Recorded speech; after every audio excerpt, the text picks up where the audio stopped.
So you have heard of the Golden City before?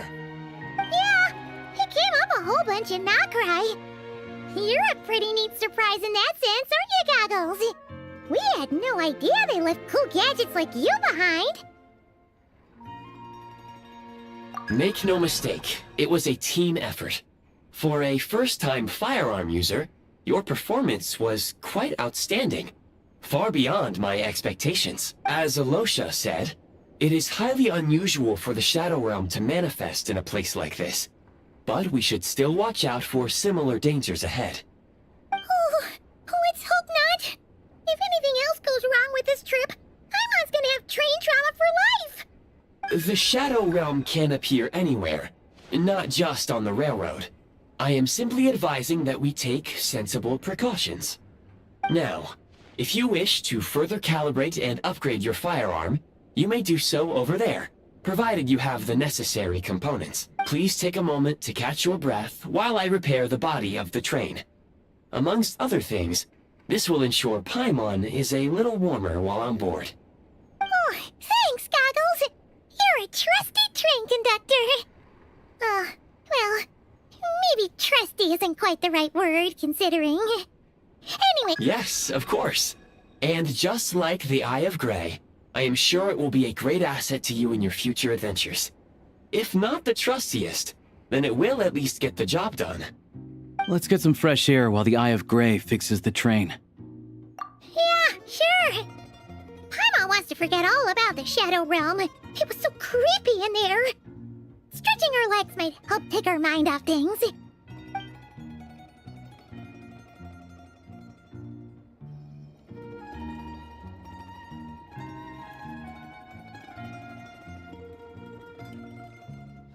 It's so quiet here for a train station.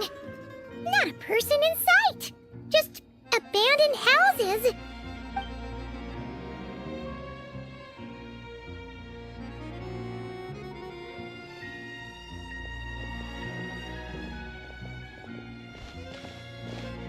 Huh? So much for repair? You've swapped our train out for a whole new model! My plan was to restore the train to its original appearance per my records as quickly as possible. Now that the repairs are complete, the train offers optimized performance and a significantly improved trendiness level. Huh. Didn't know trendiness was a parameter. According to my calculations, parameterization is the most effective way for the Eye of Grey to understand trendiness. Hyperborea, huh?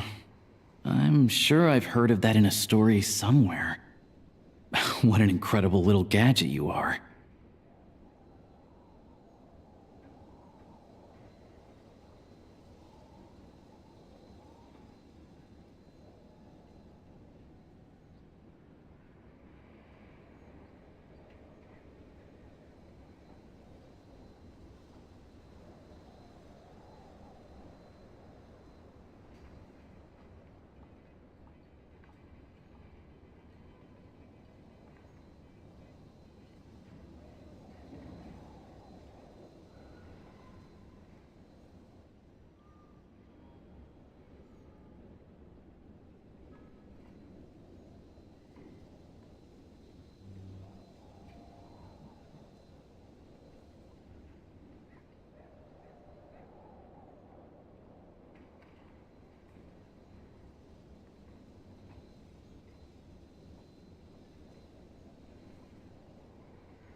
Boring!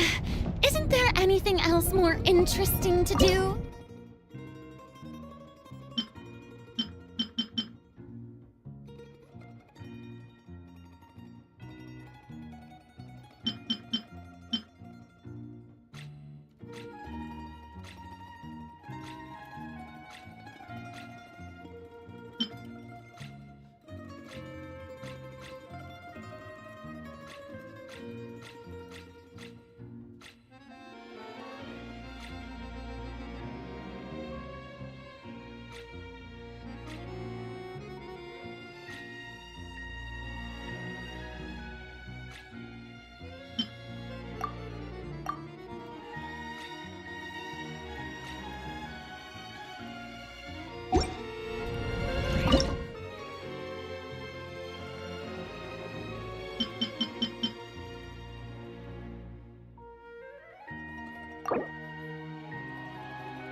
We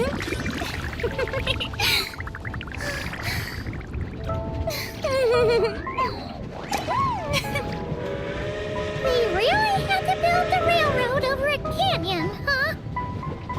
You might want to avoid looking down if you're afraid of heights. No, it's not that. Paimon's just praying that we don't have yet another accident.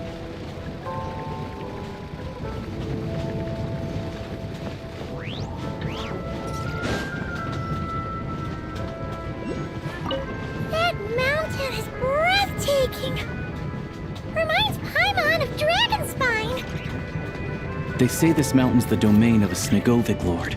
A lot of the Snegovic retreated there to live in seclusion, so it's a pretty mysterious place. You hear all kinds of stories. Even the residents of the nearby town of Svietla-Lidovka steer clear of the summit, and they make a living off of harvesting prime ice.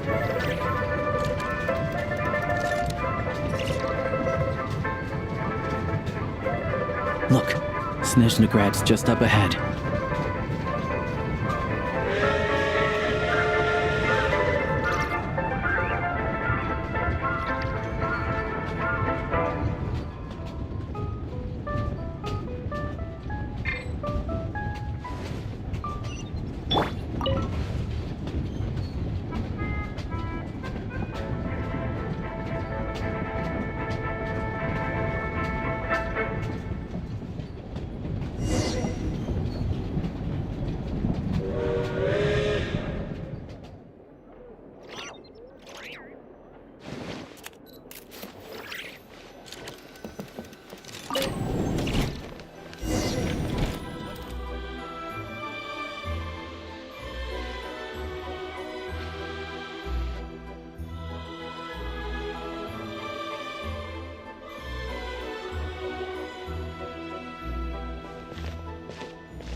Here we are. Welcome to Snezhnograd train station, the biggest transport hub in the nation.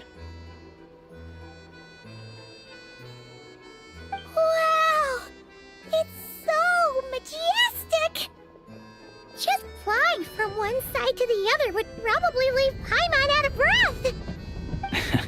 It's built for maximum efficiency. But yes, transferring trains here can be a little tiring. In the future, you can use this train station to travel anywhere you want in Snezhnaya. For now, though, come with me. Let's get Paimon checked out. This way. There's a lift car that goes straight to Sapoliarni.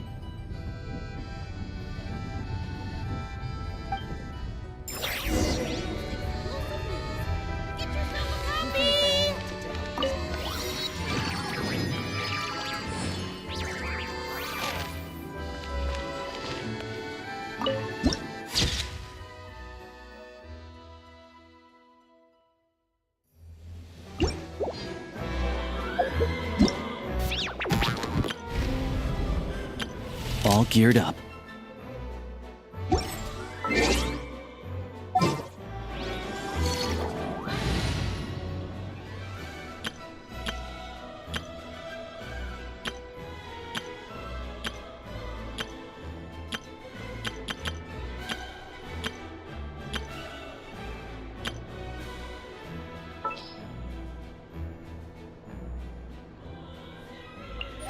Let's go, Fagio. In the name of the Prinzessin!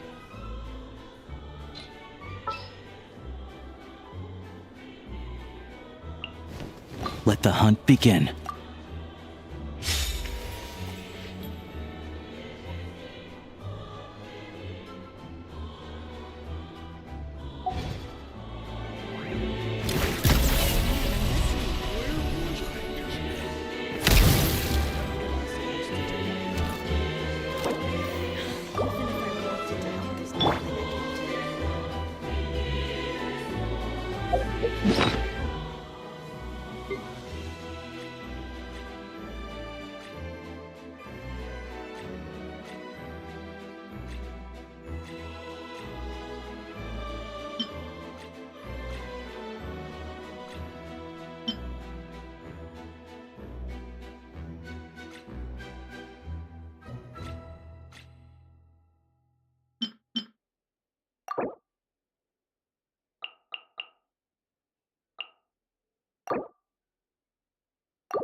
It's about time we threw another tea party, don't you think?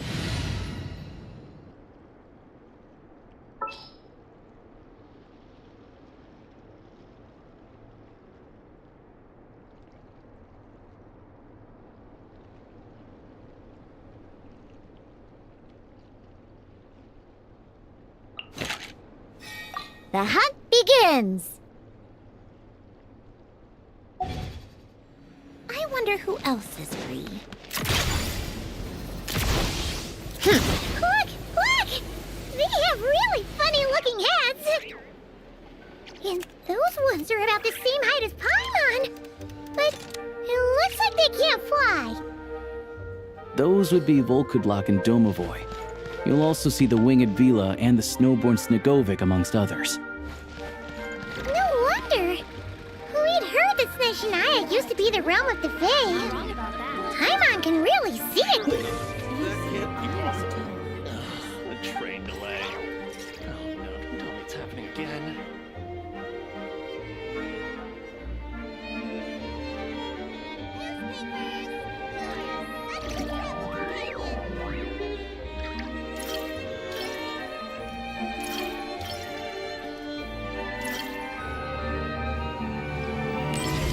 Surely not.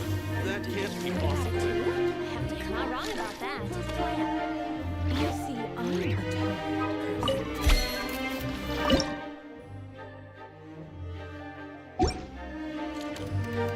Newspapers! Companions!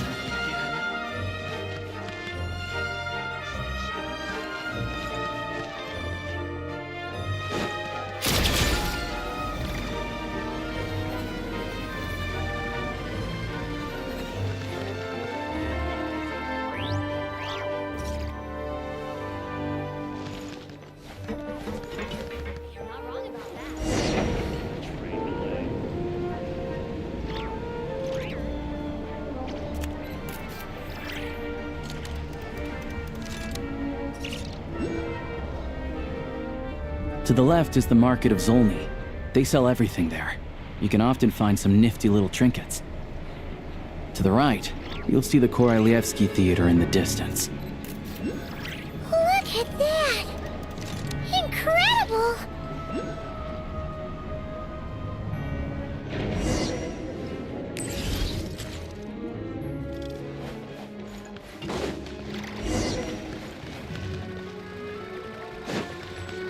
Huh?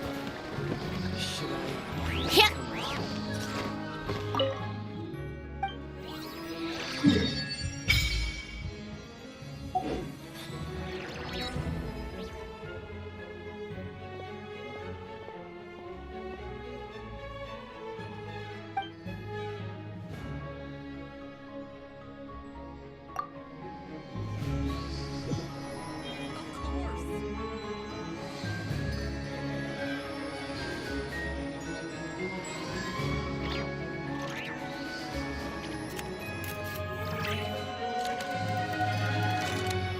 Called back to the Zeppeljärny Palace again? Ugh, seriously. What's the point in all these endless meetings?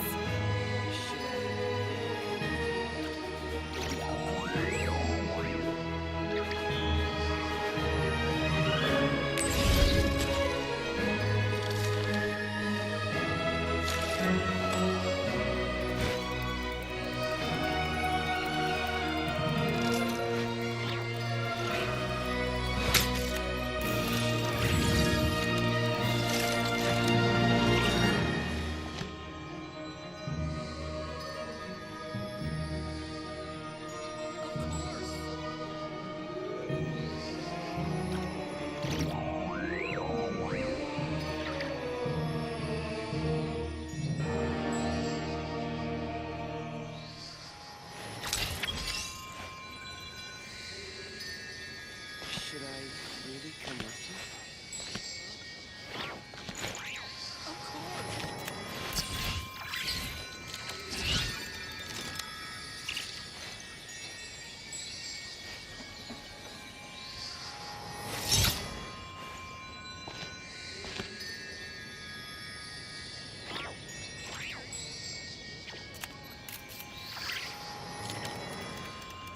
Should I really come with you? Of course. I like music. In fact, I've taught myself to play many different instruments. You don't believe me? Find me a piano, and I'll show you a thing or two.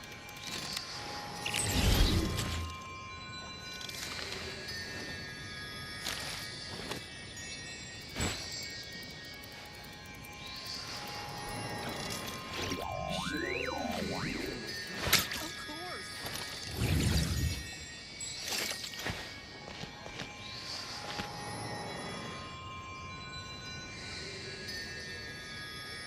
Of course.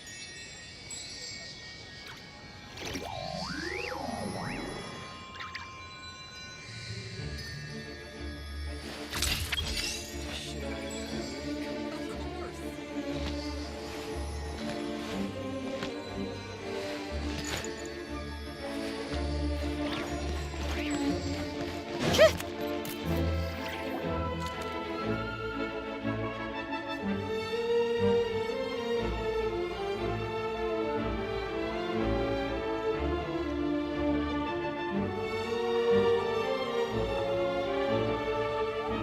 Wow! Snezhnegrad is stunning! Seeing it with our own eyes makes all the trouble we went through to get here worth it! I found it pretty stunning when I first came here too. But I soon found out that stunningly beautiful means stunningly expensive. The prices here are crazy.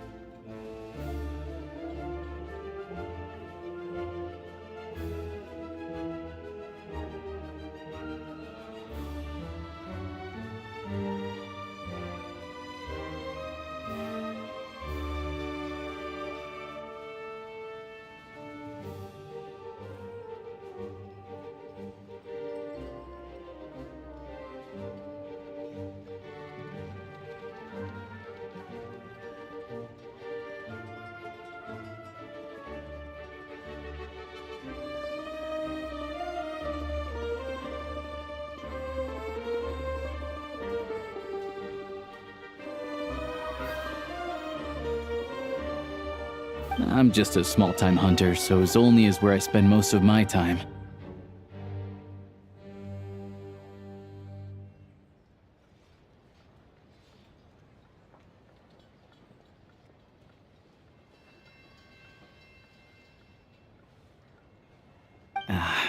This way will take us to Podvorier Restaurant.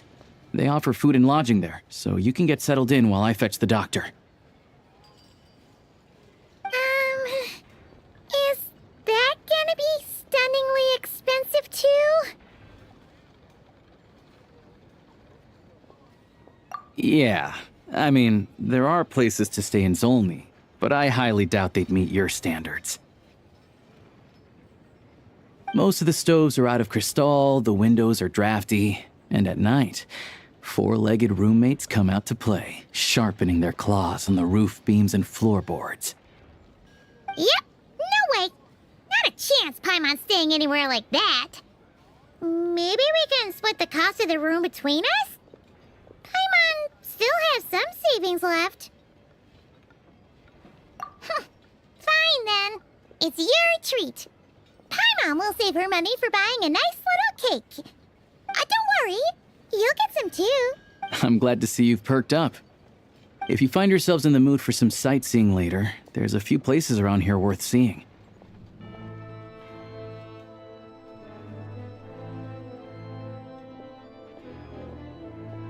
This way leads to Zapoliarny Palace, which serves as the Tsaritsa's audience chamber and also her personal quarters. The adjacent block is kind of a city in its own right. That's Glupov, the headquarters of the Fatui.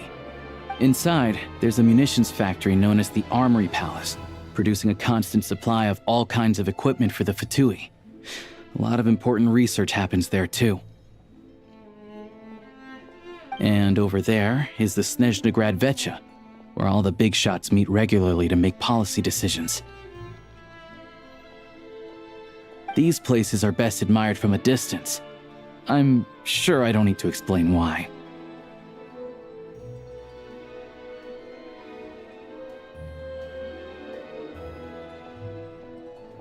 Yeah, they probably have super strict security. We're not looking for trouble right now.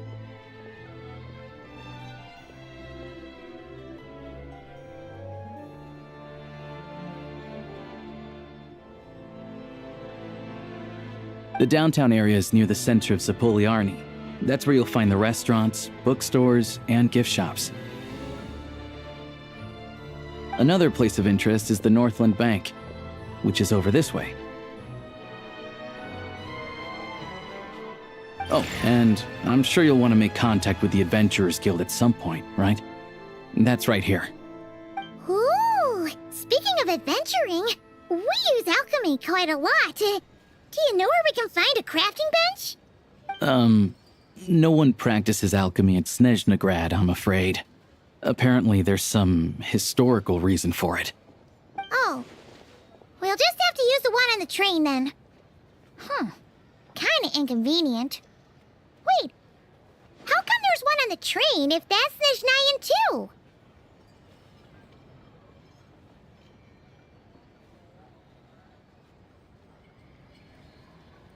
Yeah, I don't know. Not my area of expertise. Still, I wouldn't say the absence of alchemy makes life here any less convenient. Anyway... Finally, there's Zolny in that direction. It's mostly residential buildings and factories, but there's a few shops too. Worth a look around if you're interested. That's about it. You guys go ahead and get checked in while I track down my doctor friend. Sounds good. Thanks for all the recommendations. It'll be good to get out of the cold wind. Paimon's starting to feel another headache coming on. Podvorier Restaurant is right this way.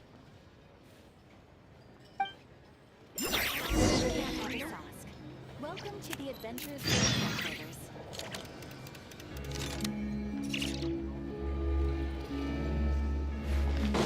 How tiresome.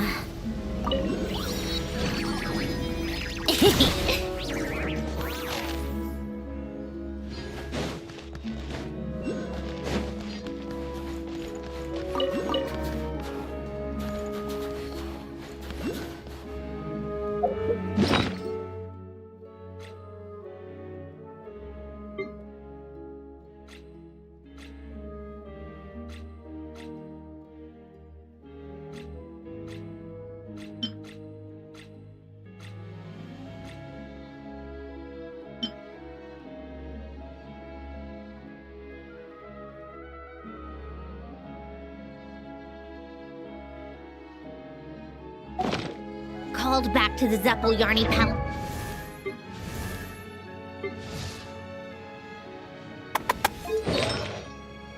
Again. Prey spotted.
If you ever want to adopt a dog, come find me. I've got all kinds of breeds, and I know that any of them would be in good hands with you.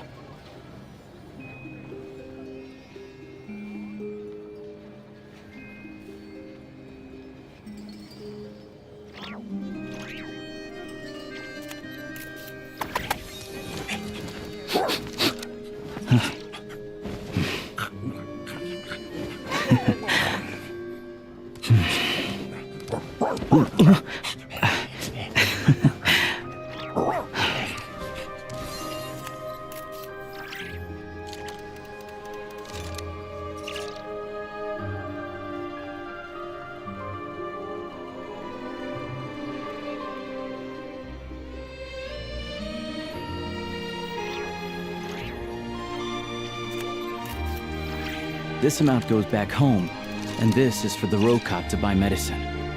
Now I just need to find enough for gun maintenance. Let's see which gang of highwaymen are out of luck this time.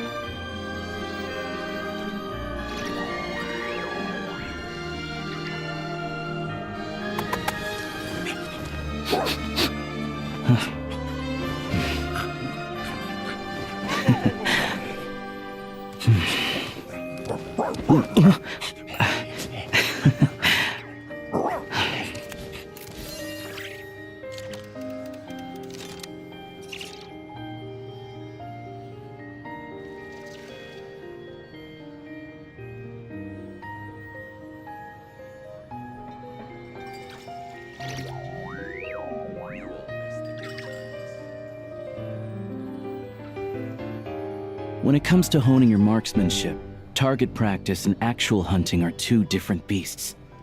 Then, of course, there's the skills you pick up in battle. That's a whole other story.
If you ever want to adopt a dog, come find me.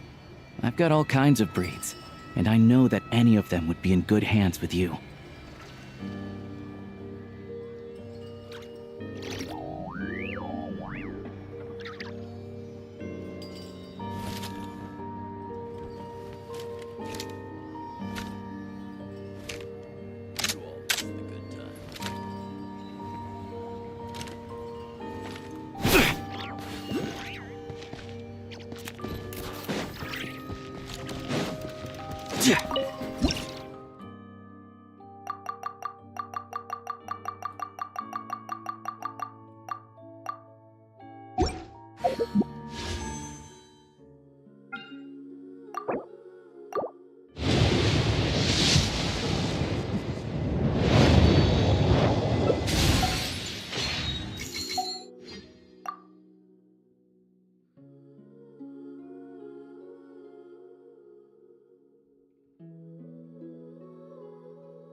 Gotcha.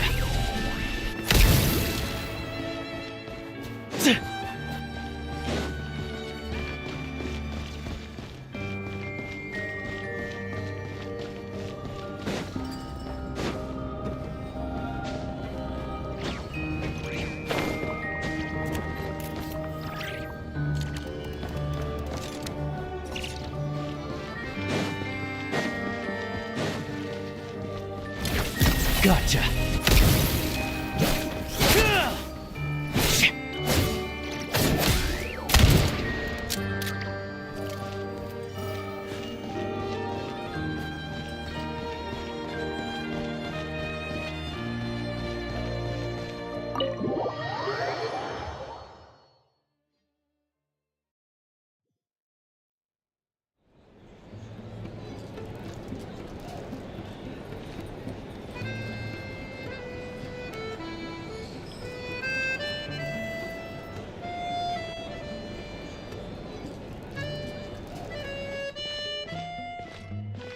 Looks like you get what you pay for, huh?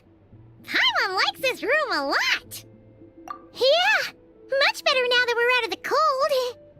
Oh, thanks for taking such good care of Paimon. Honestly, she feels kind of bad for throwing a wrench in the works. If this were anywhere else, we'd be out investigating and adventuring by now. But instead, we're stuck here waiting for a... You're right. No need to push ourselves too hard for no reason. A lot happened on our way into the city.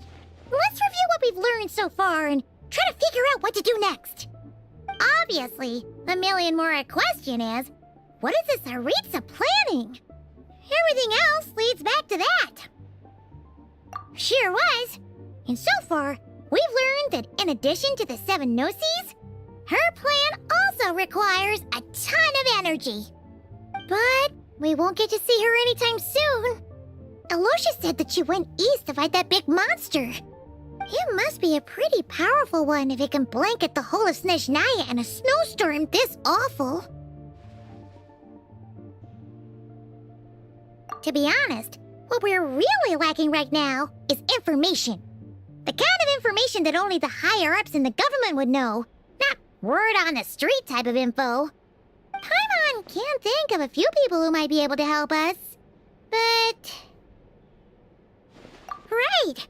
And when we left Nocrai, Sandrone specifically left a message reminding us which side we're on.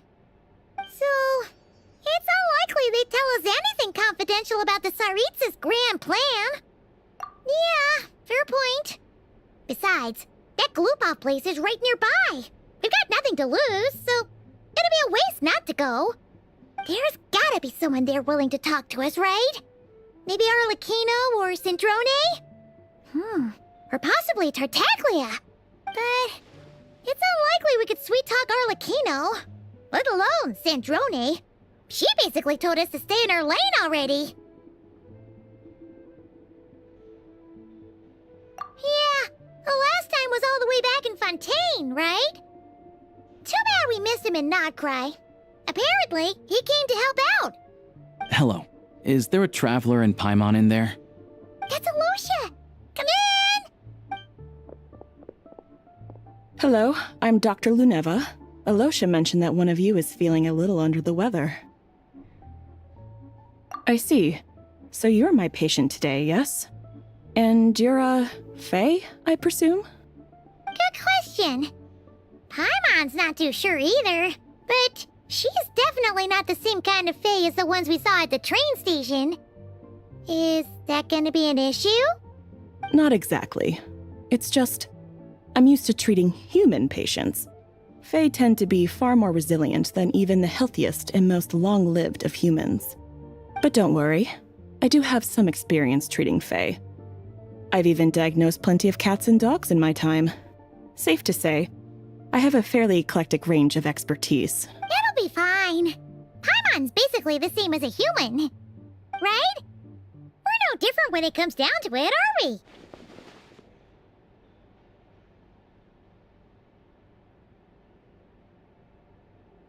More like you don't eat enough. The more talking you do, the more you need to eat.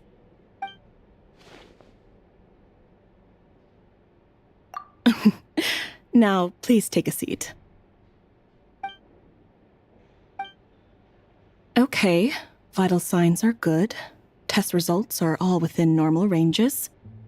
I don't think it's anything serious. More than likely, you've just caught a cold. I can give you some medicine to tide you over, but as long as you rest properly for the next couple of days, you should feel better. Make sure to keep an eye on your temperature, though.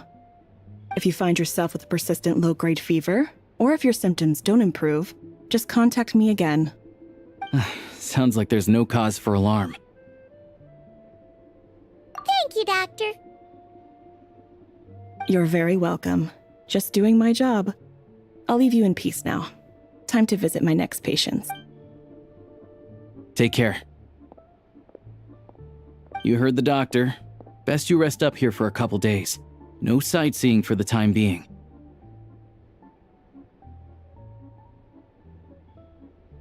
All right, then. Guess we've got no choice.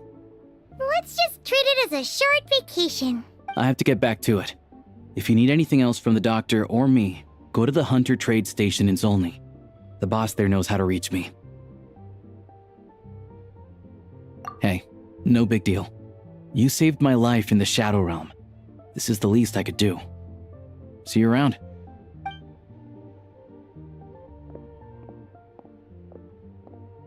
All right, time to find Child and see what he can tell me.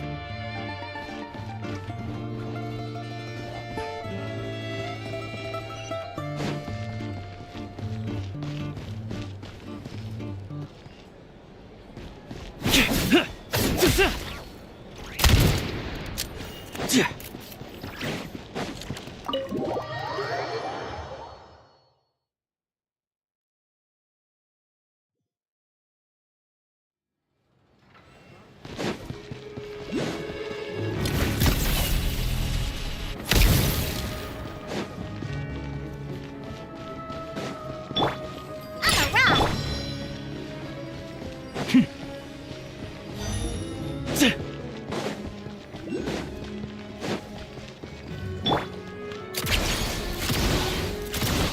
Pick up the pace. Come on, keep up. Pick up the pace.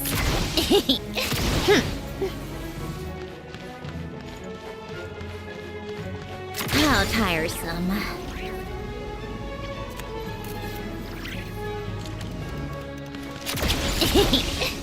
Pick up the pace. Cha!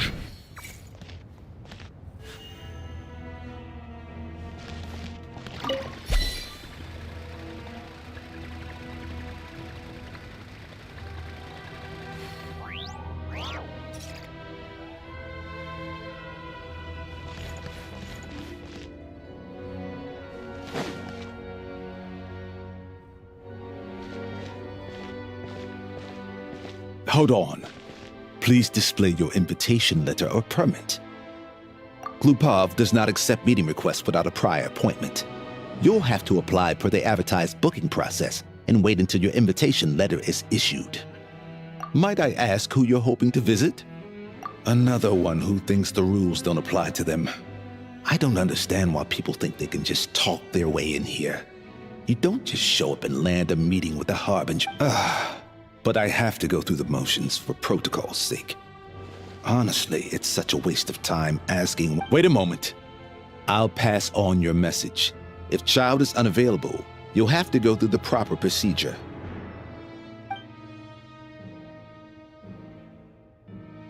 Lord Child is a busy man.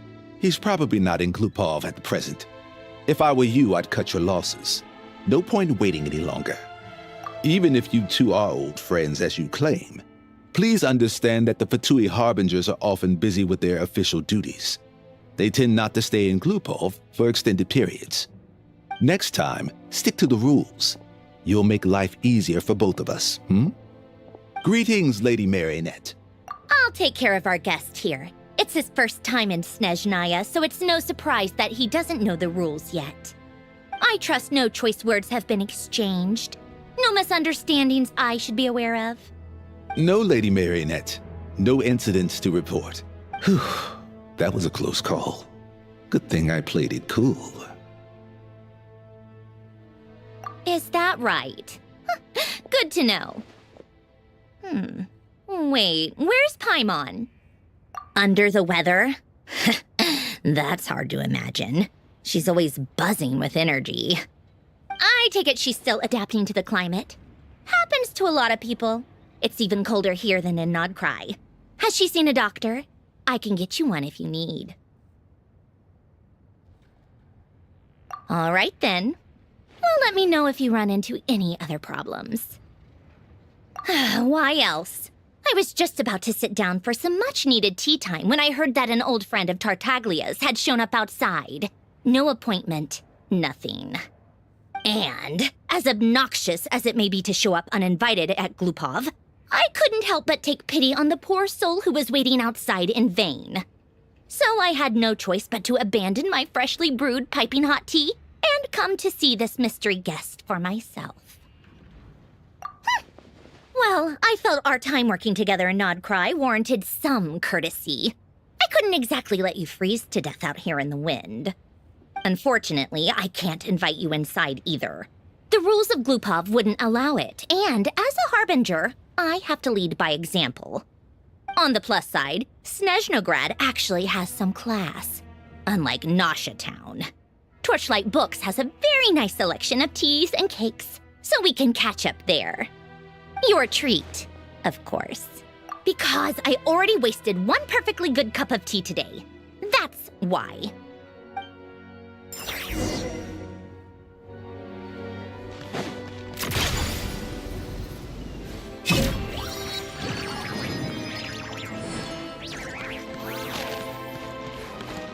Come on, keep up.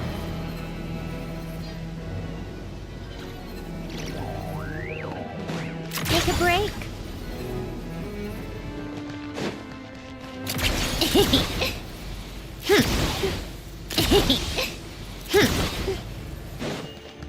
tiresome.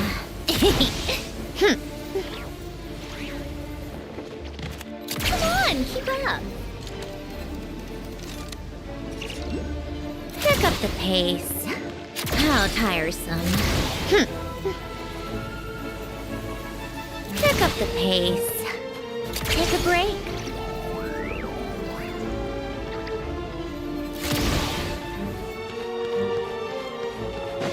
Come on, keep up.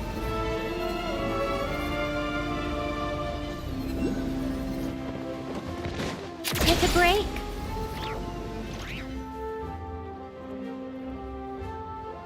I've ordered for the both of us. No objections, I assume. I'm sure you trust my taste. Okay, let's get down to business.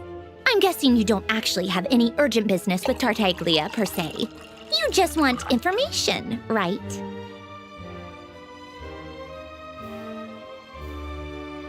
Wanna take a guess?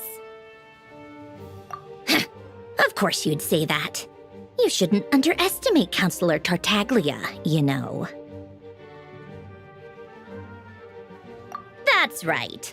I'm sure you've heard of the Snezhnograd Vecha by now. Well, he's busy preparing some paperwork for their next meeting. They'll be discussing yet another extension to Project Stuja. It's basically all anyone cares about in the Vecha these days. Yeah, he's more of the shoot first, ask questions later sort, isn't he? It all started with a very detailed letter that Capitano left for the jester, Piero, before leaving for Natlan. In that letter, he detailed the future arrangements for his subordinates. All of his key people were reassigned to Tartaglia. I guess he'd already prepared to leave us for good all the way back then. But Piero didn't reveal the contents of the letter until the events in Natlan had concluded. That was his reaction, too. Why me? With a bewildered look on his face. He'd always assumed Capitano looked down on him. He was a man who kept his thoughts to himself and barely spoke to him the whole time they'd known each other. But he occasionally brought Tartaglia along to my tea parties back in the day. So to the rest of us, it was clear that Capitano had quite a lot of respect for his young comrade. By the rest of us, I mean my tea party regulars. Arlecchino, Rosaline, and... actually, not Columbina. She was probably oblivious to it. Anyway, then the Liues situation happened. Normally, it took a lot to get under Capitano's skin, but that time he was furious. It's not really my place to talk about it, though. You can ask Tartaglia about it sometime. Basically, Tartaglia probably had the wrong idea about Capitano all along, right up until Piero revealed the letter he'd left behind. Capitano believed that despite Tartaglia's immaturity, he showed great potential. Plus, he possessed a kind of purity rarely seen among members of the Fatui. Yeah, it's one of the few things that I'd agree those two have in common. But there's one other reason why Capitano chose Tartaglia to assume command of his troops. He knew that after he was gone, several of the others would swoop in on his army like vultures. With the ones who stood to benefit the most being the rooster Pulcinella and Regrator Pantalone.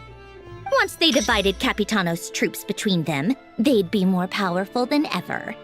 No one would be able to stop them. So, you can see why Capitano chose to hand that letter to Piero, right? Exactly. Piero also needed to back a harbinger as soon as possible. And, all things considered, Tartaglia was the best choice.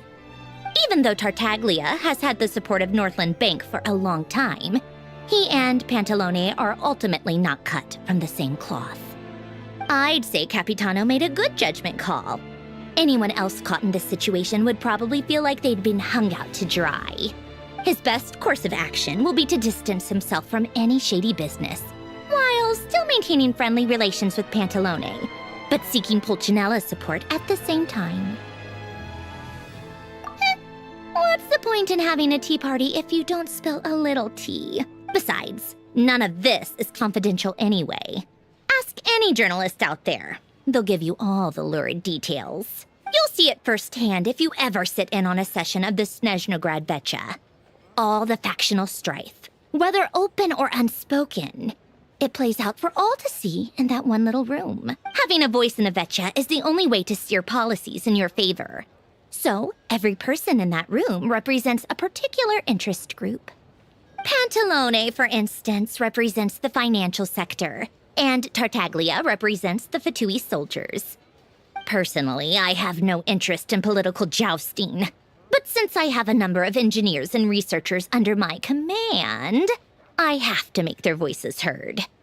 Then there's Pulcinella, the linchpin of the Vecha. He represents politics itself. Everything involves him, so nothing can bypass him. Any issue that comes up, he knows how to mediate. That's what the Tsaritsa values most about him. I'm starting to see why everyone is so frustrated with the way things are, but also powerless to change it. A complex web of interests connects all parties involved, and the Tsaritsa sitting at the top adds another layer of complexity. It must be nearly impossible to come up with a perfect solution. All right, I'm done carrying this conversation. You must have known that you can get the info you needed from me. So why was Tartaglia the first person you asked to see and not me? I just don't understand, that's all. Anyway, do I really need a reason? Wait. Oh, I think I know what it is. Columbina passed on my message to you before you left Notcry, right? I only meant you should be mindful of which side you're on. Is that actually why you didn't ask for me? Because you took that to heart? Fair enough. It's not your fault. I blame all these politicians I've been hanging around with lately. Always beating about the bush when they talk. I guess it must have rubbed off on me. Anyway, just ask for my help next time, okay? Little things like this are no problem. Lady Marionette. What now? Can't you see I'm on my break? Whatever it is, just leave it on my desk. I'll look at it later. Sorry to disturb you during your break, ma'am, but I'm afraid it's an emergency. Isn't it always? I've told you before, fixing the tracks and transporting ice blocks does not constitute an emergency. The equipment in Svietlolaidovka is in urgent need of maintenance. With how the weather's been recently, we suspect that the cause is a buildup of snow, exceeding the maximum weight limit. The supports on one of the machines broke and fell, awakening a dormant beast and leaving many of the ice miners trapped in a nearby ice cave. Luckily, Odette's team was nearby and launched a rescue operation, but we're still facing a severe manpower shortage for both the rescue and engineering teams. I guess that's it then. Our tea party will have to end here. I'm the only engineer you'll need. Do you actually want to come with, or are you just saying that? Nice of you to return the favor. I'll have a couple of people look after Paimon. They can let her know that you had to step out for a while. Given how urgent this is, and honestly, I'd rather have your help than anyone else's. Between your skills and experience, you'd be reliable help. Then let's go. You, take 2 people to Pavorier restaurant. Find his room and watch it like a hawk until we get back. If anything happens to Paimon, you'll be answering to me. Yes, Lady Marionette.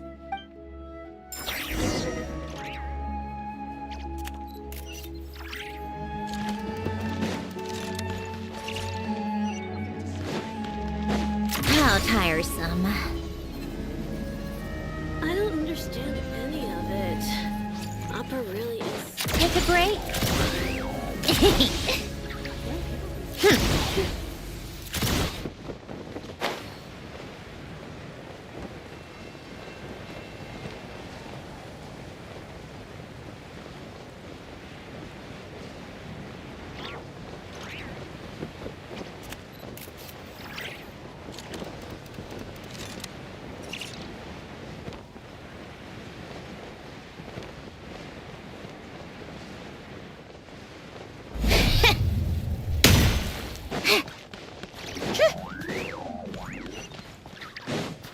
How tiresome.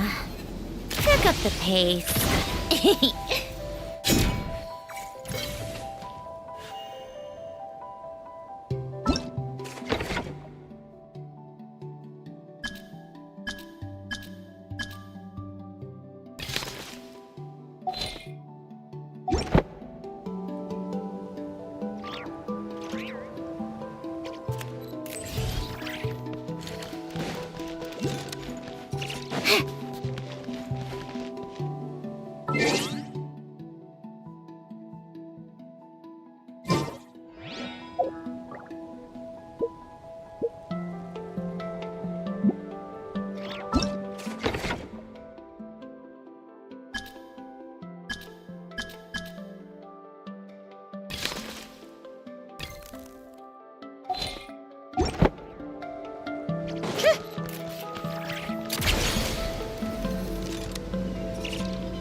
pace.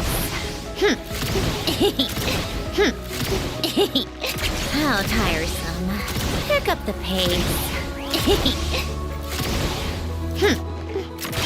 Pick up the pace. Take a break. Pick up the pace.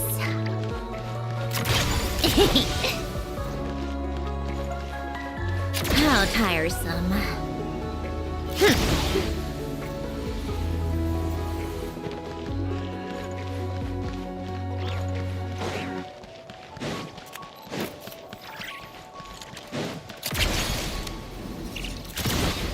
Pick up the pace. Take a break. Pick up the pace.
I like music.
They weren't exaggerating. This is really dangerous.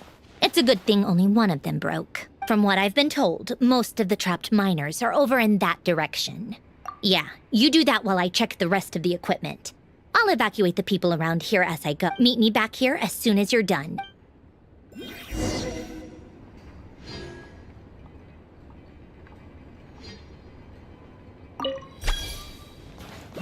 is how it's always. Everyone's got this for years. The rules are rules.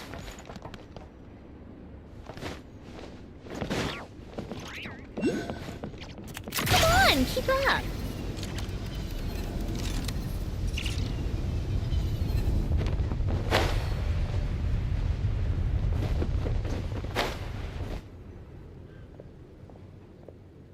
I have to be. Don't go any further.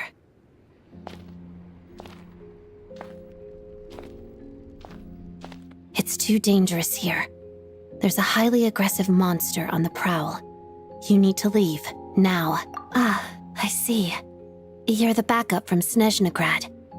Well, I'm Odette. Good to meet you. Ah, so this is Odette. She was the first member of the Fatui on the scene. There are 5 people trapped in the cave. Monster type is unknown, and so is it. Let's go. Every second count.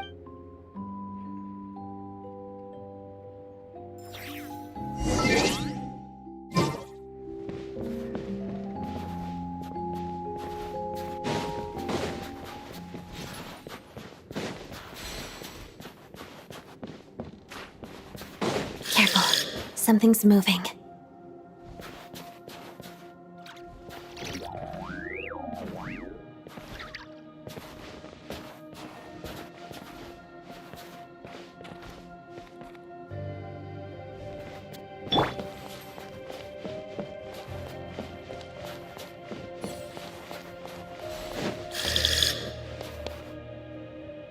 This must be the monster's shadow. Looks like a tough opponent. Shadow. Lightning flash!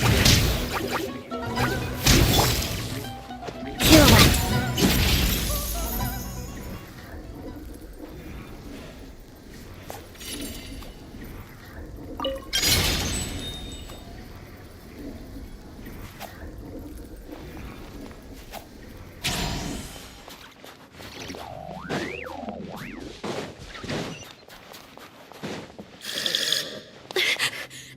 Stay back!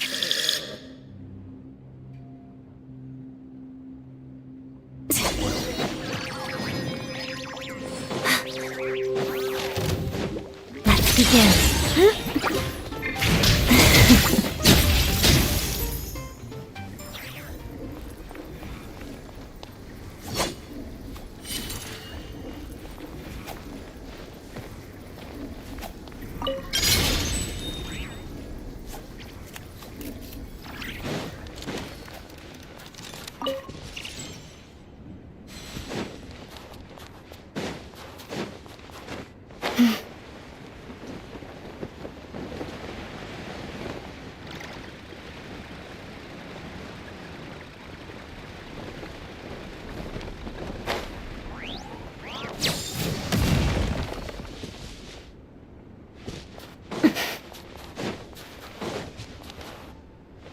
I see them.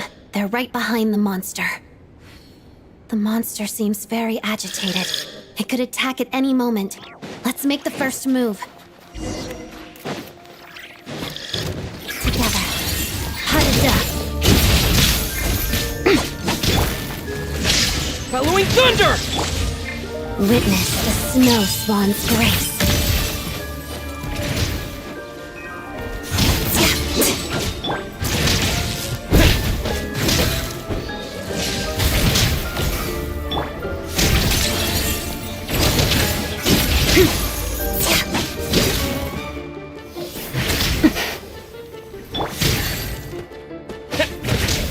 Here!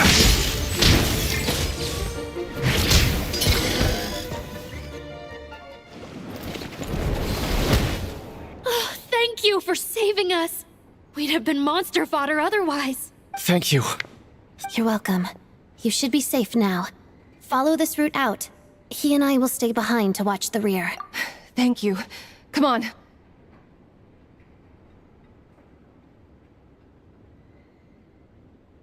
I've searched the area.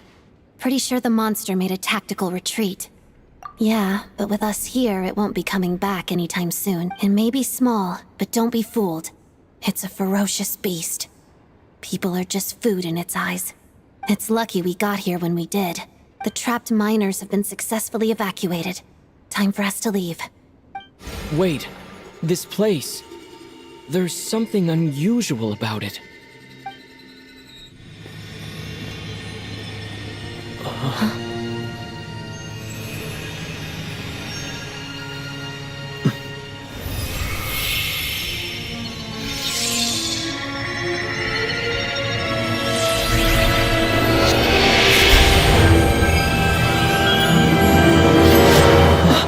What is that?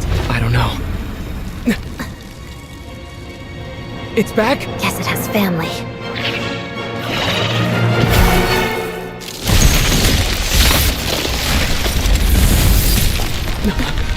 This way. Run!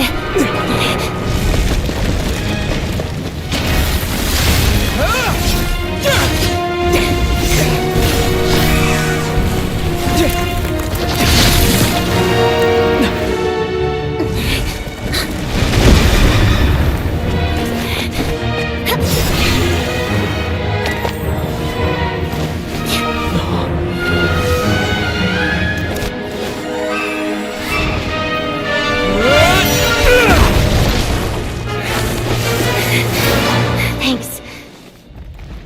Let's get out of here.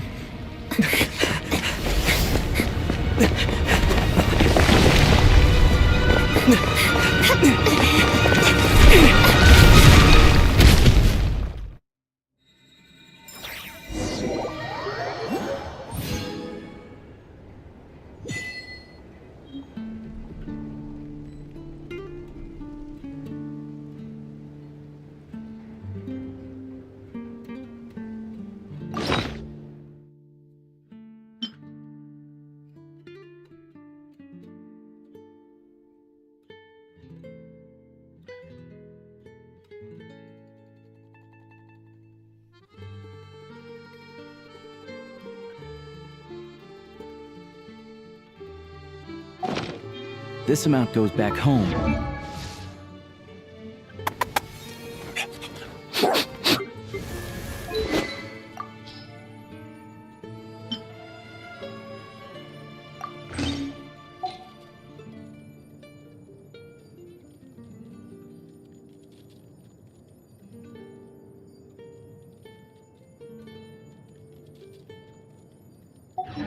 And this is for the Roka.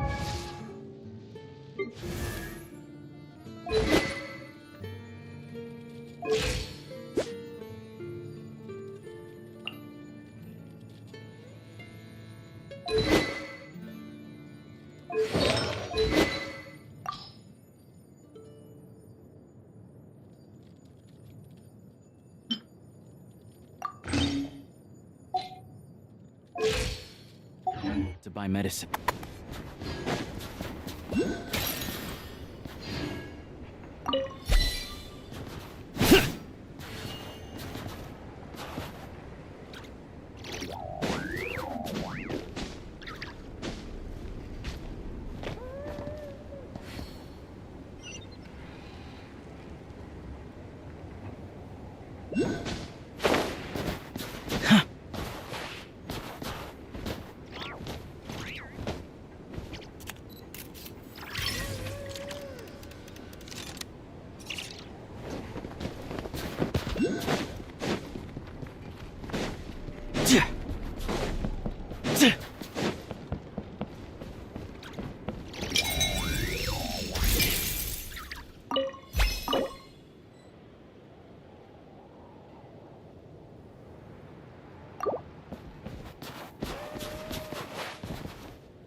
everyone's accounted for.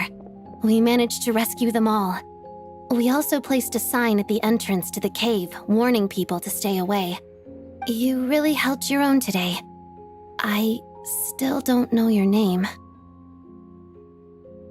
Don't think I've seen you before. I'll remember the name. All right then. See you around. Hello, Lady Marionette. I hear the rescue operation was a great success. I knew I could count on you. What brings you here, Odette? Here for a performance? No, a Fatui mission. I happened to be nearby and heard the crash.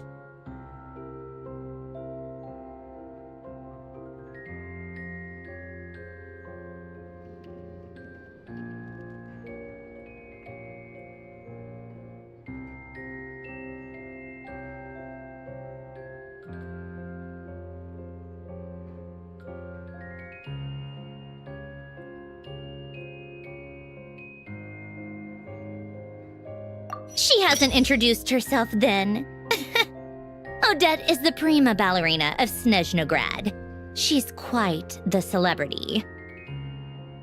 If you ever hear people mention the two crowning jewels of the Korailievsky troupe, they're talking about Odette and the prima donna, Vodianitsa. On top of that, Odette's also a rising Fatui star.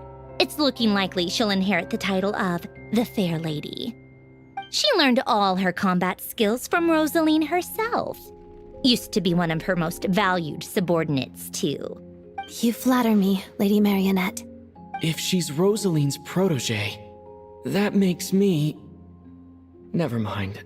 There's no need to bring it up. No point making things awkward. How's progress on your end, Lady Marionette? Equally successful. I finished reinforcing all the equipment. Took me a little longer without Polonia's help. But the outcome is the same, of course. Even if the heavy snowfall summoned by that monster lasts for another 3 months straight, this equipment won't give way. All right, now that we're done here, it's time to get out of this blizzard. Sure, but Snezhnograd will send someone to investigate and draw up a relief plan. And I guess I'll have to write the incident report myself this time, since it involves a mechanical malfunction.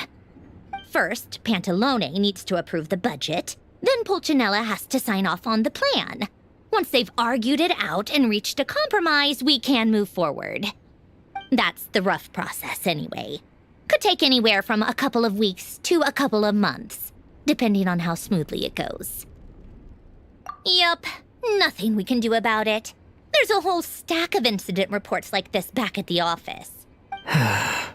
The snow has eased a little for now, but there's no telling when that will change with that monster still at large. Fuel for heating is in short supply, and relief is weeks away. There's no immediate threat to life, but it just feels like there should be a better way. Hey, quit daydreaming. Let's get back to Snezhnograd. When did you get a new sword? I found it in a cave. It handles pretty nicely. You have a strange affinity for secondhand swords.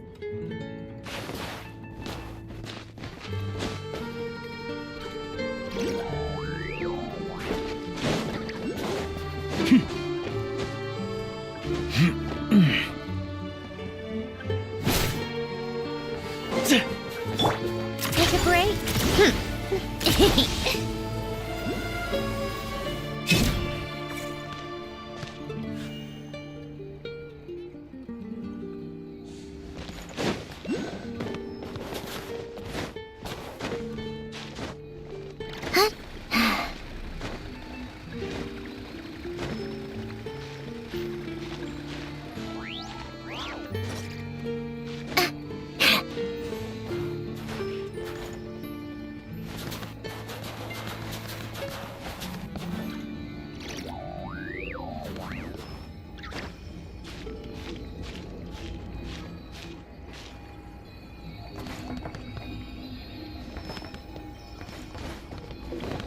Yeah.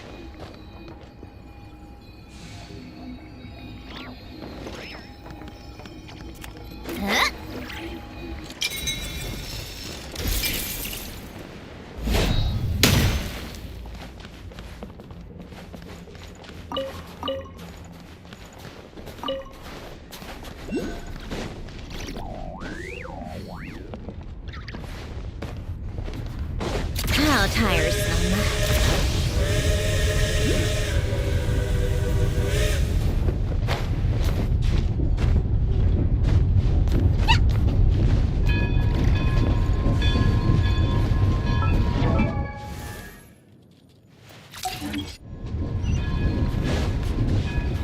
Take a break.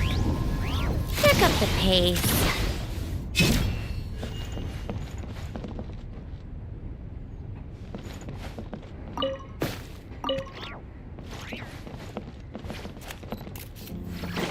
How tiresome. Pick up the pace.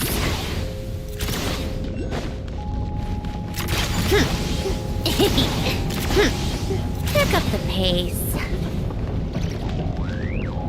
Huh?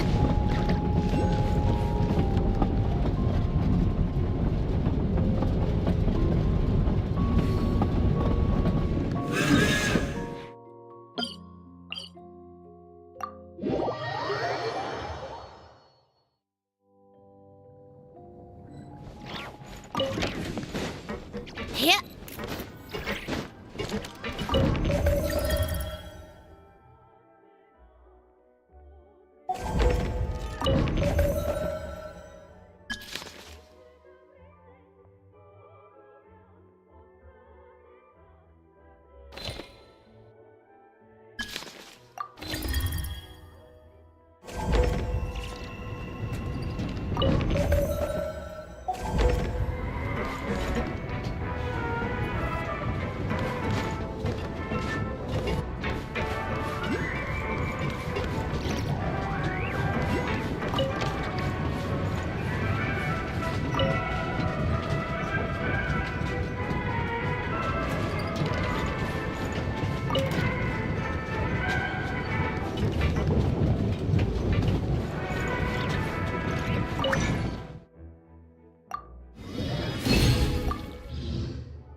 It's about time we throw another tea party, don't you think?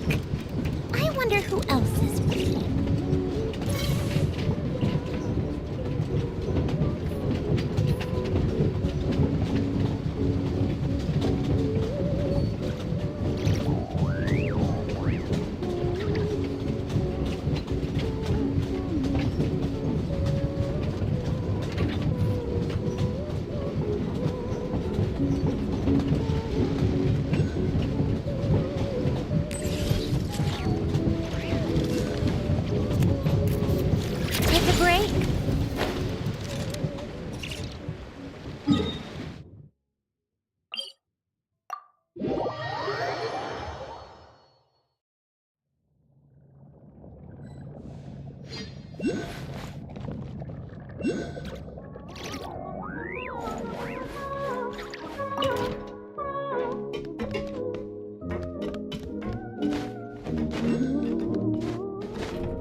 called back to the Zeppeljärni Palace again?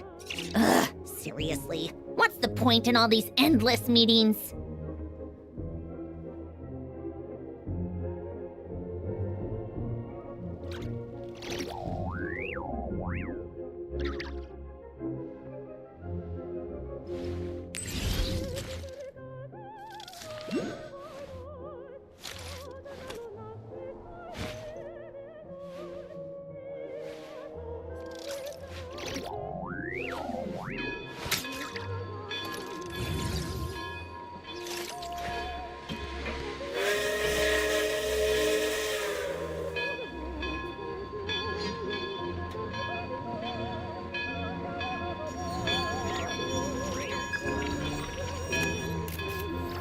It's about time we threw another tea party, don't you think? I wonder who else is free.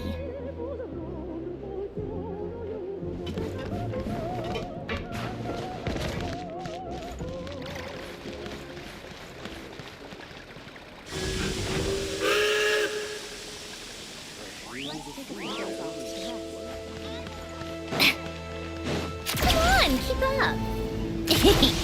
Pick up the pace.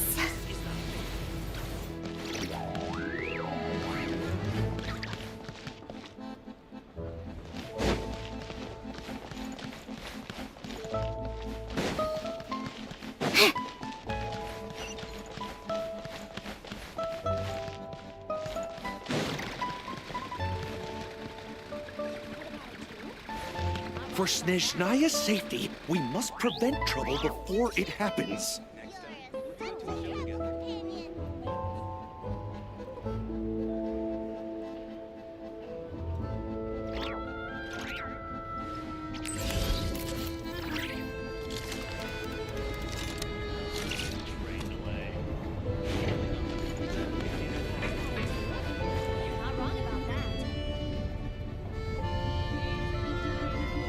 For Snezhnaya's safety, we must prevent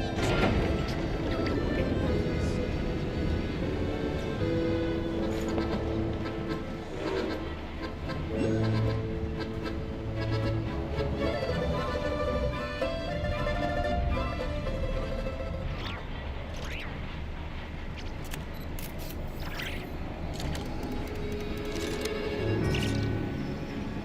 happens. I like music.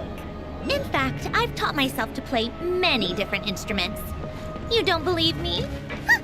Find me a piano, and I'll show you a thing or two.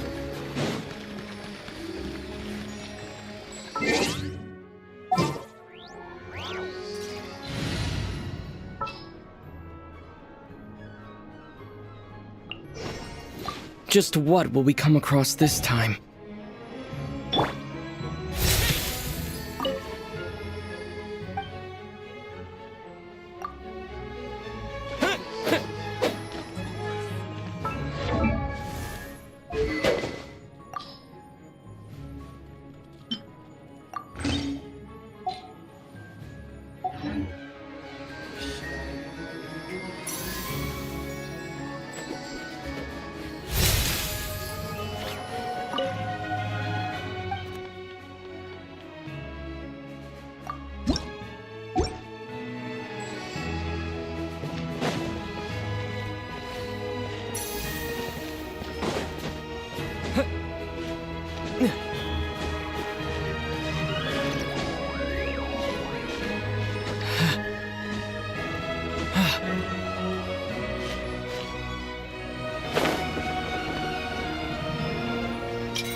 Take a break. Come on, keep up.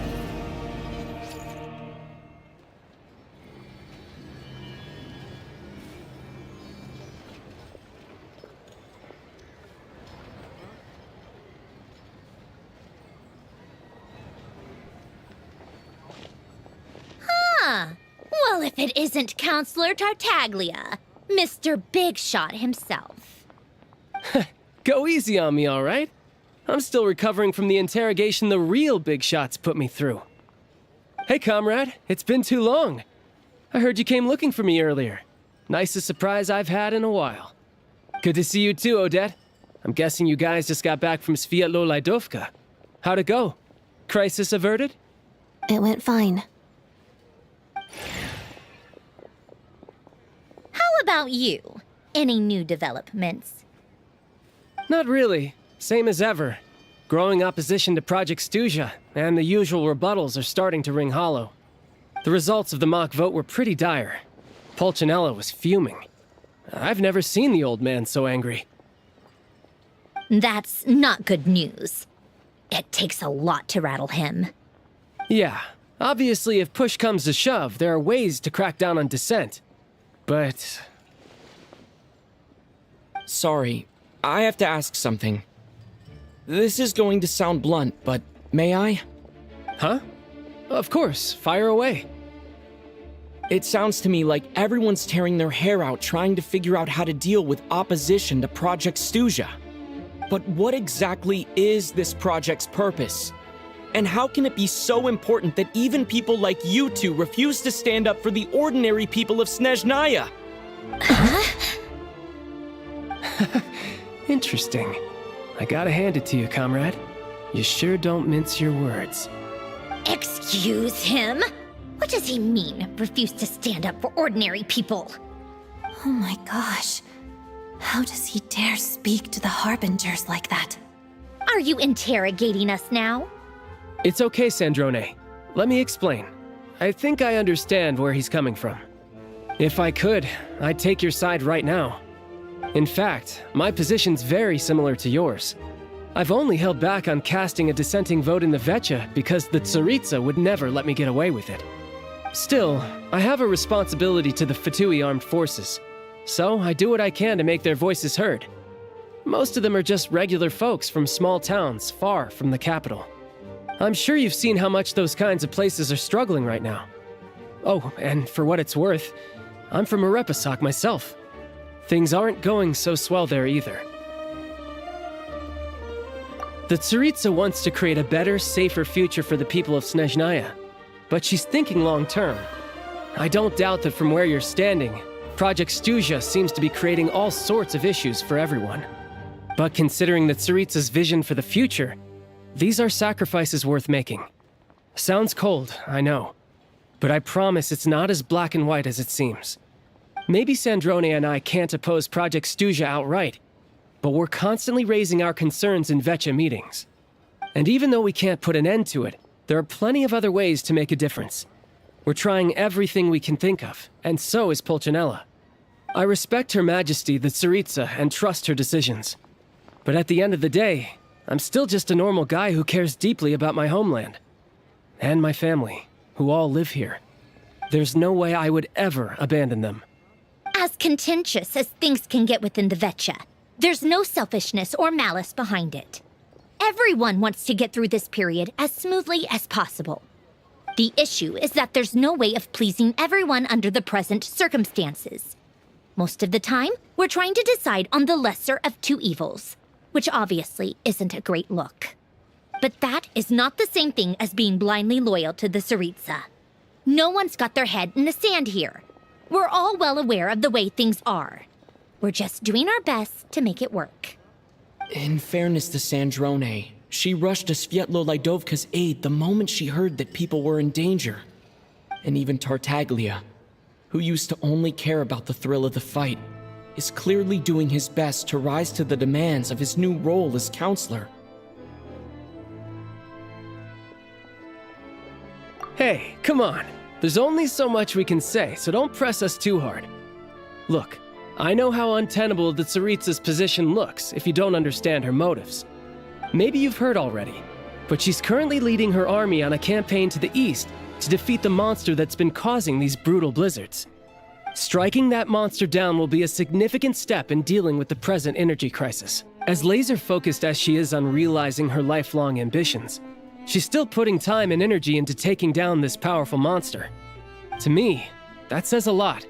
If she thought Snezhnaya and its people didn't matter in the grand scheme of things, Why would she waste her time on something like this?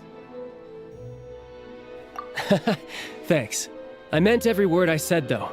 I wasn't just trying to placate you. I've already done more than enough diplomacy for one day. I still think this adventurer raises a very important point. Our two harbingers have made their positions very clear. But there are many others in the Vecha who must feel trapped and forced to vote against their conscience. I think it's a very valuable quality to be willing to speak one's mind, despite the risk of offending powerful figures. You can say that again. I highly doubt we'd feel the need to explain ourselves so much if we didn't know you so well. Forgive me, adventurer, but might I be so bold as to ask about your background? How is it that you can converse so openly with two harbingers? Oh, haven't you been properly introduced? Easier said than done. I like to think I'm not the kind of person who goes around busting open people's old wounds. I've only learned his name so far, and no details of his experiences. Is something wrong? Uh-oh. Is there no avoiding the subject of Rosaline? No, it's just... All right, I guess there's no getting around it. This is the world-renowned traveler, who helped resolve the storm terror threat in Mondstadt, cleaned up after the mess I made in Liyue, and then went to Inazuma, where there was a duel before the throne, in which the traveler defeated Rosaline. Oh. I'm sorry. I didn't think you two would be seeing much of each other, so I figured it wasn't worth bringing up. It's fine. It was a long time ago. It's fine. Sorry. I just remembered that we have a rehearsal coming up. Please excuse me. I should get going.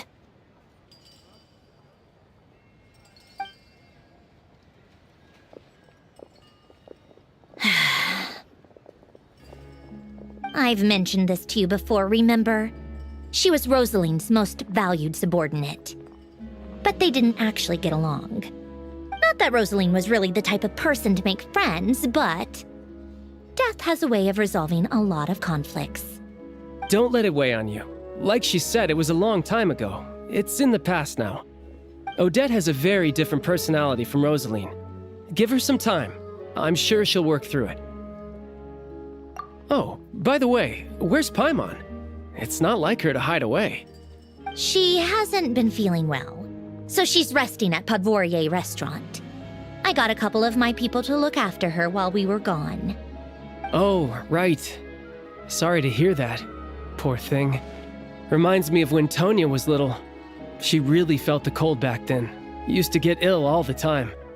I felt so bad for her seeing her lying in bed, coughing. She was so mature for her age, though. Whenever someone came to visit her, she'd greet them with a smile and would never complain. I'm sure Paimon's a good kid, too. You're a little short on manpower, right? Let me have a couple of my people take over for yours. I'll send my most capable and reliable. They'll make sure Paimon can recover in peace. Well, that would be great. Your people are more qualified. Hey, don't mention it. I'm sure you have things to do. Hopefully this takes a load off your mind. So no more accusing me of not being on your side, all right?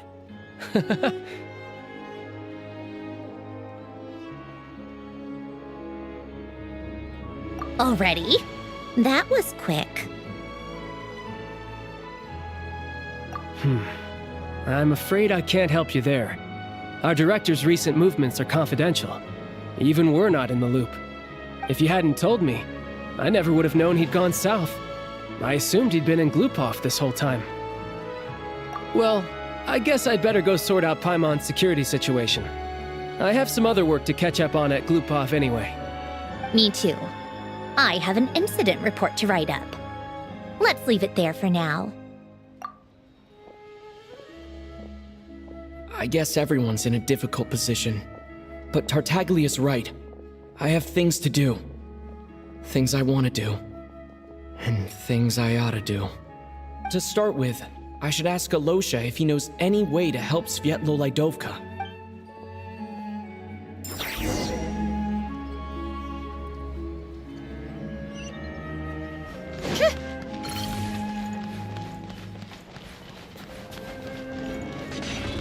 take a break? Pick up the pace.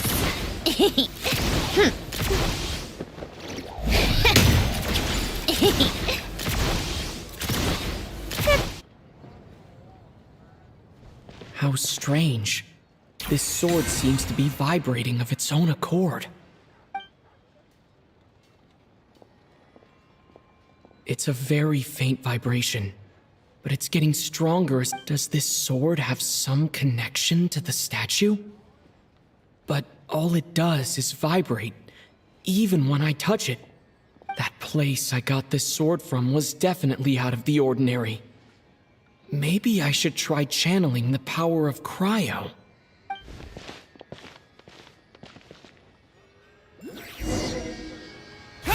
It worked. There really is something special about this.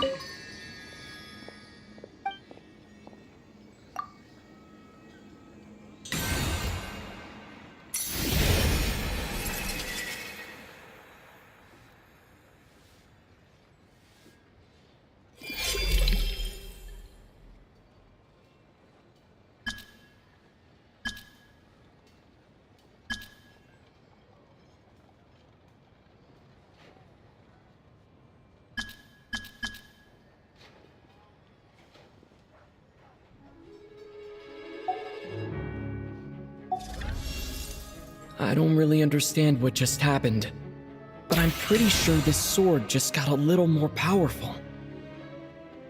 I'll have to try the same thing again when I come across another statue of the Seven. In the meantime, I'd better go find Alosha.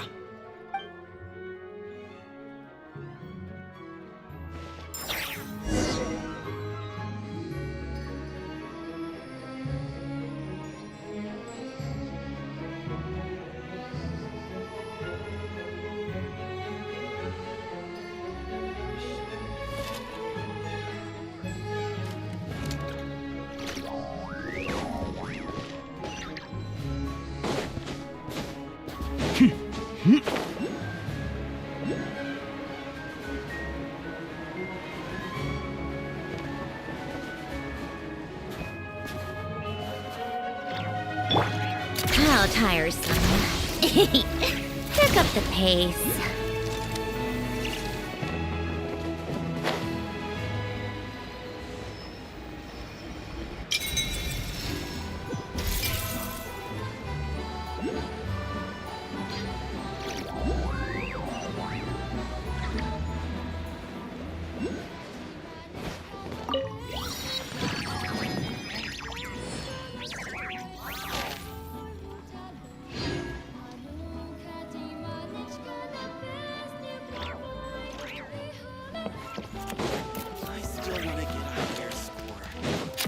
Keep up.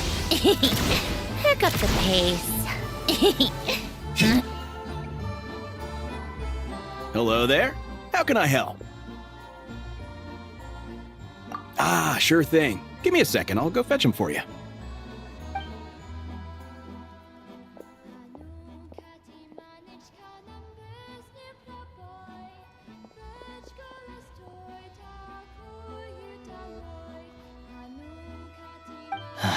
It's a familiar story.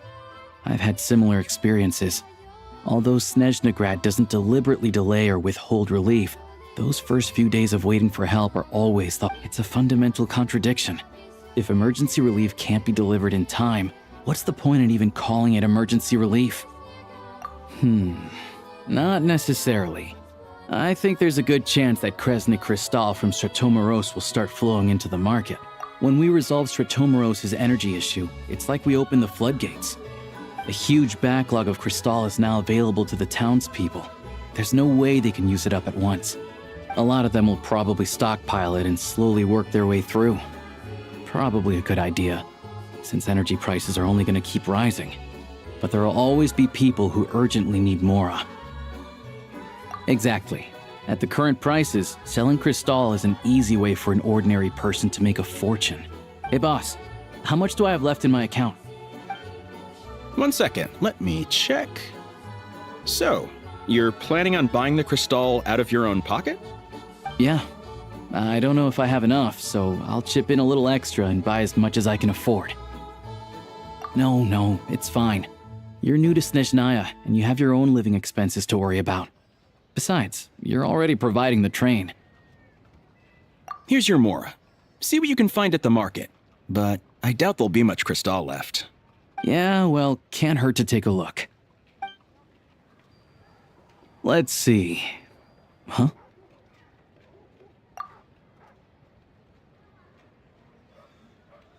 Oh, Alosha, and... Hello? I didn't realize you two knew each other. Yeah, I take on some odd jobs in the city to supplement my hunting income. Sometimes I work as a cleaner or prop hand at the theater where Odette is one of the big stars, so I've met her a few times.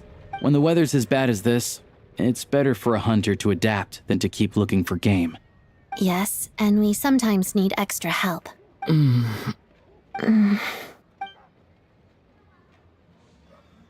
Wait, why is the atmosphere so awkward? I thought things went... So, what brings you here, Miss Odette? Looking for some new props? No. After I got back to the theater, I couldn't stop thinking about the situation in Sviatlo-Lidovka. It bothered me so much I couldn't focus on my dancing. So I decided I'd come here and see if there's anything I can do. You too, I presume. I suppose that's why you're here. I didn't feel comfortable expressing my true opinions in front of the Harbingers. Not least because ordinary Fatui like me don't even know what Project Stuja is all about. Without knowing the full picture, I can't make sense of it. And at some point, if things aren't making sense to me, I can't just keep going along with it. So many people feel the same way. They wish they could do something, but all kinds of reservations hold them back. Explains why groups like the Rokot are springing up to fill the gap. Yes. Well, that's one option. But there are risks to consider with organizations like that. The Fatui does not encourage their activities. Right, because things can get out of hand, and it's hard to hold the right people accountable when they do. I've heard about a few cases like that. Sandrone said Odette was on track to inherit the title of the Fair Lady. If so, she'll be able to find out what Project Stuja is really about. Still, it's probably a little soon to ask her about that. There may be more to the story. What's on your mind? I think we can both agree that no matter which side you're on, it can't stop you from doing the right thing. Where there's a will, there's a way. I know what Rosaline did while she was abroad. You made the right decision, so no hard feelings. So, what's your plan? Oh, we were gonna buy some crystal. I heard there's some on the market right now. Funny. I had the same idea. In that case, let me pay. I can claim it back as mission expenses. The real issue here is that government relief is behind schedule. Surely it makes more sense for the state to cover these costs than for us to pay out of our own pockets. True. It's a huge expense after all.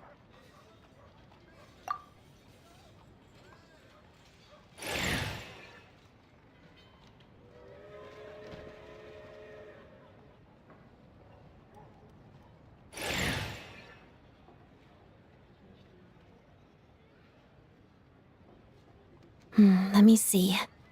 I'll take it all, please. And I'll be needing a receipt. Right. Choose mission budget under the expense category, but be sure to specify emergency rescue operation in the description. Otherwise, the normal reimbursement limit will apply. Let's book this train. Regulations say that if we need to transport Kresnik Crystal during Project Stuja, extra carriages can be added 1 hour before departure.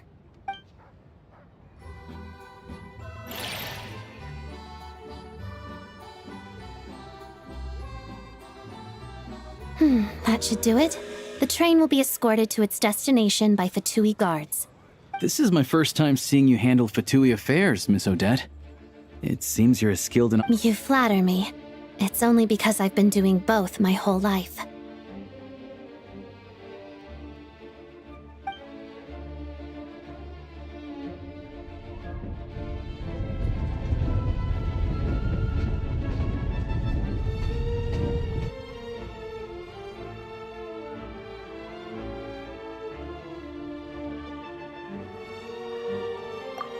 Anyway, I bet you've been non-stop today, am I right? Any idea how Paimon's doing? What's wrong? Who's... His travel buddy. Hasn't been feeling well. She caught a cold right after they got to Snezhnaya. Sounds like she's important to you. I can't believe you've been dealing with this on... I've got nothing going on right now, so I'll join you. I want to see how she's doing. May I come too? I have some candy that someone gave me back in Svietlo-Laidovka. Plus, I know a little bit about relieving cold symptoms. All right then, let's go. I still don't know what the deal is between these two, but at least the tension seems to have vanished. A good sign, hopefully.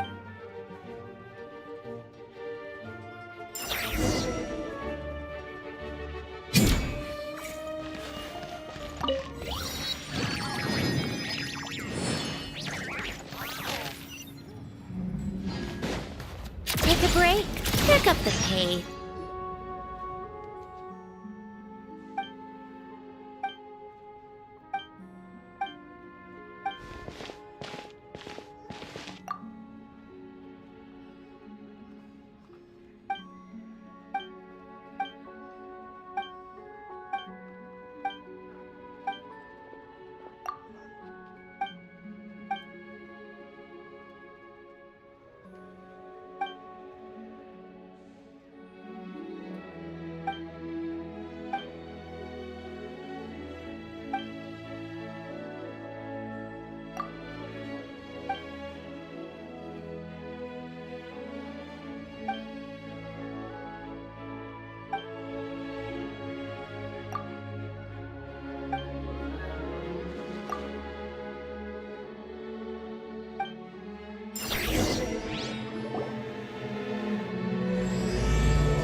on, keep up. Pick up the pace. Pick up the pace. Ouch.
It's about time we threw another tea party, don't you think? Come on, keep up.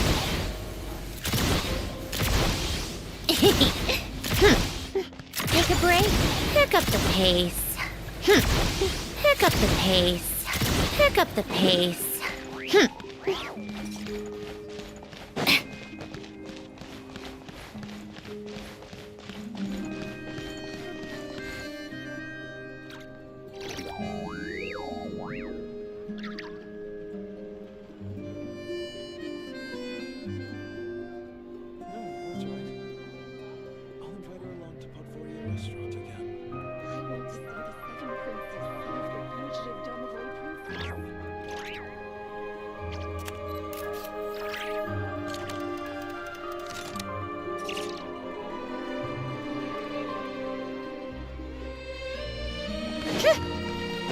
Come on, keep up. Pick up the pace. Pick up the pace. Take a break.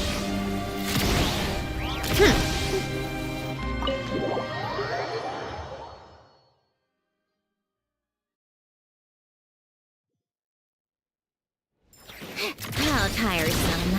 Pick up the pace. Hello. Sorry, but there's a sick person recovering. What happened? Oh, please, excuse me. Are you the Traveler? Could I take a quick look at your...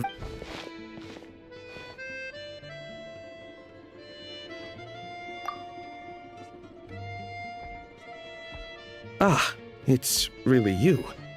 Sorry for the At the same time, we can't interfere with Podvoye Restaurant's business.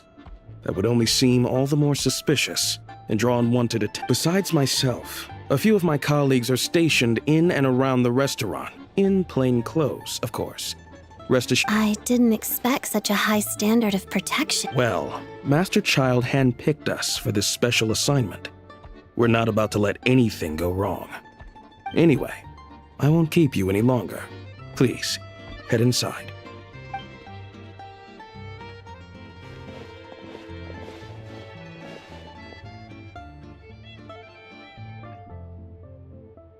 Traveler! Alyosha, you're back! Oh, hey! Who's our new friend? Hi, I'm Odette. The Traveler and I crossed paths a few times.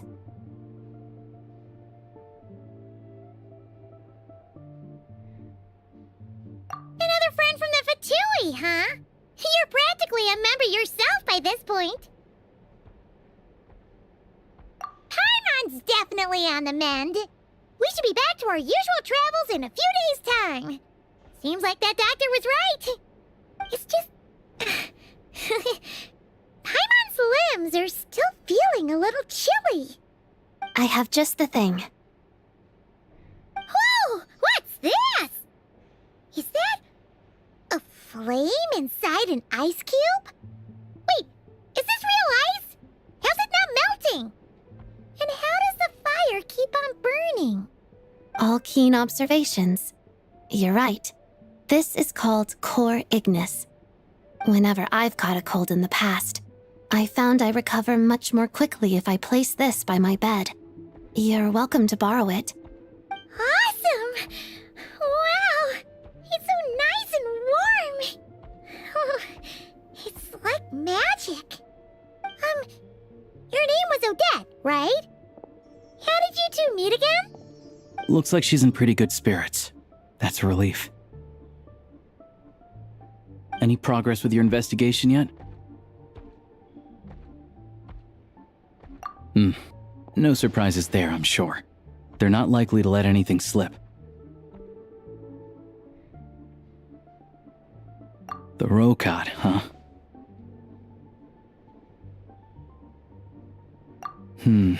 Let me think.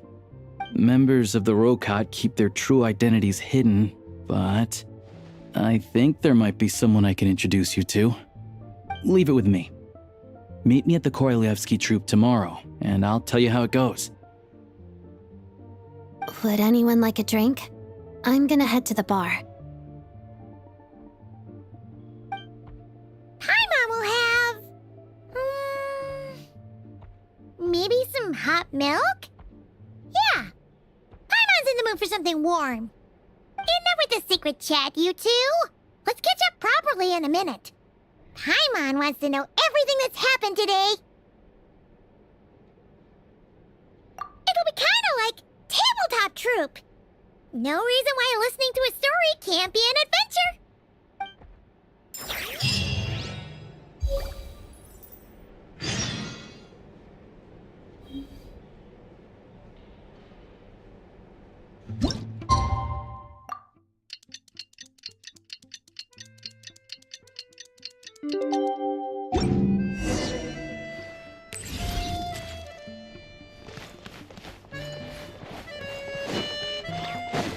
Take a break.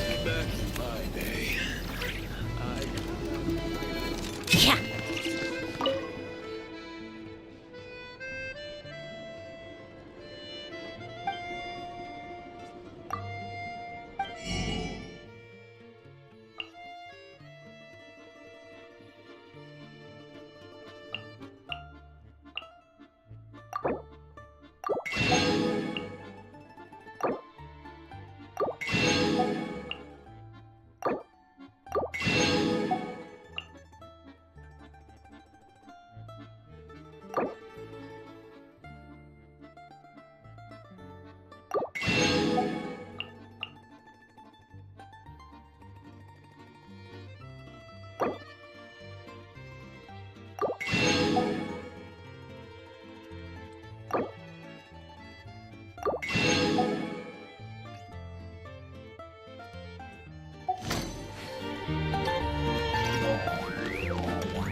Come on, keep up.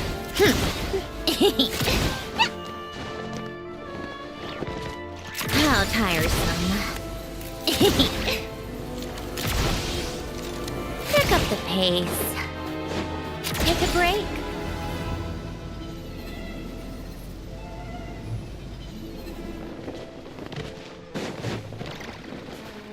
Come on, keep up. Pick up the pace. Yeah. Take a break.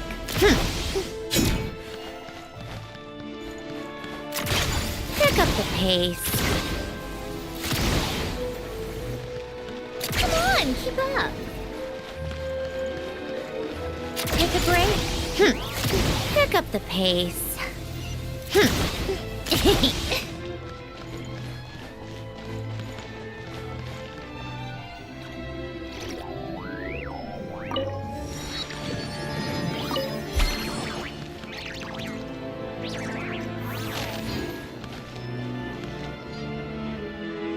Ah, you made it. I've got some tickets, and I managed to set something up with the Rokot. It'll have to wait until after the show, though. Happy to stay and watch? I doubt you've seen the Korolyevsky troupe on stage before. Pleasure. Here, this is the way in.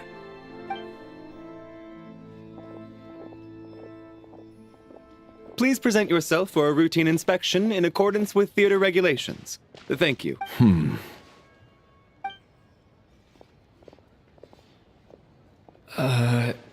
Is that guy with the Fatui? Looks like he's waiting for something. Okay, all done. Thank you for your cooperation. Please proceed through to the theater.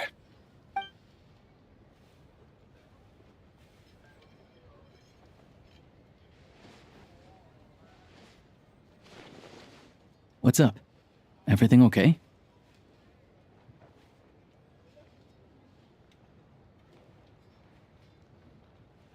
Snezhnaya's business and political leaders are always passing through here, so it makes sense that security's tight.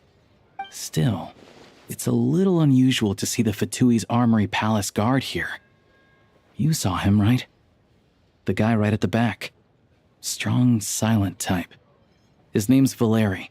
He's part of the Special Assignments Battalion, but supposedly a researcher, though he never seems to put much time in at the office. The theater is one of his favorite places to hang out when he's playing hooky from work. But that's not for us to worry about. Let's go. The show's about to start.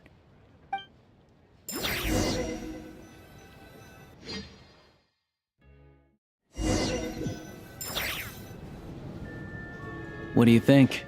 Pretty impressive, huh?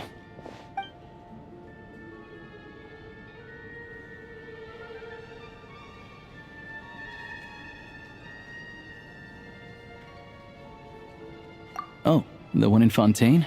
I hear it's iconic. Never seen it for myself, though. Here we are, just in time. Sorry, coming through.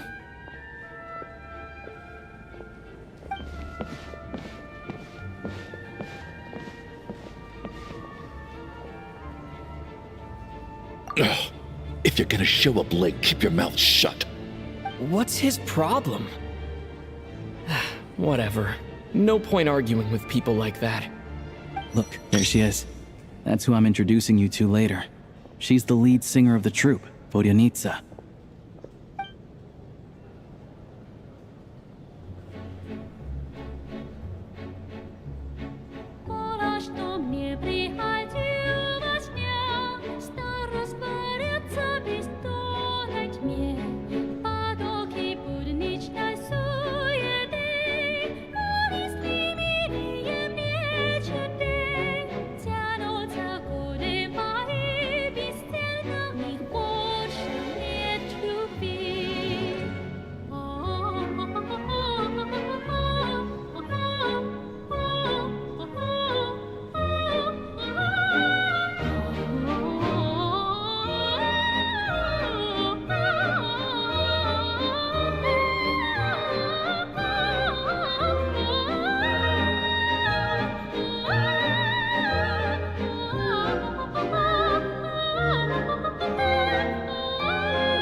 This leads directly to the green room.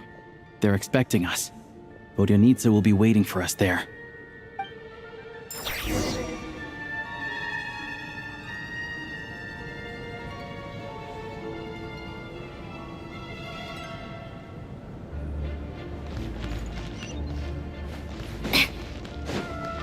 Come on, keep up. Pick up the pace. Pick up the pace.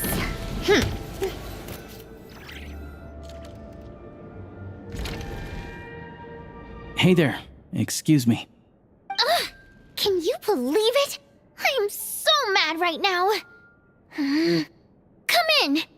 Oh, it's you two.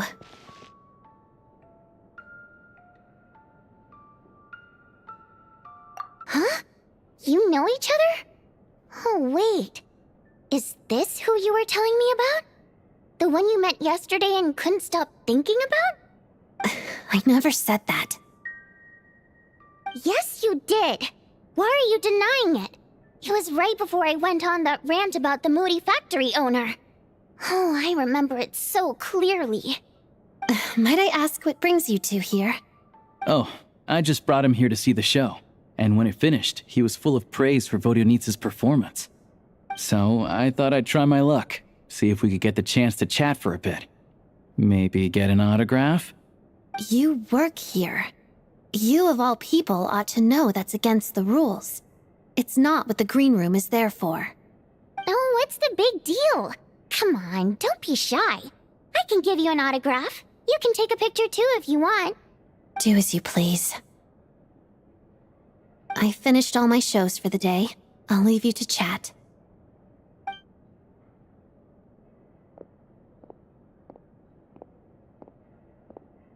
I wasn't making that stuff up, you know. Odette's just too proud to admit it. She thinks very highly of you. And so do I. You did the right thing in Svietloladovka. We're good. Odette's out of earshot. I'll lock the door. Confidentiality, of course. The Rokad is very strict on that. Whoa, Alosha! Not out loud! Not with an outsider here. Relax, I've taken care of it. Look at The president's reply sent this morning. Wait, so He's been approved to join? You told me last night that you wanted to get intel from the Rokot. Unfortunately, Rokot intel is only available to members. But ever since you set foot in Snezhnaya, we've been working together. I've seen the way you work, your character, and your motives. Everything about you is perfectly in alignment with what we're trying to achieve in the Rokot. So I figured I might as well cut to the chase. I wrote a letter to the president explaining your situation, including just the right amount of detail. His approval came very quickly. Of course, it's still your decision whether you want to join or not. We'll respect your choice. Well, assuming Odette was telling the truth and she didn't misjudge you, I guess we don't need to worry about you blowing our cover. Still, you gave me a real fright. I didn't know that's why you came looking for me. So, that stuff you said about admiring my performance, was that just because Odette was here? Did you actually mean it? Now you're talking. That's what I like to hear. Anyway, let me give you a quick rundown of how things work. Like I said, the Rokot is a covert organization, and we hide our identities. Members typically don't meet in person or even know each other's identities. This helps us maintain a high level of independence and secrecy. Because of this, members are basically free to decide their methods without constraints, so long as the outcome of any activity doesn't violate the organization's principles. After all, we don't have any ostensible contact with each other. This way, if anything goes wrong, no one else will be implicated. Beyond the freedom to choose how you operate, it's also your choice whether to act at all. We have plenty of members who have yet to take any action. In short, joining the Rokot in and of itself won't place any restrictions on your activity in Snezhnaya. There's a code of conduct you can read if it interests you. But basically, as long as you don't plan on using your anonymity to go around doing evil, you'll be fine. I tried reading it 5 or 6 times. Never made it all the way through. Even the most lackluster script makes for more interesting reading. Great. Then I'll go grab an official application form. Be right back.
Well, Alosha has this pet dog, you see.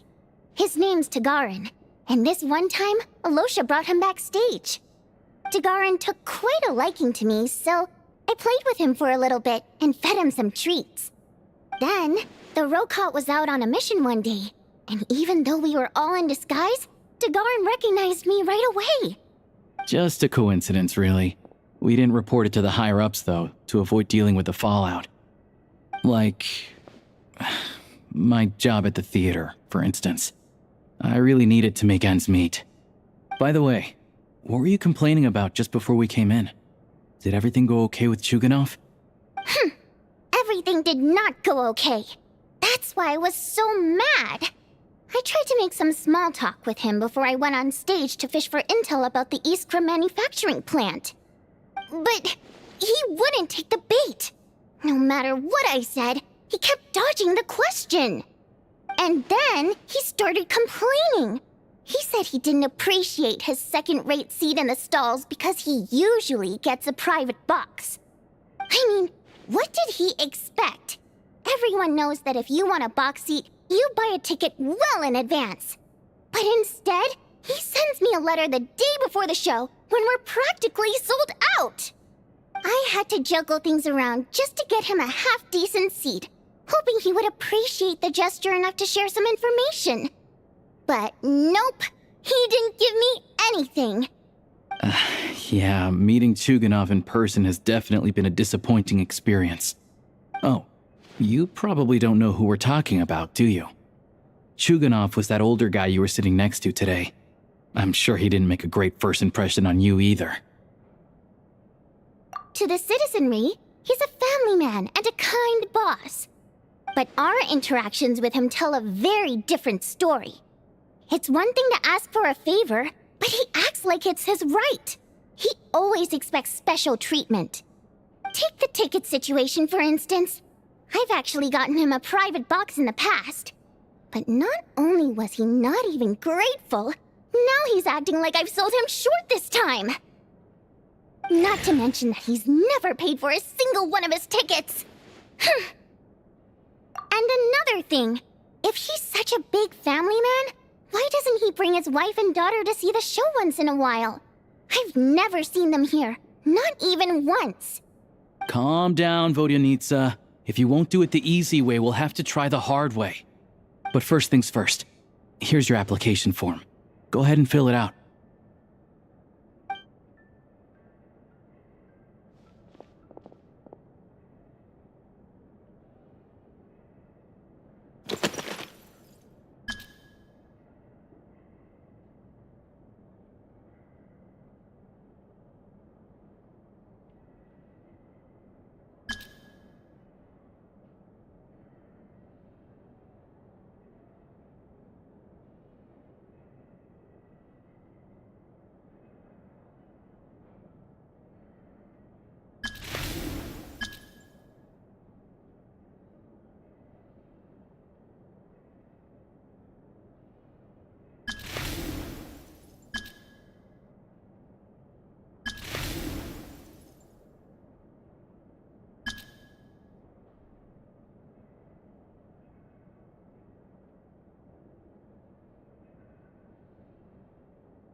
Looks like I'll need to make a few little tweaks here and there. But other than that, you're good to go. All right. Now that we're officially Rokot comrades, I can tell you. Chuganov is the target of our current operation. Recently, we've done some recon work at the Iskra manufacturing plant, which pretty much confirmed that their energy consumption is way beyond the legal limit. All we need now is some direct evidence to present to the Vetcha, so we can demand that they shut the plant down. That way, the Kresny Crystal can be allocated to where it's needed most. I was hoping he might let slip during one of our chats, but he's too tight-lipped. We'll have to find another way.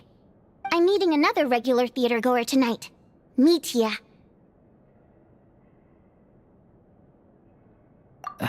But Valeri's here too, and he's probably looking for Mitya, so he may end up being a no-show. Don't you worry. He must know how to dodge Valeri, or he wouldn't be showing up on time for every performance. Mitya is a renowned energy expert. Although we can't get any direct evidence of the excessive energy consumption at the plant, we can accidentally let the information slip to him. The authorities should take someone like him seriously. So if he starts raising questions about energy use at the Iskra manufacturing plant, there will be a proper investigation. Also, we're not allowed on site, but he has clearance. So all we need is his cooperation. Yeah, so that's the other thing we're trying to figure out. Though I think we're far less likely to make any progress on that front. Still, I hear that Mitya is a bit of a chatterbox. So, who knows? Maybe if we catch him in the right mood, he'll let something slip. What do you think? Sound like something worth your time? Okay, in that case, you guys find a seat somewhere nearby. Pretend you're a couple of buddies there to eat, and keep your ears peeled for useful information. He's a huge fan, so I doubt he'll have his guard up around me. But you two need to be convincing. If he suspects anything at all, he might— Sure. Don't worry. We'll make a believable pair of buddies. Perfect! You've sold me already. Now, help me tidy this room up a bit before we head out. Okay. What needs tidying?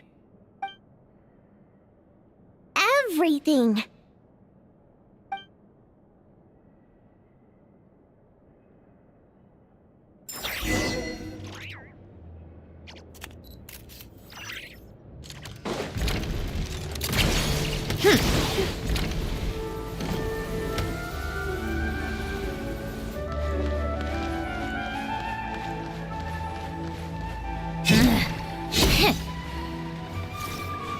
How tiresome.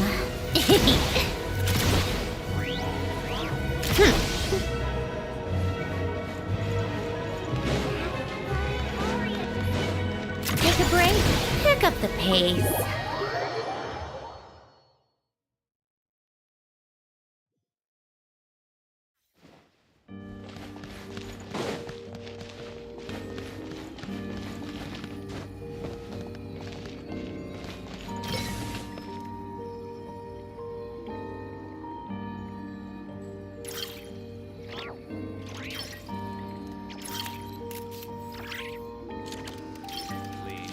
Such honest passion. How can it not be called play? I swear.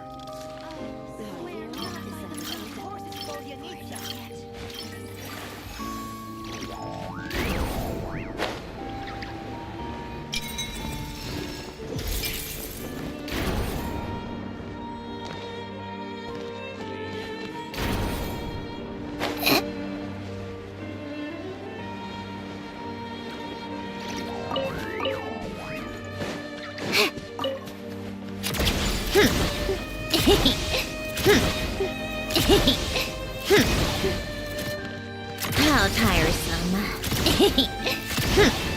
Pick up the pace.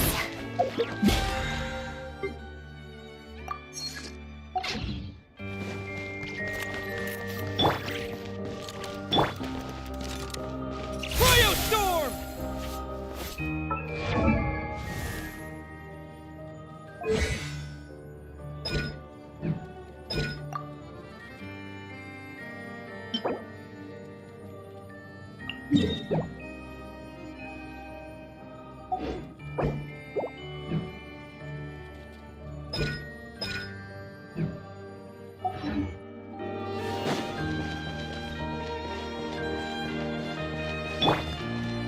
Come on, keep up.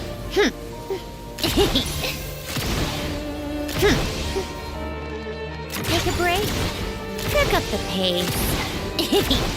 Pick up the pace. on, keep up. Pick up the pace.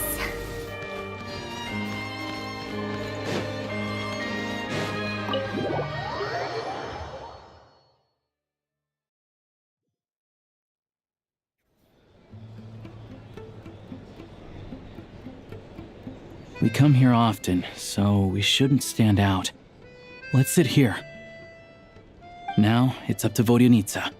Let's see how the conversation goes.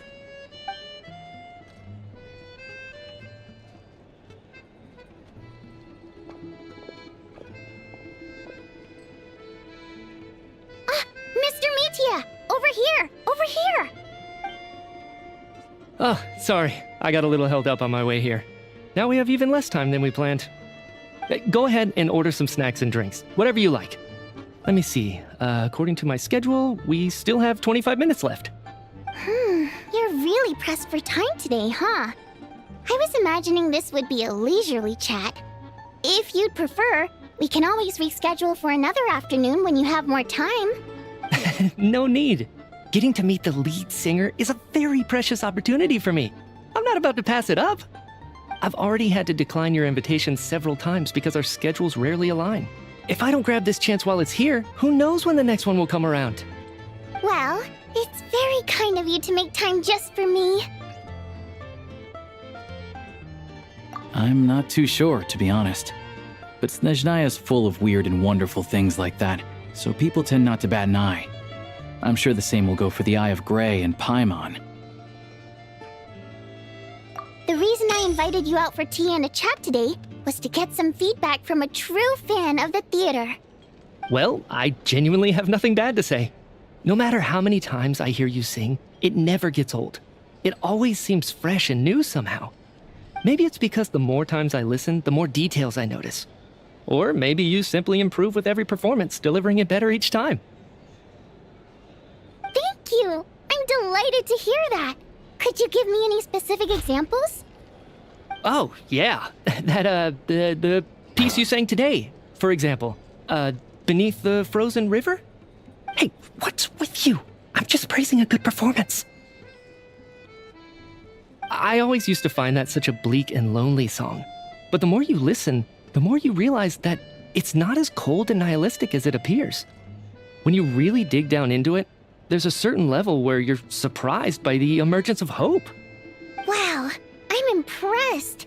I didn't expect you to pick up on that.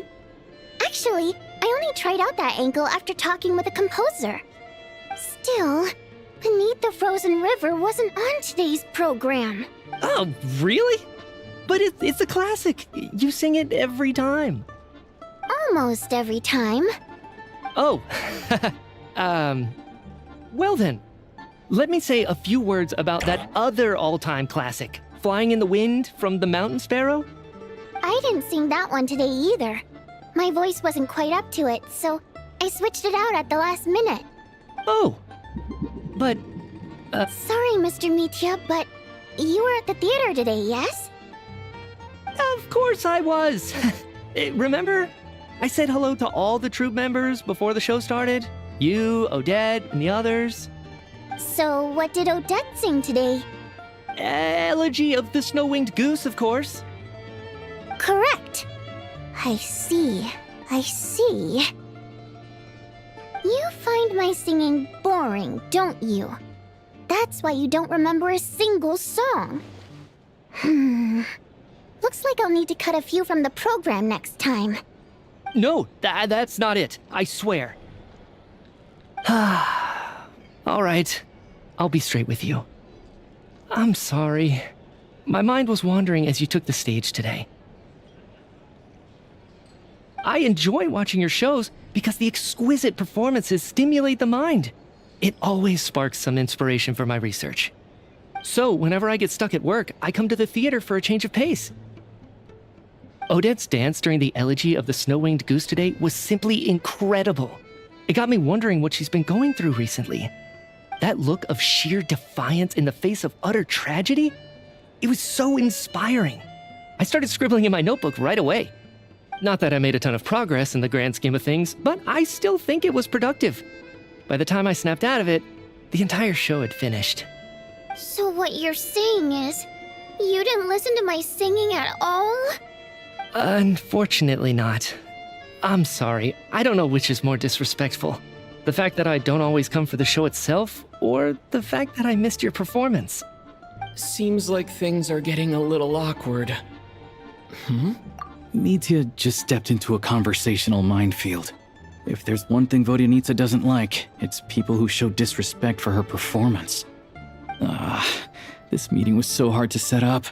Don't tell me it's already falling apart. It's fine. I suppose this is affirming in its own way. At least, it shows that our performance really touches people's hearts, right? Don't let it bother you. It certainly doesn't bother me. She's showing a lot of restraint. Well, I'll be sure to let Odette know how much you adored her performance. Please don't say that. I always love your performances too. It's just that inspiration struck at the wrong time today. I'm usually all ears. I know, I can tell. That's why I value your opinion. I'm sure some people can't stand it when others praise their coworkers right to their face, but not me. No, sir. Fair enough. I still feel kinda bad, though. But you know what I really can't stand? People who only show up to the theater to pretend that they're cultured. Makes me sick to my stomach. Oh, yeah, 100%. There are too many of those people around. By the time they're walking out the door, they've forgotten all about the show. What's wrong? You look furious. I don't know if you've heard about the boss of the Iskra manufacturing plant.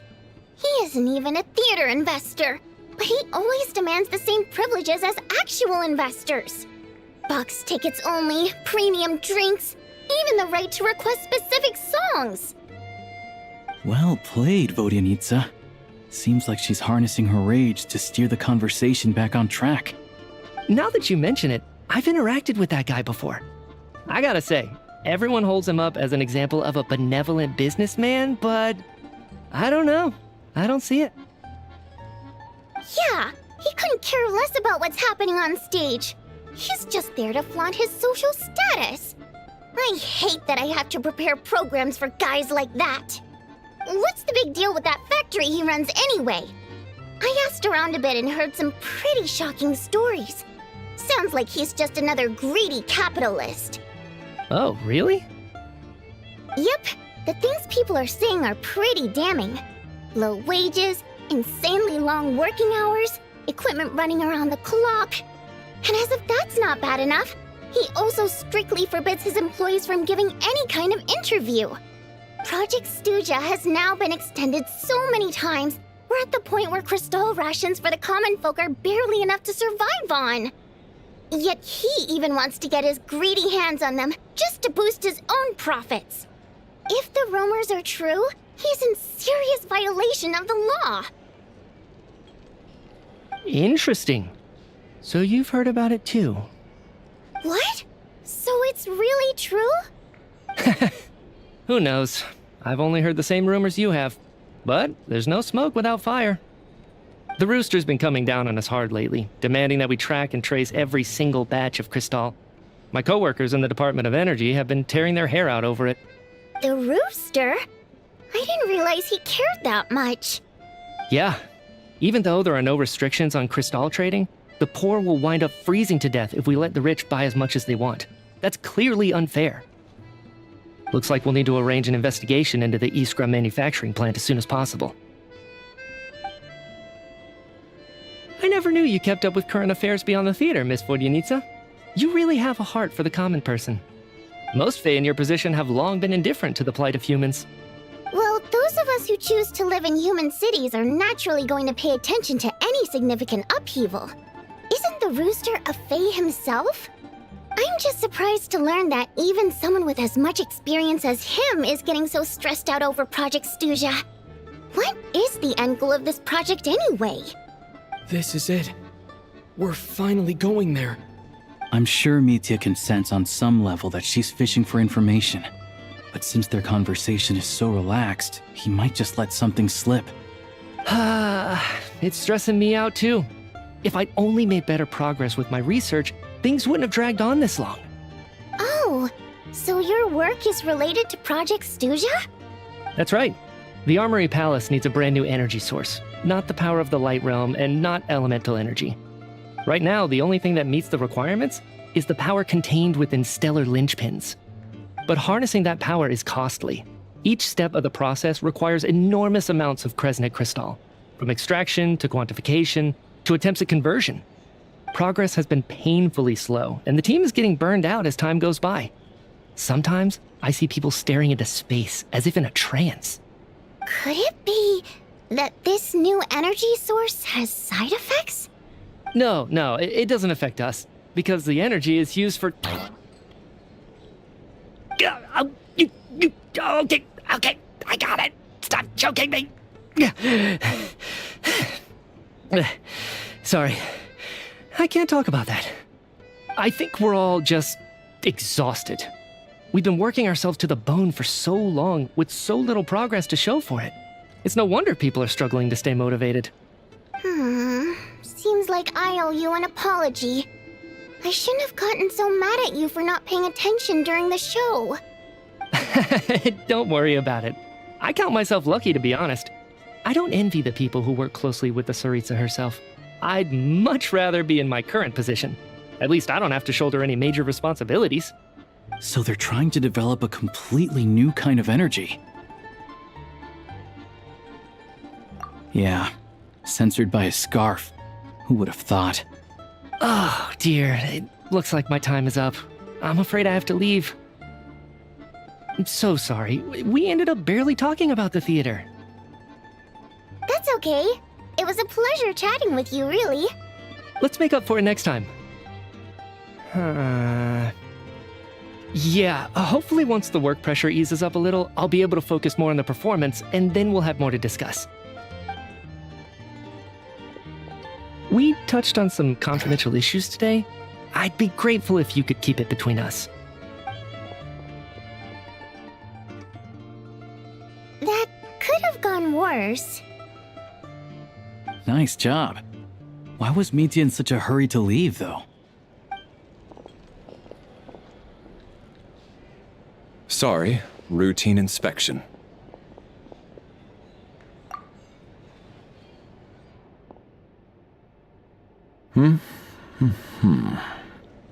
Okay, let's go.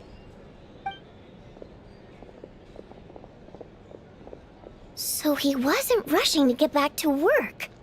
He must have calculated that Valeri would find him here in exactly 25 minutes. That's frighteningly accurate. One of the main duties of the Special Assignments Battalion is to ensure that important figures stick to their schedules.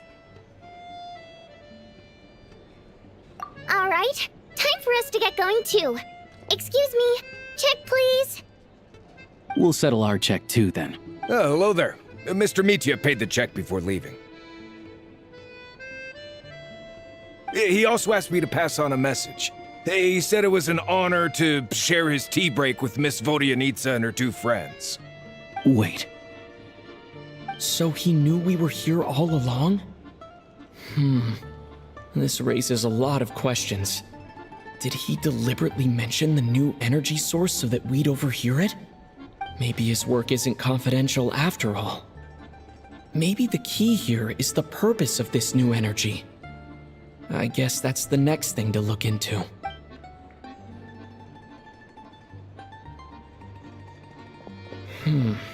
Vodyanitsa and Alosha have left. Time to head back and call it a day.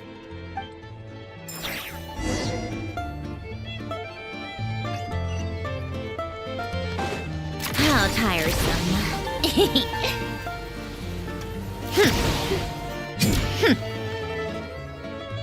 You're back! Here, but Paimon was just gonna mention that. After she woke up today, Paimon felt like her temperature was completely back to normal. Still, there's some good news. Paimon thinks it's like there's some kind of mysterious power affecting Paimon. Paimon's never felt this way before during any of her drafts. She only started feeling this way since we arrived in Snezhnaya. That's right. The Armory Palace needs a brand new energy source.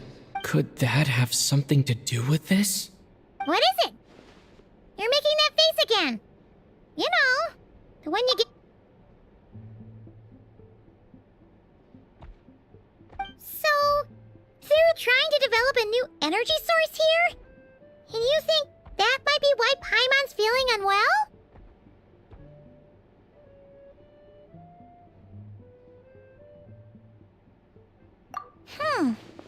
Well, Michi denied that the energy they're researching has any side effects. Although, he did say that people working on the project have been having issues with their concentration and short-term memory. And even so, those are completely different symptoms from Paimon's. It's pretty faint, so it's kind of hard to tell. But, if anything, it seems like it's coming from roughly the same direction as the Armory Palace. Sure, Paimon's with you there. But how, though? The Rokat only has a limited amount of intel. Oh, great point! They argue about Project Stuja every day. If we could sit in on one of their sessions, we might pick up some new leads. Good idea! Oh yeah, while you were out, Paimon tried all the yummiest looking desserts in the Podvoria restaurant. This one seemed right up your alley. So, Paimon saved some for you.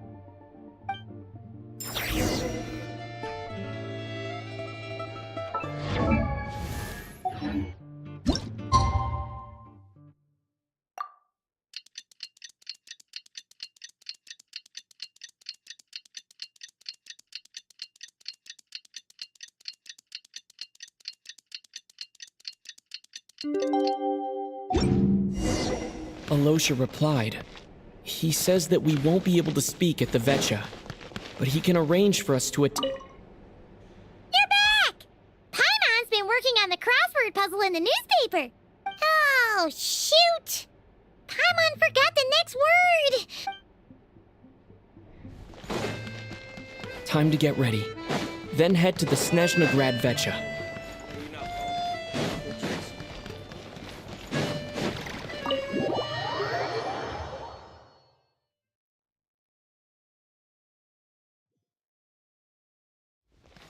Come on, keep up.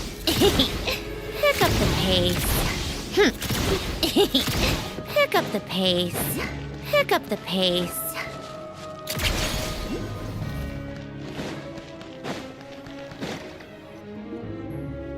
Ah, Miss Vodyanitsa, prima donna of the Korolievsky troupe. What a surprise! Sorry, I'm not taking interviews today. Oh good, you're here. The session's about to begin. Let's get inside. Please wait, Miss Vodyanitsa. Could you introduce...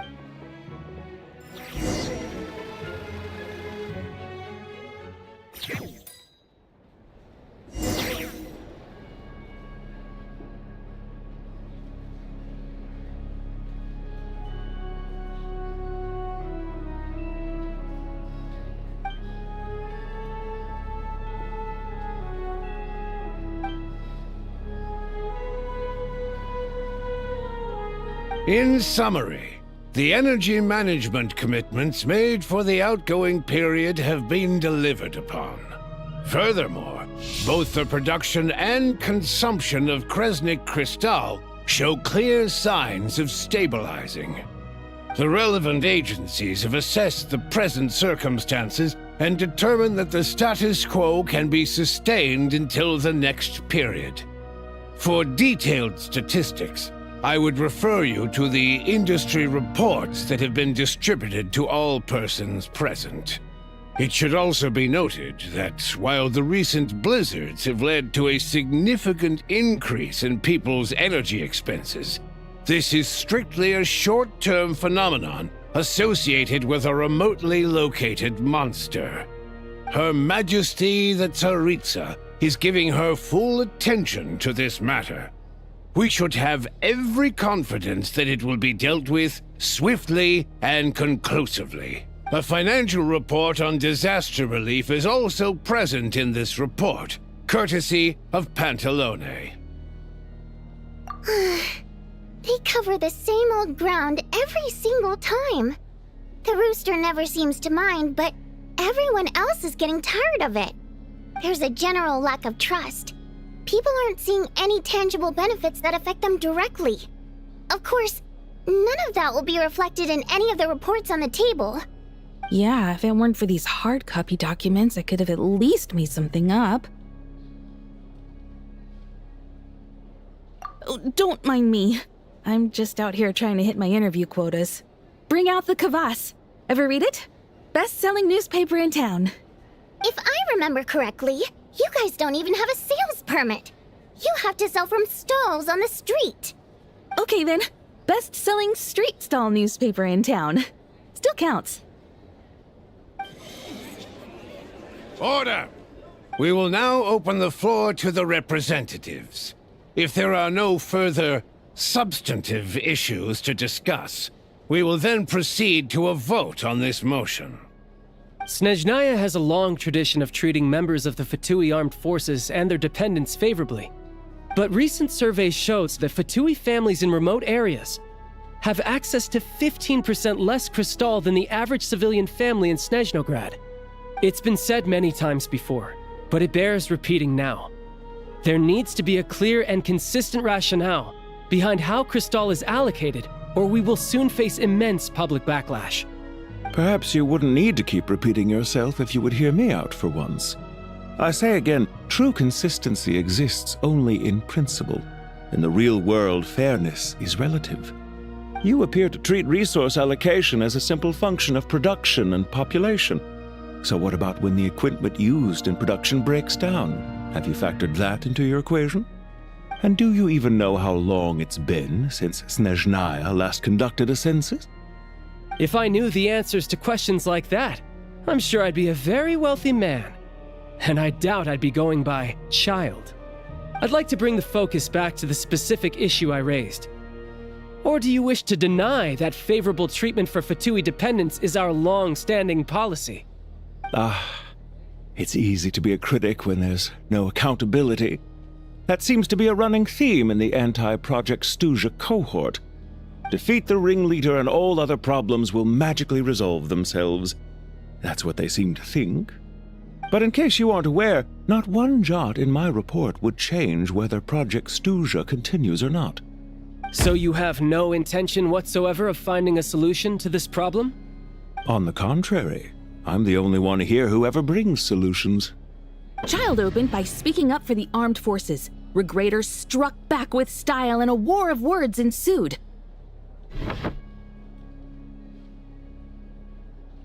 Our reporter was live on the scene to get the audience's reaction as it all unfolded. Who do you support? The people have spoken! Child received raucous applause from the crowd as he pushed Regrader onto his back foot with a relentless barrage of questions. It had to be seen to be believed. Now you see why they don't have a sales permit. However this reporter wants to spin things, I haven't forgotten that Tartaglia was representing the Northland Bank when we first met in Liyue. So surely their relationship can't always have been this strained. You two are getting off topic. Let's focus on what the data is saying. Mr. Pantalone, may I speak on your behalf? Oh, please do. I'm more than happy to save my breath. Crystal distribution policy undergoes modifications with each new period. The ultimate goal being to find the most reasonable method of allocation, which I believe is what Mr. Tartaglia also seeks. But I fear many may have been misled on this topic by extremist activists. To clarify, Project Stuja is not the root cause of the problem. It is merely a framework for resource distribution. The most recent reports all point to Snezhnaya's resilience and adaptability during this period of fine-tuning, and give clear indications that a distribution framework is improving with each iteration.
To make drastic adjustments without first considering the risks would likely do more harm than good. It would be a waste of the hard-won experience we've gained to date.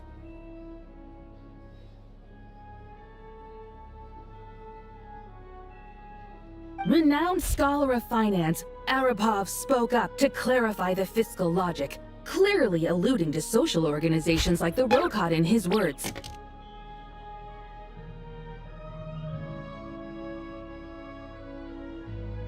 With the notorious Lelex still active to this day, should the Rokot be held responsible? No, there is someone else to blame. She's just rephrasing what Mr. Pantalone said. The Rokot are the critics he accuses of taking no responsibility for their actions. As for Lilac, you won't have heard of him yet. He's currently the most famous member of the Rokot. Well, more like infamous.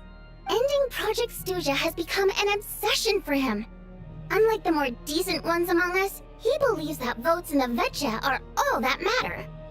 So whether it's threats, coercion, or bribery, he'll use whatever means necessary to get people to change their vote. And since we're already on the subject, what do you think of Lilec's methods? Are you for or against? Well, whatever the story is, his actions benefit us all. We stand with Lelec. At least someone here wants to take this discussion seriously. I've been considering that issue myself.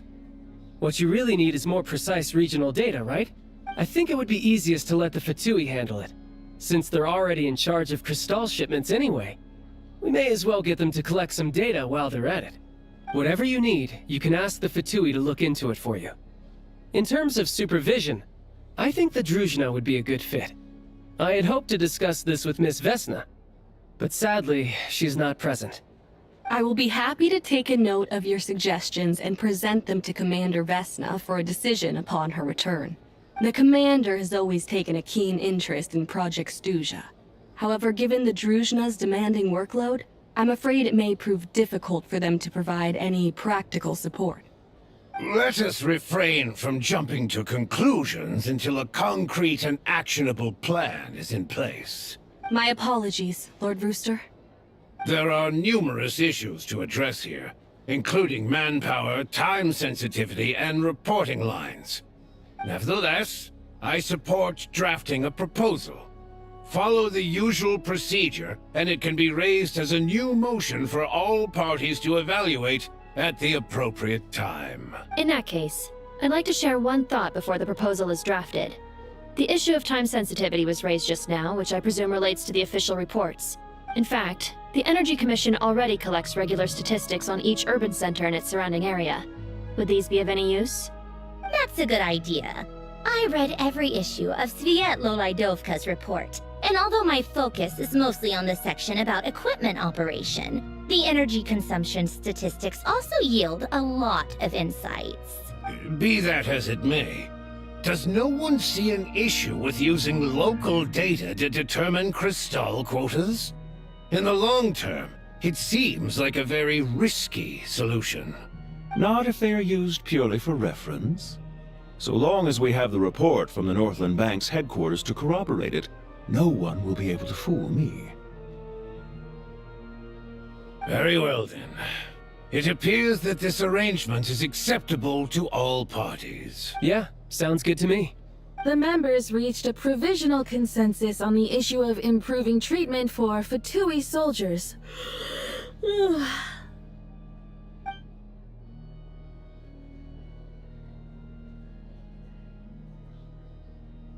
Today, the prima donna of the Korailievsky troupe attended a session of the Snezhnograd Vetcha in the company of a dashing young man.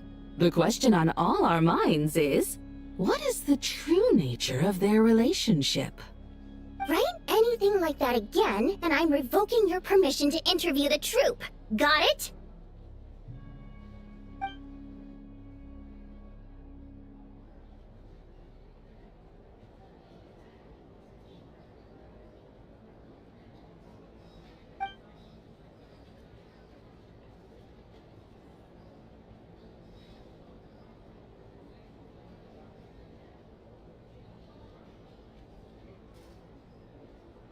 Now then, if there are no further contributions from those present, we shall proceed to the final vote. Hey, check it out! What made him vote against? What?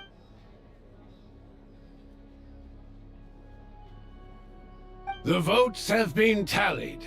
Those in favor of continuing Project Stuja total 61%, securing a clear majority. That was too close.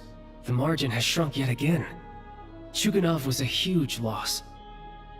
I'll bet Lelek is behind this. I wonder how Pulcinella will respond this time. Chuganov. I see. Lelek strikes again. Yes, go, Lelek. Once Project Stuja is defeated, our unwavering support at Bring Out the Kvass will finally pay off when we make our comeback. I can taste our victory already! In accordance with the result of this vote, Project Stuja will remain in effect until the next Vecha period. Finally, may I remind us all, we debate only for the greater glory and solidarity of our nation. May the Aurora shine ever on, and the Tundra always stand firm. The session is concluded.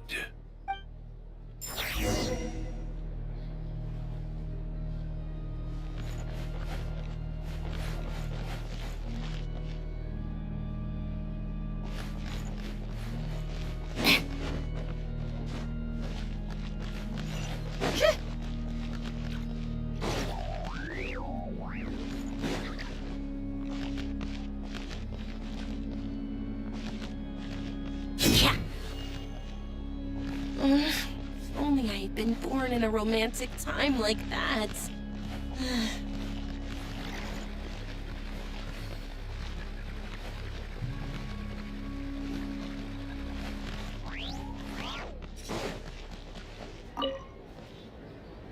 I have to say, I really wasn't expecting Chuganov to vote against Project Stuja. Well, in principle, Snezhnaya's business and political elites ought to be the ones least likely to oppose it. As we heard, Project Stuja is basically just a resource distribution framework that requires everyone to cut back during the winter. But even if the policy got cancelled, the Tsaritsa's energy needs wouldn't suddenly go down. The extra demand from the public would have to be filled from somewhere. So logically, the factories would have to take the hit. I got a letter from Mr. Mitya just before today's session. He said he's confirmed that there are issues around overtime and excessive energy consumption at the Iskra manufacturing plant. In a situation like this, once the Rooster receives the report, he'll order the factory to halt production and submit to an investigation before issuing a penalty. But that's a week-long process, and thus didn't make it onto the Vecha agenda this time. I don't think he suspects anything so far. Exactly. And as you know, he's a very selfish person. I was originally gonna try and flip him after he received notice of the official sanctions. My plan was to convince him that the whole thing was completely rather than just sit back and take the hit while his factory stopped production, he'd be better off voting to end Project Stuja. At least that way, no one else would be able to make any money either, because all the factories would suddenly have more limited energy to work with. But now, he's already voted against it, which means someone must have used more forceful means to change his vote. Just like with everyone else who flipped. Yeah, no one knows why Lelek is so obsessed with ending Project Stuja, but by the looks of it, he's inching closer and closer to Lelek must have strong motivations, given how he'll stop at nothing to achieve his goal. Maybe he knows the full truth of Project Stuja. Maybe my next step should be to focus on him. Oh, right. What are your plans for the rest of the day? Shall we head out? Hey, comrade. I noticed you were here during the debate. I didn't take you for a political enthusiast. Greetings, Harbingers. I just happened to have some free time today, and my new friend here thought it might be fun to check out the Vecha. Ah, Odette must have introduced you. Looks like you two are getting along pretty well. I'll leave you to catch up. I should head back to the troop. Sure. Break a leg and all that. Thought it might be fun to check out the Vetcha, did you? Things are never that simple with you, Traveler. There's no way you're here for kicks and giggles. Tell me I'm wrong.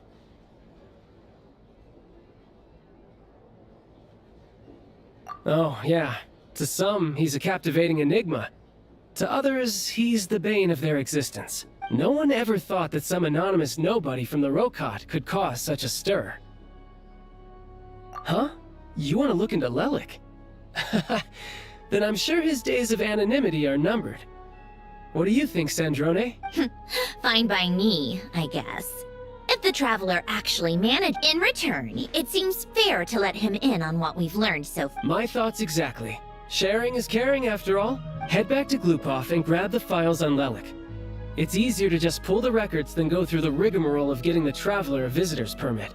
As you command, child. In that case, since we're going to be waiting anyway, I'll have someone brew a pot of black tea. One common thread among the many incidents Lelik has been involved in is that the victims are all too scared to share any real information about him. Clearly, he must have threatened them in some way. His modus operandi is to silently infiltrate the scene and leave a threatening letter behind. But neither the letters nor the crime scenes ever yield any clues to his identity. So all these files have to offer are short statements by the people affected. They don't give us a lot to go on. If nothing else, it shows we're dealing with a trained professional who's versed in counter-surveillance. Yes, and to that point, he often strikes in highly secure locations. The victims are high-ranking and influential people who take their personal security very serious. Somehow, Lelik slips right into their rooms without making a sound. There's never any eyewitnesses, nor the slightest trace of a break-in. If he can get in and out undetected, it means he can strike without warning. Not that that's ever happened so far, but the thought is enough to scare these people sleep. It's hard to believe that a human being could pull this off flawlessly every time. So they switched the focus of the investigation to Faye. Unfortunately, no one's found anything yet. Careful, don't underestimate me. Although truth be told, I'd probably find it hard not to blow my cover. Direct confrontation is more my style.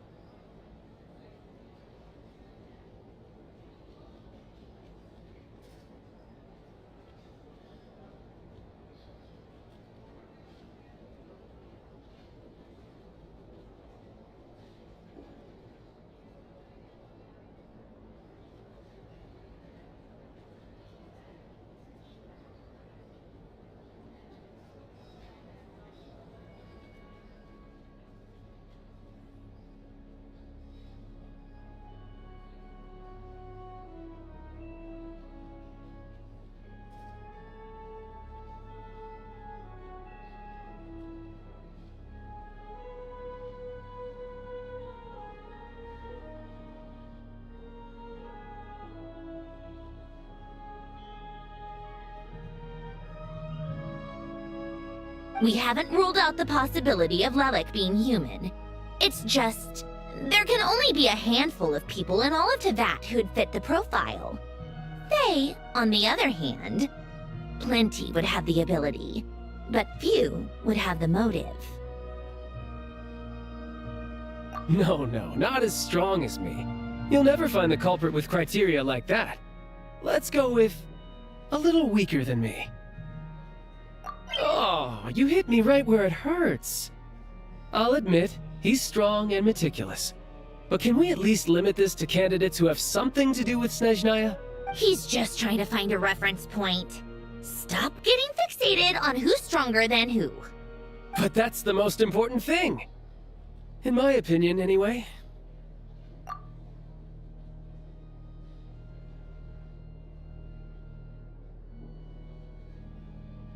Odette? Yeah, that seems about right. Except she's Fatui, so the likelihood of her working against us is pretty low. But yeah, much more accurate than your previous example at least. No, wait a moment. Maybe we should interrogate that assumption. What do you mean? Which assumption? Her Fatui identity doesn't necessarily exonerate her. And when you think about it, the Rokot would be precisely what she needs to conceal her identity. Plus, she wouldn't need to be such a pro at covering her tracks. She'd already know where the Fatui will be and when. So she could choose the perfect time to act. Oh, yikes. I was just thinking out loud. Why is this starting to sound like such a convincing theory? Still, what reason could Odette possibly have for trying to call off Project Stu- Arlecchino would be the best person to ask. She knows Odette best. Unfortunately, she isn't back yet. Rosaline used to open up to her in private about her struggles with Odette. As I'm sure you can imagine, Arlecchino is quite a lot better with children than Rosaline was. She gave her some tips on how to handle the situation, and Rosaline managed to reach a settlement with Odette before leaving. So I suppose there were at least no lifelong regrets left behind. Beyond that, I don't know the details about that side of things. But I do know that Odette definitely has a motive to hold a grudge against Project Stuja. The reason being, her father passed away during the early stages of the project. That was back before it had been named Project Stuja, when things were still being worked out. But in essence, it's remained the same ever since. Huh. The more you know. Rosaline was always so self-centered. I never understood why she started paying so much attention to Odette. Is that such a surprise? If you cast your mind back, you may remember that Rosaline and I weren't exactly close. We had tea together a few times, but that was about it. Odette's past is no secret. Her father was a Fatus, and her mother was a very famous ballerina. On the surface, it looks like she followed right in her parents' footsteps. But after her father passed away on a mission, her mother was overcome with grief. She broke her leg during a performance and could never dance again. Odette was only interested in ballet at the time, but this tragedy left the family with both breadwinners gone. They could barely make ends meet. Per Capitano's policy, family members of Fatui who died in the line of duty had to be appropriately accommodated and provided with adequate assistance. So, regardless of how Rosaline may have felt about it, it fell to her to resolve the issue of Odette's family's livelihood. In the end, the solution they agreed upon was to have Odette join the Fatui. Right, because the alternative would have been a one-off compensation payment, I guess. In that sense, joining up was definitely the better option. Still, she must have had mixed feelings about it, right? If she doesn't even like the Fatui. It's just a theory. A possibility. But as a motive for Odette to become Lelik, it holds up. That said, I have no idea where Odette's head is at right now, or what her conflict with Rosaline was about. Plenty of people were on bad terms with Rosaline. I have no intention of trying to figure it all out. Yes, but there's not much point in discussing that now. Yeah, back to Lelik. Since our investigations so far have turned up next to nothing, we've got nothing to lose by trying a new angle. Funnily enough, Tonya and I had actually made plans to go to the theater tomorrow to watch Odette's rehearsal. Unfortunately, thanks to this Lelik situation, I'll be stuck working overtime again. Which means, you can go in my place. No point wasting the ticket. Spirit Seeker. Quite the classic ballet. It was passed down through Odette's mother's family for generations, though it hasn't been performed in years. But Odette's been practicing it diligently, and it's finally ready for a return to the stage. Excitement is through the roof. Tonya's excited for it too. She's desperate to see it no matter what. Personally, it's not really my kind of thing, but since she's my little sister, I've actually seen it several times before. The story's pretty straightforward. The lead character follows a trail of clues left behind by a spirit, gradually recovering her memories along the... It's a tale of love and regret. So not exactly reinventing the wheel, at least by today's standard. But when that classic melody kicks in and the lead character begins to dance, it always gets me. Not an easy dance to do justice to, though. I know it's always been Odette's dream to perform this piece, but I'm not sure she's really ready. In that case, I think that even if she is Lelik, we should wait until her performance is over before... I'll let you take it from here, comrade.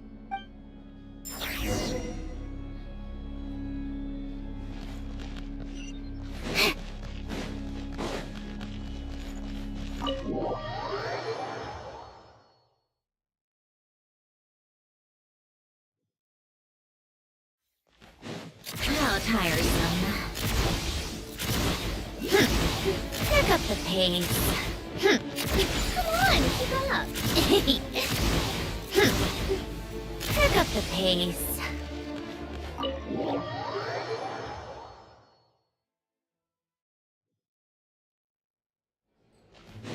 Take a break.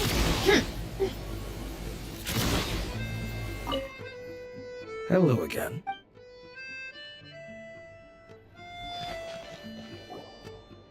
Sounds like you made a ton of progress today. Next step is to head back to the theater and get a clear answer from Odette. Either way, Paimon doesn't get the sense that she's a bad person. Sure, she might have done some pretty extreme things, but maybe this is going too far, but like, with everything she's managed to do so far, wouldn't it make more sense in theory to be even more, you know, heavy-handed? Why leave a letter when she could, well, we know there are plenty of other ways, so if it is her, she's got some principles at least. Yeah! Well, all you can do is follow the facts wherever. No change, really. But that thing Paimon told you about yesterday? Paimon feels like, oh...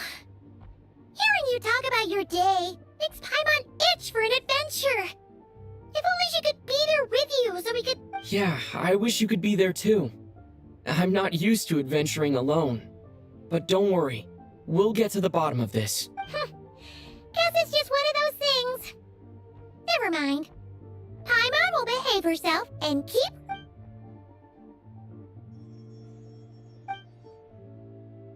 If Odette is Lelik, she may well have insight into her father was involved with the project's early implementation and tragically died in the process.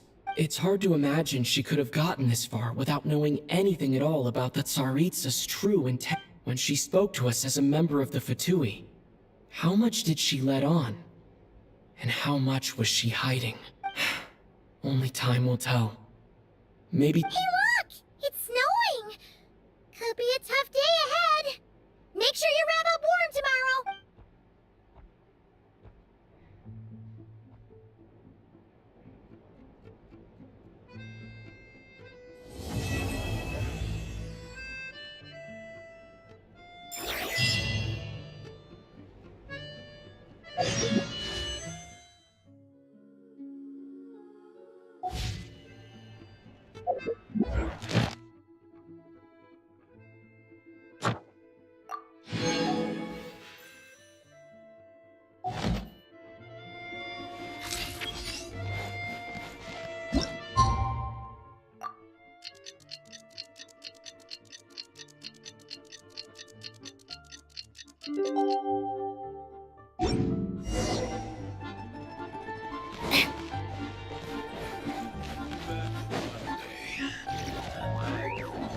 How tiresome.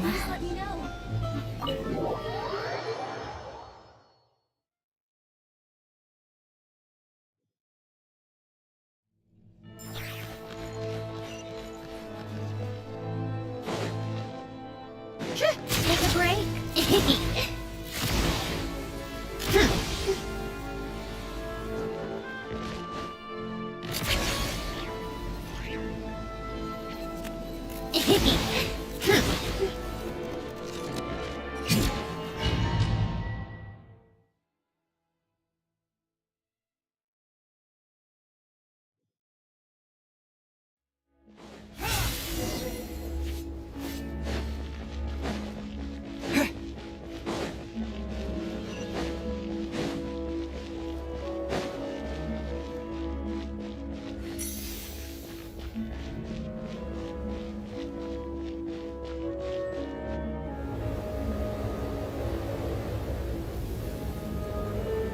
Ooh, it sure is cold today. I wonder how much heavier the snow's gonna get. Here to see Odette? I just need to see your tickets for the preview. Perfect. Thank you. I'll hold on to your tickets. Come on in. It's freezing.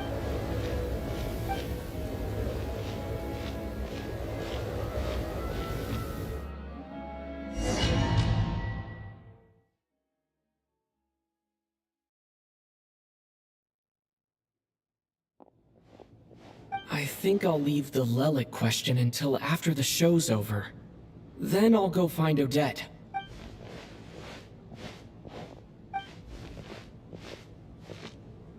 Child said he was originally going to come with Tonya. So I'm guessing Tonya's already here somewhere. Is there anyone here who looks like a Tonya? Let's see. It's a small audience. Makes sense for a preview. But wait, I do see some familiar faces. Mr. Chuganov's back again by the looks of it. Oh, and is that Mitya? And that Fatui officer, Valeri. Guess he must be playing cat and mouse with Mitya again.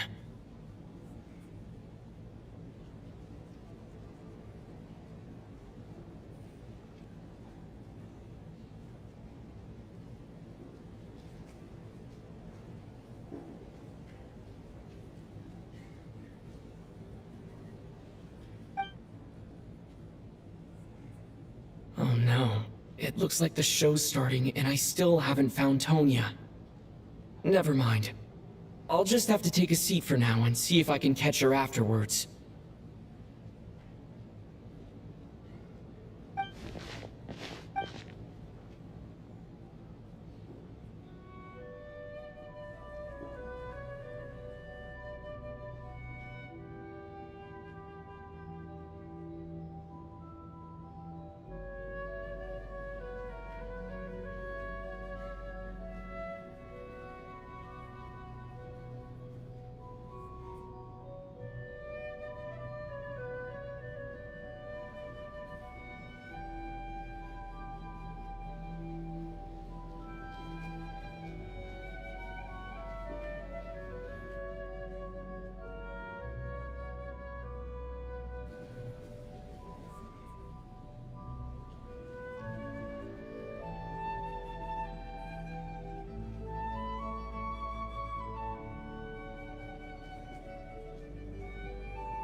Members of the audience, I'm a staff member here at the theater.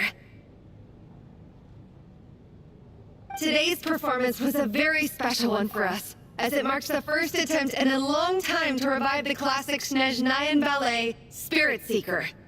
To commemorate this occasion, we would love to take a group photo of the cast, crew, and audience members present today. Could I kindly ask the audience to please come up onto the stage?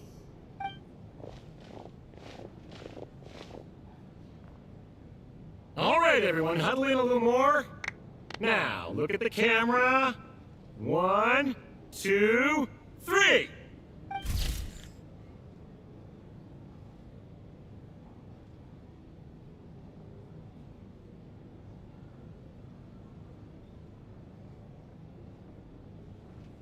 Are you quite satisfied, Mr. Energy Scientist?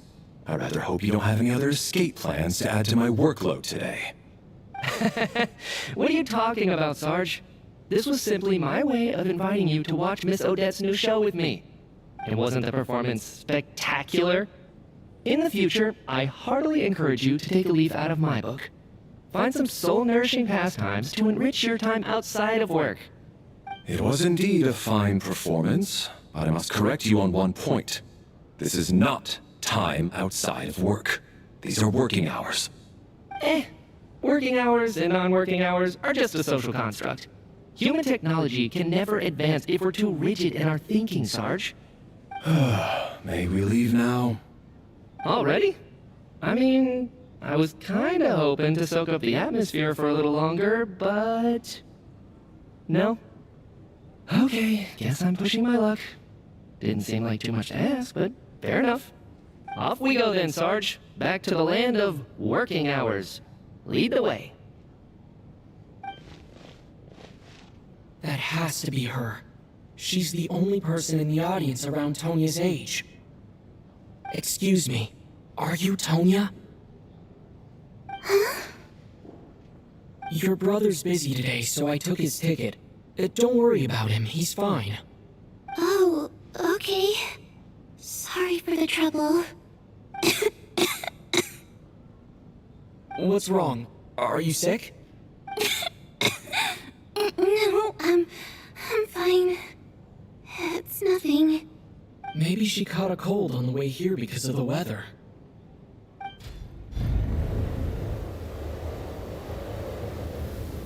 I haven't seen snow like this in a long, long time. It's most unusual. I know. It's completely white out there. You can barely see a thing. I've never seen such heavy snow in my life. Let's wait it out for now. You'd be lucky not to freeze to death in this weather, let alone find your way. Well, look at that. Maybe we shouldn't be in such a rush to get back after all. What do you think? Let's wait and see. Why do you need to take it so seriously? Fate has given us this wonderful chance to take a break. We owe it to ourselves to make the most of it. Come to think of it, there's a small inn not far from here that always keeps plenty of extra blankets on hand for guests. I know the route well. Shall I head over and borrow a few blankets? That way, anyone in a hurry can wrap up warm for the journey back. Just remember to return them next time you're over this way. Sir, there's really no need to go to all that trouble.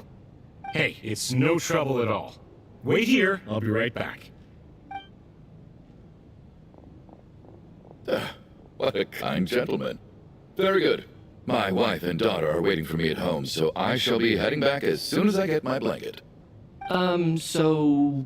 are you expecting us to go back to the Armory Palace wrapped in blankets too? Don't worry about that. I made arrangements in advance. Should I not return to the Armory Palace within 3.5 hours after Operation Showtime begins, an armed squad will be sent to collect us. They will escort us back. You are one of our key military personnel, so any weather-related risks must be eliminated. Operation Showtime? So, wait. Every single time you drag me back to work when I sneak out, it's a whole official operation? I gotta say, you've really turned this into quite a moral dilemma for me. It's snowing pretty hard out there. I think you should stay here for now. You seem a little under the weather. Sure. My Brother might come pick me up in a bit anyway. Time to get to work.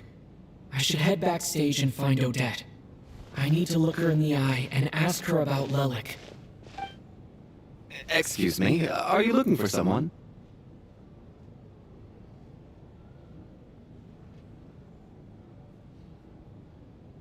Ah, a fan, I'm guessing?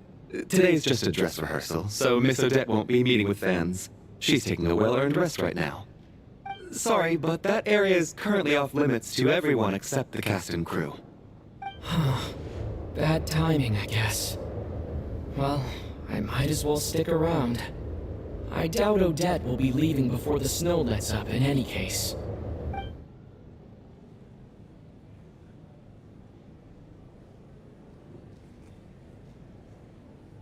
What happened to the gentleman who went to fetch the blankets? How has he still not returned? I was thinking the same thing. It's still snowing very hard. Do you think something might have happened to him? Whatever the reason for his delay, I must say I hate nothing more than people who make empty promises and fail to deliver. Well, I have to treat my employees like that on occasion, but that's different.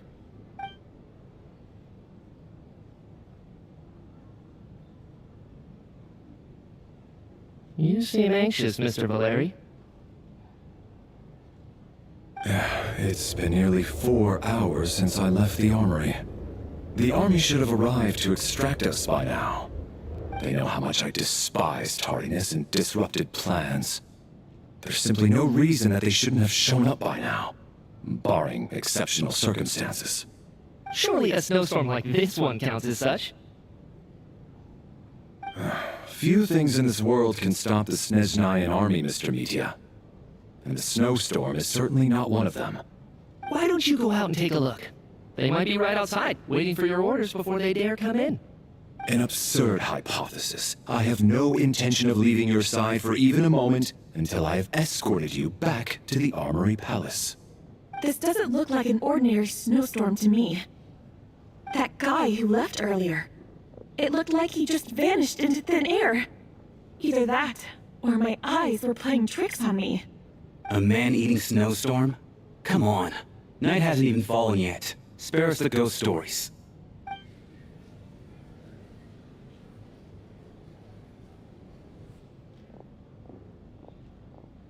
Traveler, didn't know you were coming today. How come you didn't say anything? Oh, right. I assumed you were looking for me and Vodenitsa. Odette's still backstage. Whoa, that's quite a snowstorm out there. I've been working backstage this whole time, so I didn't even notice. No wonder the audience hasn't left yet. Is weather like this rare, even in Snezhnaya? Yeah, snow like this. I'm sure I've seen it out in the wild before, but never in the city. Actually, I take that back. I don't think I've seen snow this bad even in the wild. This is something else. It's not normal. If even Alosha thinks snow like this isn't normal, could it have anything to do with that monster people have been talking about? We can't stay cooped up here forever. Someone needs to go out and take a look. No need. I have plenty of experience with snowstorms. Besides, I work here while you're an audience member. I should be the one to do it.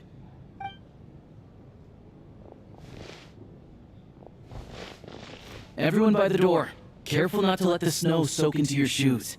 In a snowstorm, you gotta look after your toes above all else.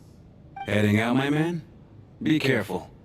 I've been told this snowstorm eats people alive. Thanks for the advice. I am planning to be careful. I just want to take a quick look at the situation out there.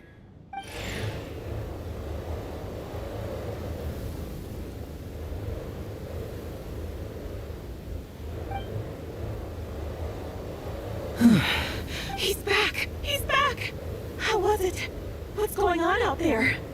Did you see any soldiers patrolling the area? Something about this storm isn't right.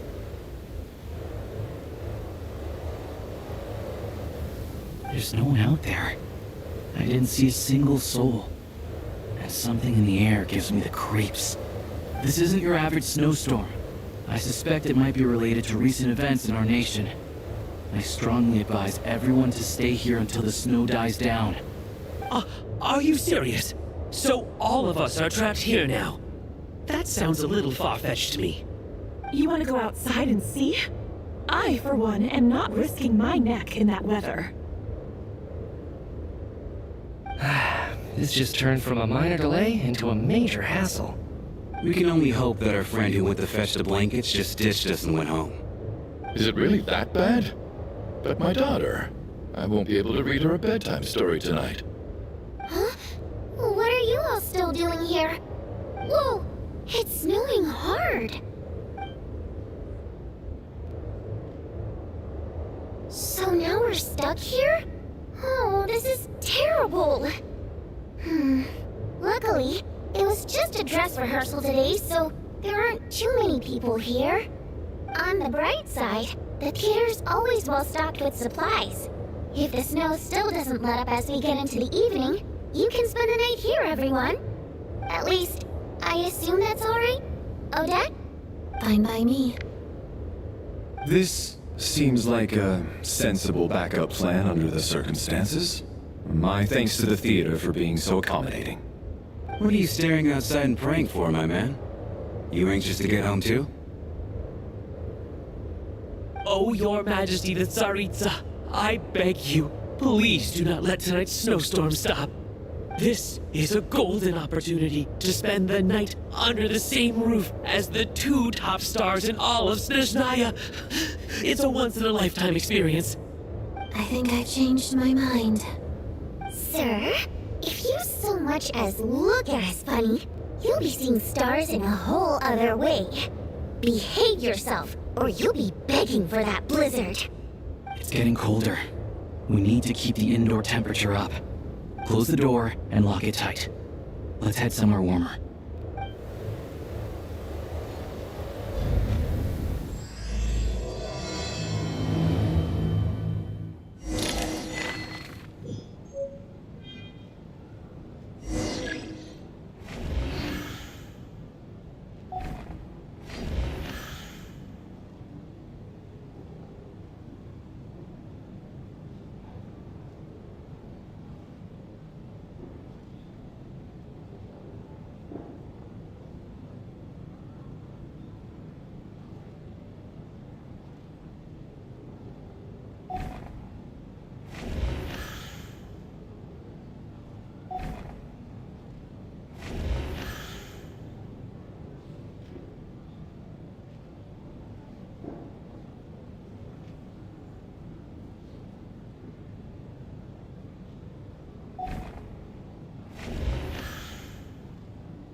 And then there's the aristocrats. Easiest of all to deal with. You don't need to use any force whatsoever. All you have to do is show them the rope you plan to tie them up with. Do you know why? I don't. Do tell. Because nothing horrifies them more than the thought of a cheap, coarse rope leaving creases on their precious million Mora coat. They'll do whatever you ask to avoid that fate.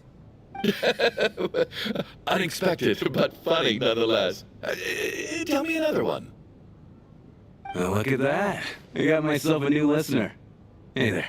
Let me introduce myself. The name's Shram, and I'm a mercenary. The kind that gets paid to do odd jobs for rich folks. And I am Chuganov, an entrepreneur. If my name is unfamiliar to you, you will no doubt have heard of my factory, the renowned Iskra manufacturing plant. Are you really that famous, Mr. Chuganov? How come I've never heard your name before? Excuse me? Is that a joke? Or are you being serious? Oh, I'll have to ask my rope later. He's probably tied up more entrepreneurs than I've ever heard of.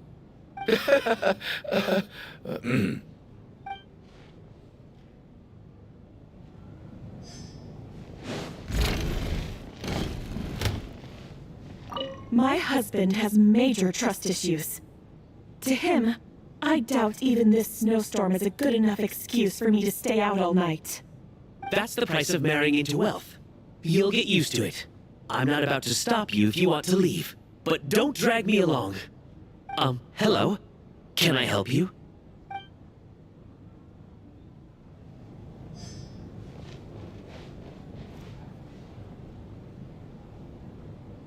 How are you feeling, Tonya? I'm fine. Sorry to worry you. I'm used to it by this point. I take medicine for it. My brother usually helps to get it ready for me. Child must take great care of his sister. He's never mentioned Tonya's illness, though. You know, I actually find this whole thing kind of exciting. Stuck in a strange place thanks to a snowstorm. Having to spend the night with a bunch of interesting characters. Exactly.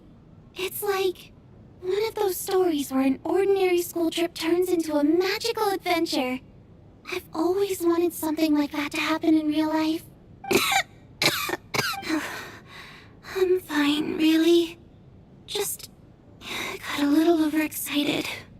Look after yourself. Otherwise, your brother will come after me.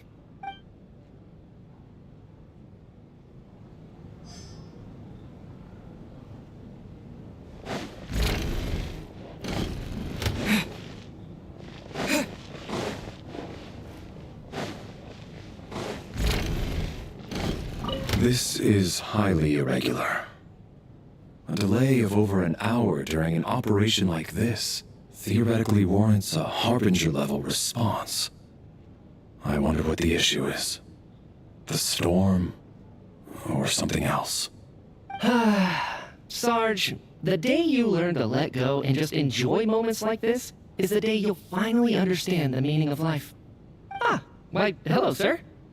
I believe you were the one sitting at a nearby table back at Podvorye Restaurant. Any friend of the theater's star performers is a friend of mine. It's a pleasure to meet you. I'm Mitya, from the Energy Commission. Greetings. Major Valeri, head of the Special Assignments Battalion. Armory Palace Royal Grenadier Guards, 1st Regiment. I am here to ensure Mr. Mitya's personal safety.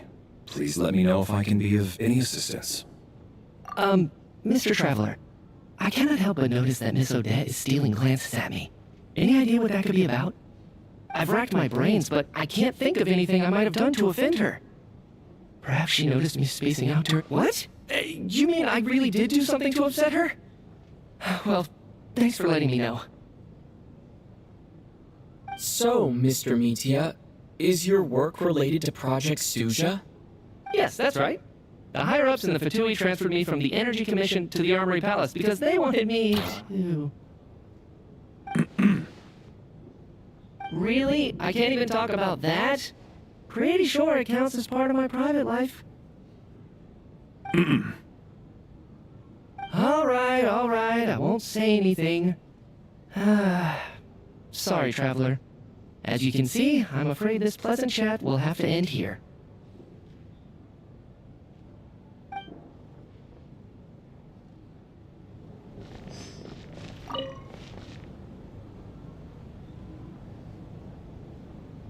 I don't think it's ever been as lively backstage before. I didn't know you were coming today. Hey, have you seen Chuganov? I heard he was coming today. Have you spoken to him at all? I'm with you. This could be just the chance we need. Yeah, I gotta figure out a way to coax some more intel out of him. I want to know why he suddenly changed his stance on Project Stuja. What exactly happened before the most recent Vecha vote?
For the Rokad, or just out of personal interest? Shh! There are other people around. Don't say the R word.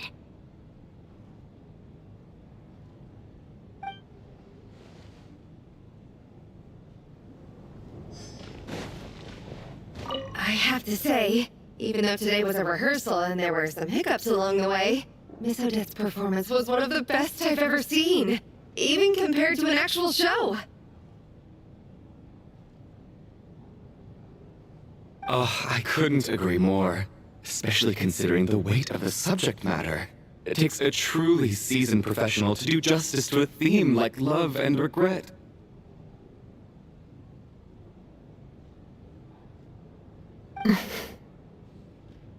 Do you think we were coming on too strong? Odette's ignoring us again. What about you? What did you think of today's performance?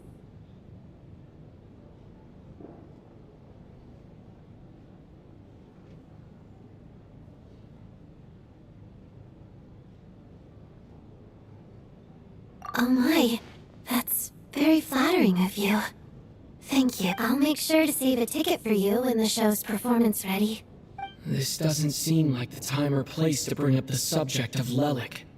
I need a chance to speak with her. So unfair. Talk about double standards. And now it looks like I've been spotted.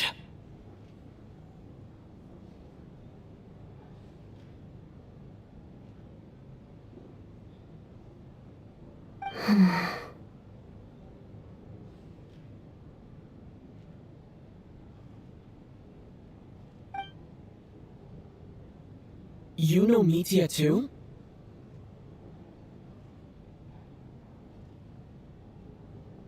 No, I don't. I just have a feeling that he might be dangerous.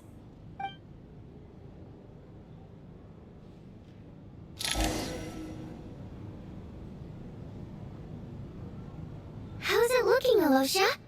No change from this afternoon. Heavy snow with no sign of slowing down.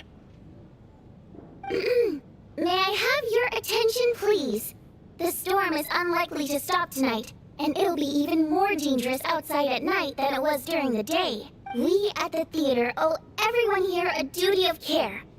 Therefore, we strongly suggest that you stay on site overnight and avoid going outside unless absolutely necessary. In a few short moments, we'll give you a tour of the theater's various quarters.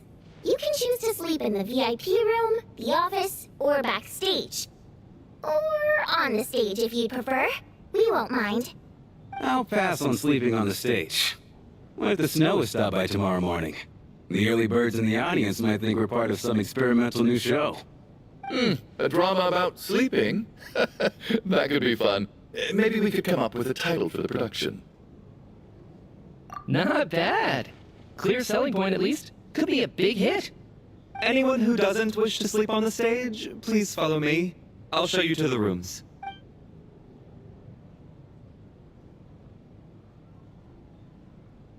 I guess I'll call it a night. Though I feel like I won't sleep very well without Paimon here. I'm sure she'll be worried that I haven't made it back yet. But as long as she looks out the window, she'll probably realize what's holding me up. I wonder if she's feeling any better yet. At least she hasn't been getting any worse. Still, I should try and get back first thing tomorrow morning.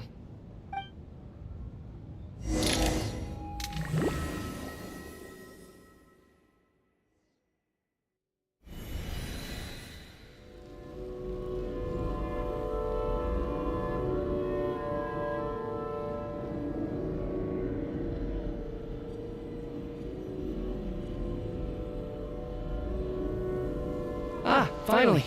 Welcome back to the world of the living, lazy bones. I was about to wake you. The black mist is almost on us.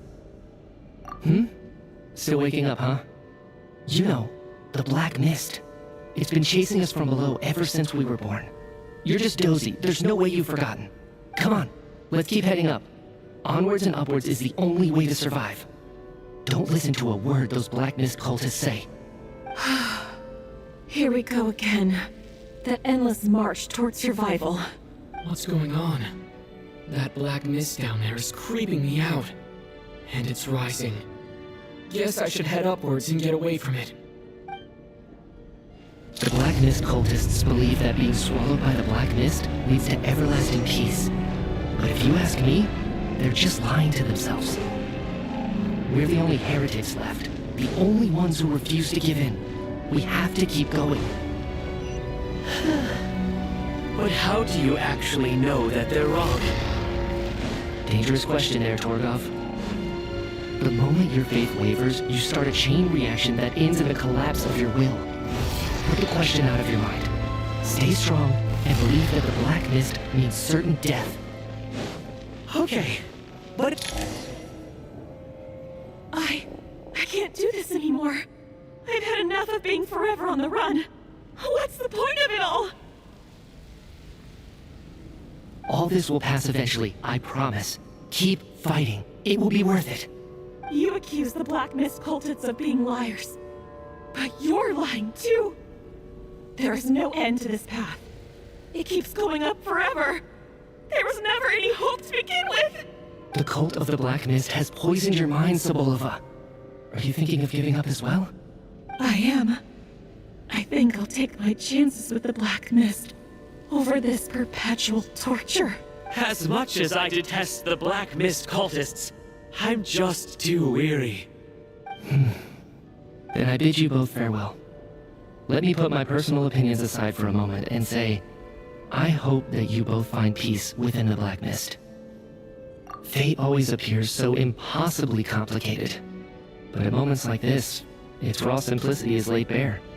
Their fate was sealed from the instant they entertained doubt. From then on, the outcome was both inevitable and irreversible. Let's go.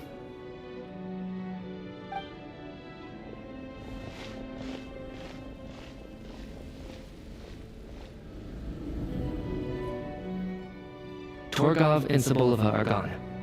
I never thought the day would come when even they would be swallowed by the Black Mist. It's just you and me now. Yes, it looks like it's satisfied. For now. This happens from time to time. But it won't be long before the Black Mist starts chasing survivors once again. No one knows how to stop its advance for good. Well, we should make the most of the precious moments of rest that those two offer us. Huh? Are you really that sleepy, Traveler?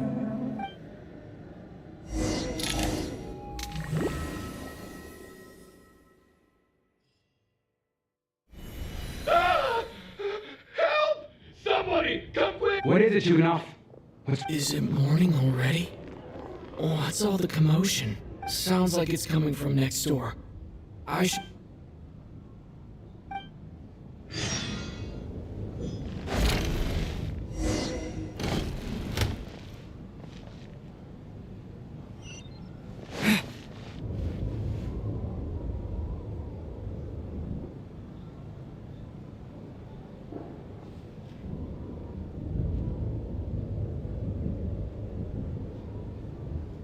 Don't look, Miss Tonya. Stay here. Okay. What happened to them?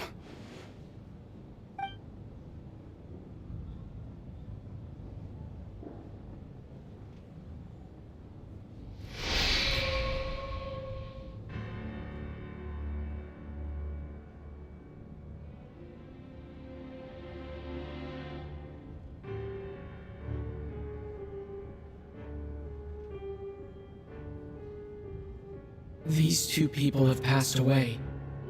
And the strange thing is that somehow, I knew this was going to happen. I knew that they would be the ones to die. Have I seen this moment before? Or did I have some kind of premonition? I can't remember what it was. Let me take a look.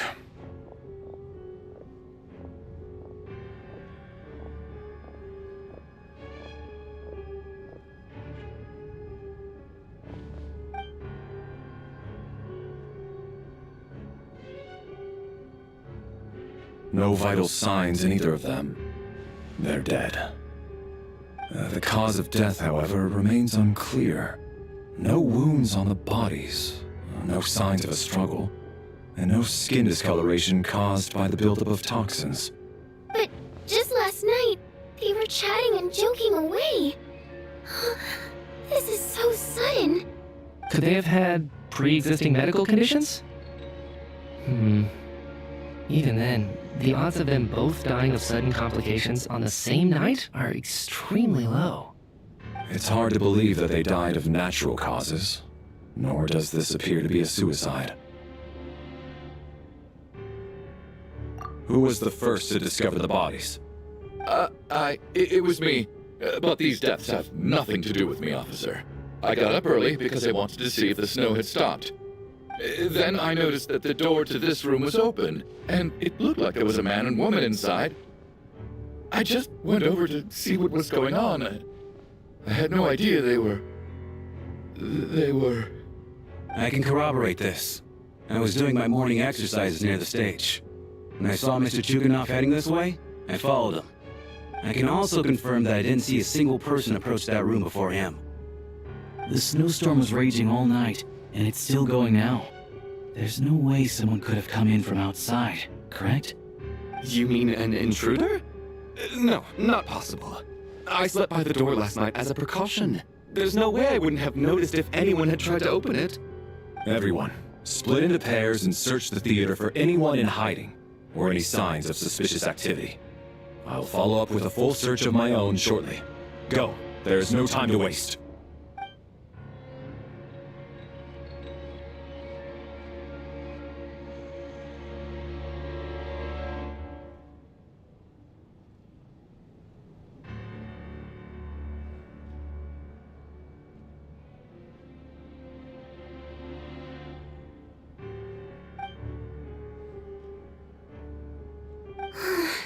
Nothing on your end either? Backstage is clear. No signs of suspicious activity. We checked the basement. Also clear. I don't think there's anywhere here that a living person could hide. Are we certain that the theater doesn't have a back door? Or any tunnel or passageway wide enough for a person to fit through? No, there's nothing like that. If people were sneaking in through some secret tunnel to avoid buying a ticket, we'd have sealed it off ages ago. I also checked the windows. All of them are locked from the inside, and there's no sign of anyone entering or leaving. It sounds like we can safely rule out the intruder theory. If anyone came in during the night in this weather, there'd be no way for them to avoid leaving footprints or water stains. This can only mean one thing. It's like one of those murder mysteries you see in novels and plays, isn't it? The ones where the killer is... one of us. We can't quite jump to that conclusion just yet. Could he be right? It's hard to imagine something like that happening in real life. Set in a theater during a snowstorm, a murder takes place, and the killer is among us. It's such a classic trope that it seems unbelievable. Looking at who the killer targeted, and the clean entry and exit, it all adds up. I know what this is. It's obvious now that I think about it. What is? What have you figured out? Both victims were wealthy, well-known local merchants. And the door was deliberately left open, so I would discover the bodies and witness the crime scene first thing in the morning. Such ruthless methods. This was your doing, wasn't it, Lelik? Lelik? You mean Lelik is among us? And he's the killer? Lelik. I know this code name. Member of the Rokot, anti-Project Stuja. Always works alone. I've read the case files at the Armory Palace. Walk me through your reasoning, Mr. Chuganov. What do you know about Lelik?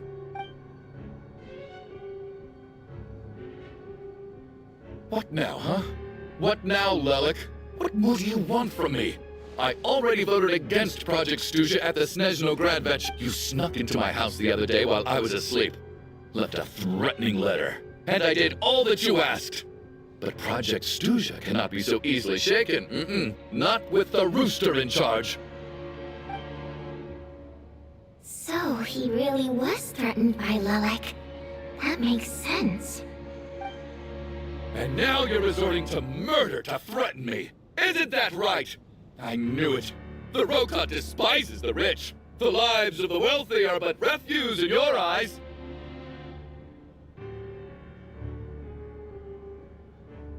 Show yourself! Which one of you is Lilac, Tell me! I'll do whatever you want! Just stop playing these mind games! Was this really Lilac's doing? Would Odette really do something like this? If Odette really is Lilac, this seems out of character. But then again, how well do I really know her? I'm probably the only one here with a compelling theory about Lilac's true identity. But if I reveal it now, I'll be putting Odette in the line of fire. What should I do? I don't think it's likely that Lilac killed anyone. At least from the stories I've heard, he's never killed anyone before. And his name has never come up in connection with any murder cases. Besides, even if Lilac did want to threaten you, why resort to such an extreme and roundabout method? It's not his style at all. Vodyanitsa doesn't know that Lilac might be Odette, but her assessment is pretty much identical to mine. Miss Vodyanitsa, why do you suddenly feel the need to speak in Lilac's defense? Defense? Oh, no, it's just... I'm worried that we're jumping to conclusions here, so I wanted to share my point of view. Also, I don't think the Rokot is as bad as you're making it out to be. Well, if you think I'm so wrong, what's your theory then, Why don't you tell us who the killer is? The case is still evolving, Mr. Chuganov. Please do not prevent others from expressing their opinions so early on in the discussion. Even so, there's no denying that the recent threat received by Mr. Chuganov may well be an important clue. So there's still a good chance that Lilac is right here among us. I can't do this anymore. I don't care if it's still snowing outside. I have to get out of here. Whoa, take a beat. We all know it's far too dangerous out there. Even the soldiers couldn't get to us. Go out that door, and you might not live to tell the tale. And whoever this Lilac is, they're surely not going to murder anyone in broad daylight. Be sensible, my man. You're safer inside. As much as I regret having to say this, I'd like everyone to cooperate and refrain from exiting the premises until further notice. Because as things stand, every one of us is now a suspect. Unless anyone has further information to share, let's adjourn for now. Feel free to keep searching for clues, but make sure you don't go off alone.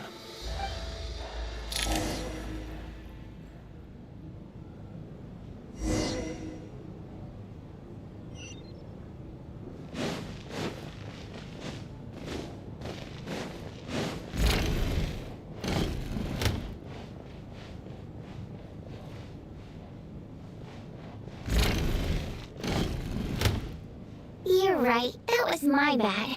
It was a knee-jerk reaction. I didn't think it through. Luckily, no one suspected my identity.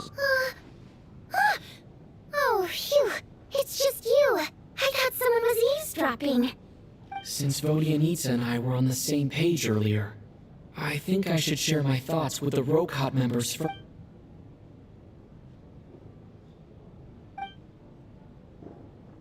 Whoa. Are you serious? I don't know if this counts as gossip, but it's definitely on track to be the juiciest this whole year. Odette? Really? Odette? Oh god, how dumb does this make me look? Lilac has been right under my nose this whole time, and I didn't notice a thing. Actually, it's exactly what you'd expect. Sometimes, hiding in plain sight is the best strategy. And now that you mention it, the more I think about it, the more sense it seems to make. It all adds up. What are we up to now? 1, 2, 3... Odette's identities. She's my coworker, specifically a ballerina, and also a Fatous, a member of the Rokot. Now, Lilac. It must be so exhausting. I just want to give her a hug. I guess since I've always known her as a member of the Fatui, it never even crossed my mind that she could be involved with the Rokot, let alone be Lilac. I don't understand. If she's with the Fatui... Probably best if you ask her that in person. Well, since you waited until now to bring this up instead of announcing it to everyone earlier, Does that mean we're all on the same page here? Yeah. Lilac may not follow orders from the Rokot leadership, but as far as I'm concerned, she's never crossed the line. If anything, her actions benefit the poor. We need to confront her fate. Do you think she'd really admit to being Lilac? I don't know. We'll have to see how it goes. For now, we'll work on the assumption that she didn't kill anyone, and see how much she's willing to tell us.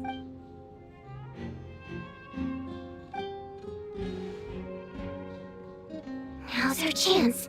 Odette's alone. Let's go. Hey, Odette.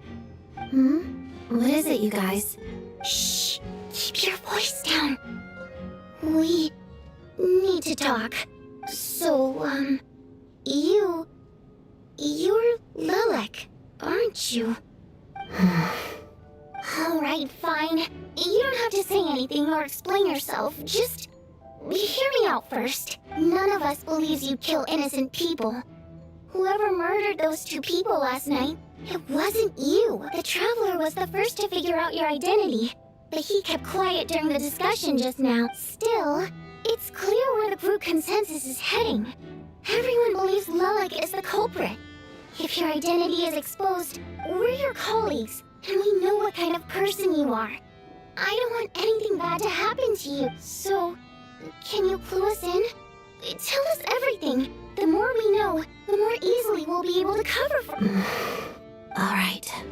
Yes, I'm Lilac. And no, I'm not the murderer. And thanks, but I don't need you to cover for me. Actually, I'm planning to reveal my identity.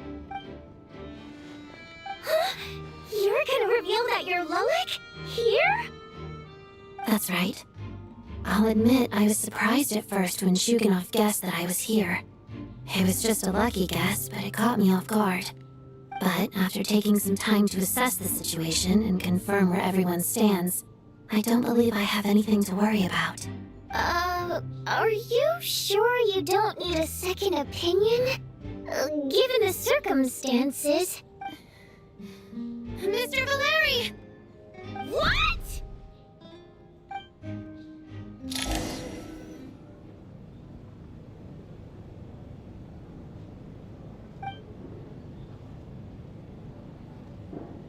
So...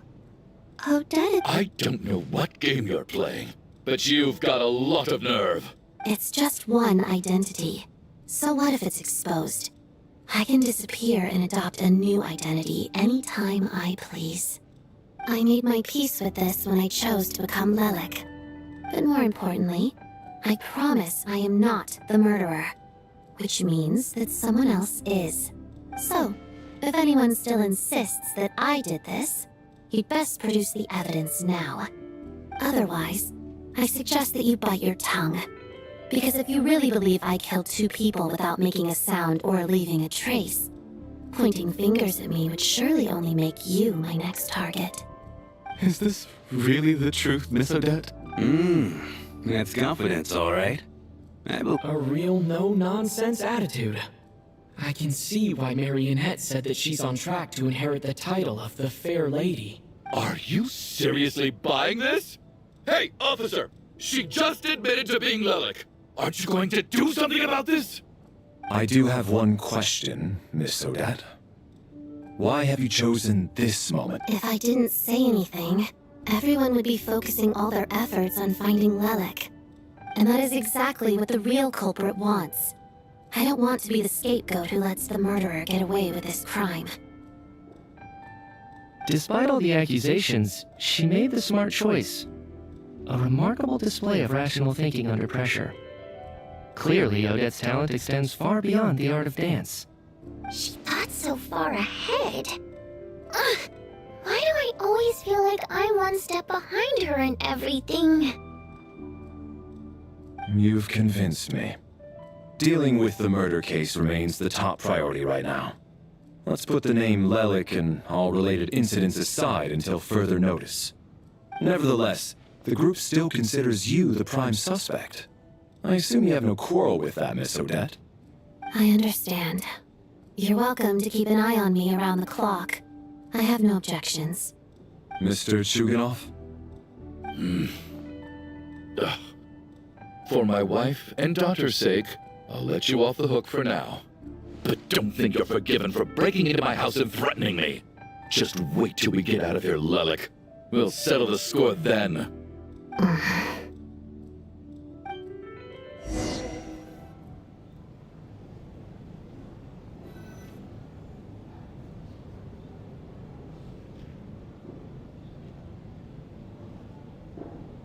Good work, Lilac Guard team. And Lilac, too. Here, have some hot water. Turns out Valeri knew about my exploits. So now I've been told I have to guard Lelik with him. Shouldn't you be facing my way if you're guarding me? At the moment, it looks more like you're my bodyguards. If the true culprit is indeed still at large, as you have claimed, we must keep our guard up against them also. Don't worry, Tonya. We'll get through this. Once the snow stops, the officials will step in. The investigation will get easier, and then we'll be safe. But once the snow stops, won't everyone just leave? You're gonna miss us, huh? Well, some of us work at the theater, so we'll still be here. I'll even give you a special backstage pass. Really, Miss Vodyanitsa? That's awesome! You've made a fan for life. Aw, you're so cute, Tonya. All right, let's swear to it. I promise to give you the pass, and you promise to never change your mind about being my fan. Promise. Don't indulge her, Tonya. You don't have to swear an oath over things like that. You really do get carried away sometimes, don't you, Miss Vodyanitsa? Hey, mind your own business.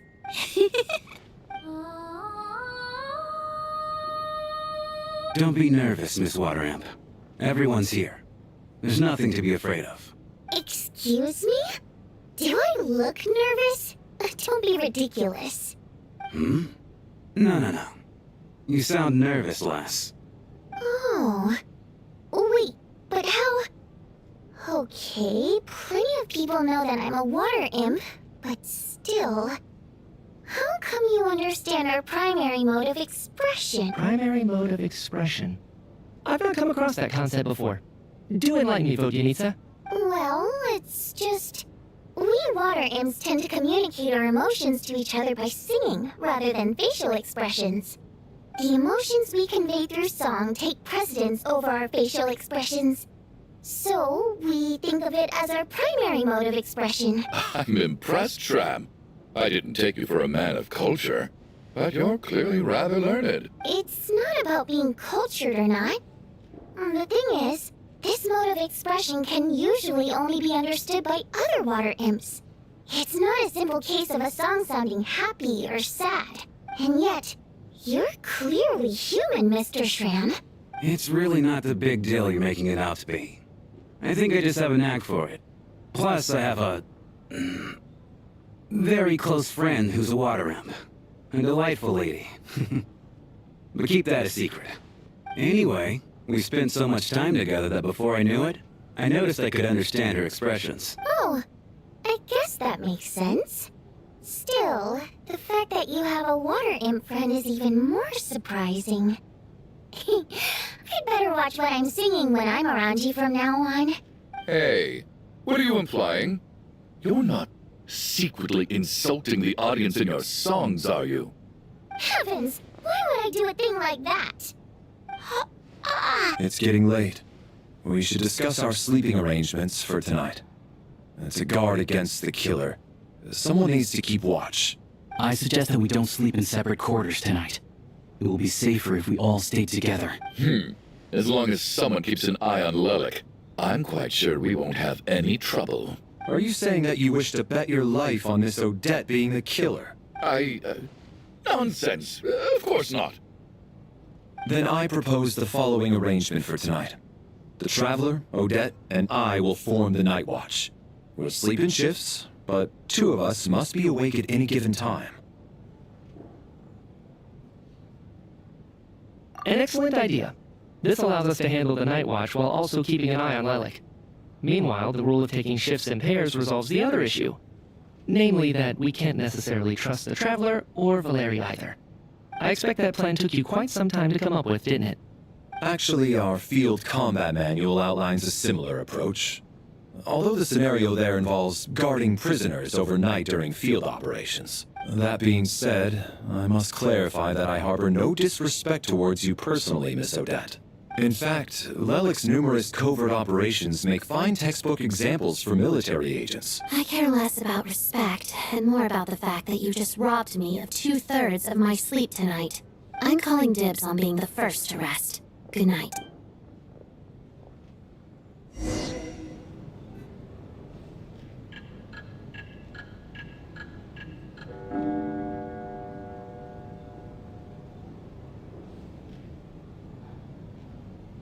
It's almost time. We should wake Odette. How are you faring? Oh, not going to argue with that. I'll take a quick nap. If you start to feel sleepy, wake me up anytime. It's finally time for Odette and I to share the night watch. I should wake her up. I came here to get information from her in the first place. Maybe I... How long are you gonna keep staring at me? Couldn't sleep. My mind's been running haywire. Plus, there's something I've been meaning to talk to you about. I had a hunch that you wanted a conversation, too. Let's take... I just had a simple question for you, really. It's Rosaline. In her final moments, did she have any last words or anything? I see. Well, that was all. I have no other... No. She was utterly ruthless in pursuing her goals. That kind of person should be hard to miss. And yet, even though I never approved of her methods, and she was an abrasive person, the fact remains that I am indebted to her.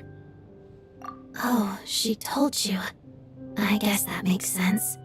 I think she and Rosaline were on pretty good terms. Yes.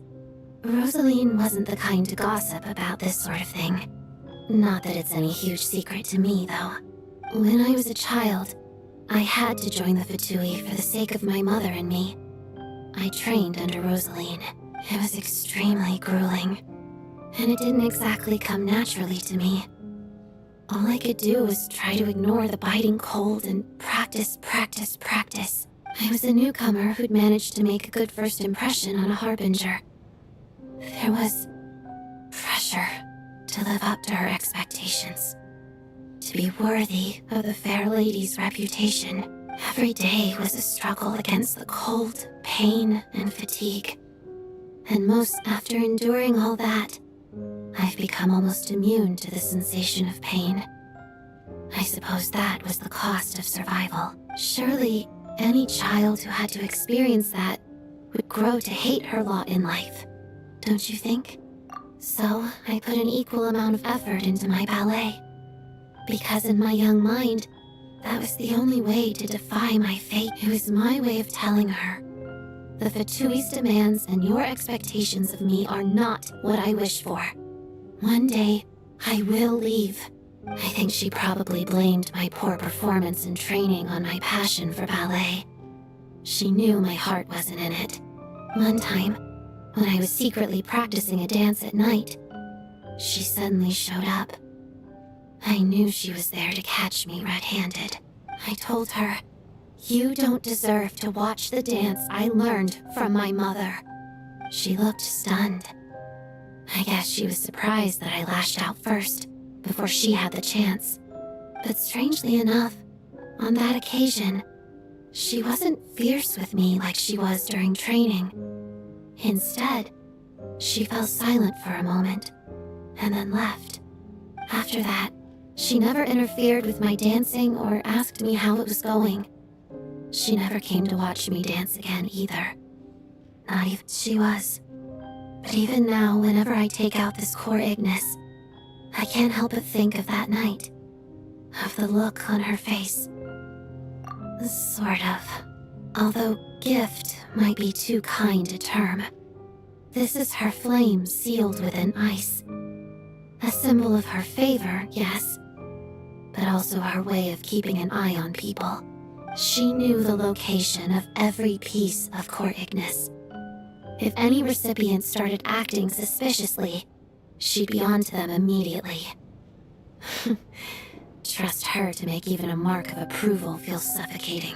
So, when news of Rosaline's death reached Snezhnaya, many people immediately crushed their Core Ignis. It gave them a profound sense of relief, like they'd broken free from her shackles. But I kept mine. With my sensitivity to pain being as dull as it is, the warmth from this Core Ignis is one of the few things I can still feel clearly. I still wonder, did she really come to stop me that night? I wasn't sure, but I was scared, so I said some really awful things. I guess she didn't leave anything behind. Not that I expected her to. It's fine. It's just a bit of a shame that we couldn't settle our differences before the end.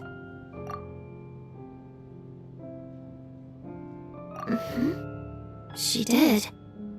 Are you sure she was talking about this event? No, she didn't. I didn't even find out that she'd gone to Mondstadt until a while after she'd left. Wait, in that case... Okay, I will. Thanks for letting me know. There's something I'm trying to figure out.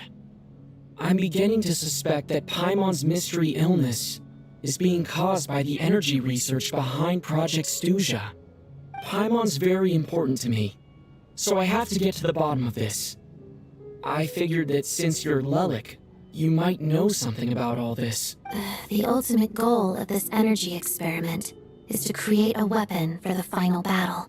The weapon's construction was completed in Notcry.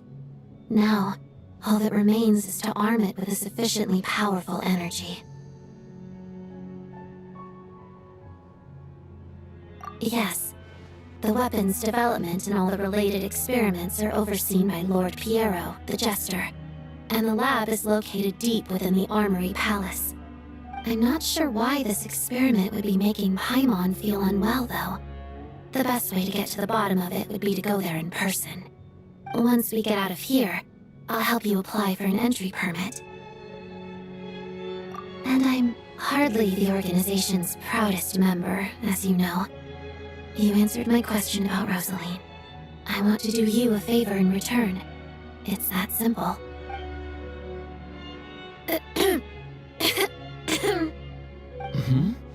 What's wrong? Are you not feeling well? You two seem to be hitting it off.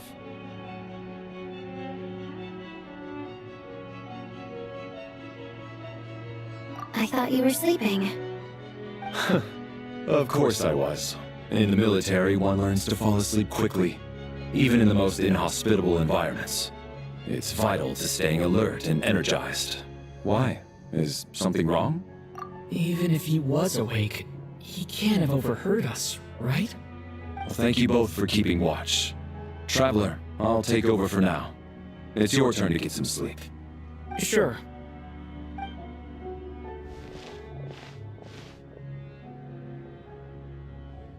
This is our second night here, but at least I found out a little more about Paimon. I hope she's been sleeping well the past couple of days.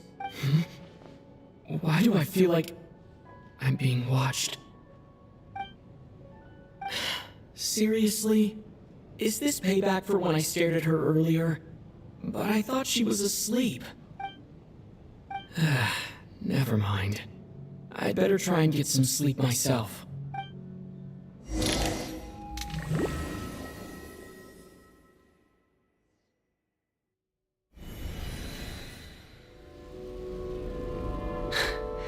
Hey, what are you spacing out for?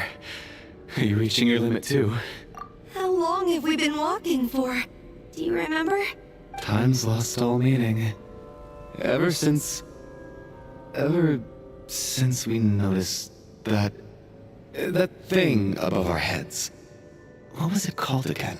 A star key? Or key star? Anyway, the person who named it was swallowed by the black mist. Whatever it's called, ever since we noticed it, we've been walking up and up, hoping that as long as we reach it, we can find a way out of this place. But it seems like no matter how far we walk, we never get any closer. Well, we've come this far. You never know. Maybe we're almost there? Come on, enough moping. Let's go.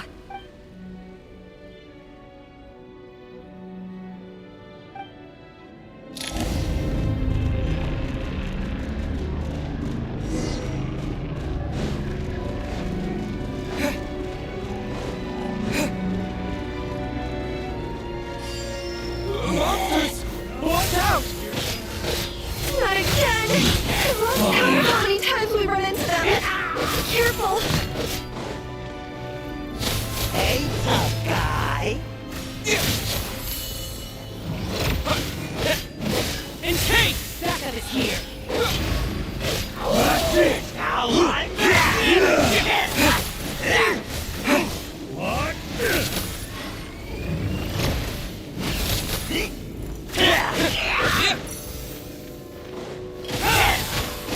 tough guy!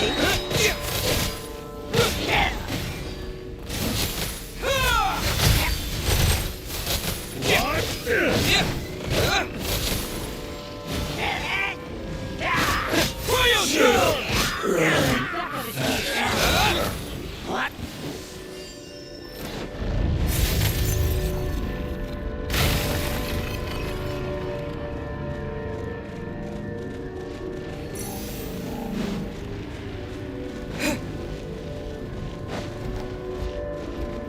You wanna fight? Let's go!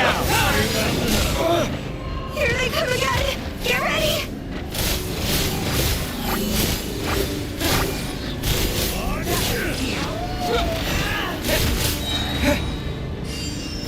Fighting frog!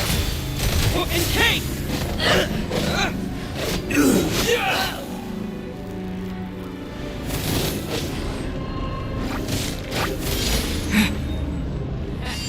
Having second thoughts?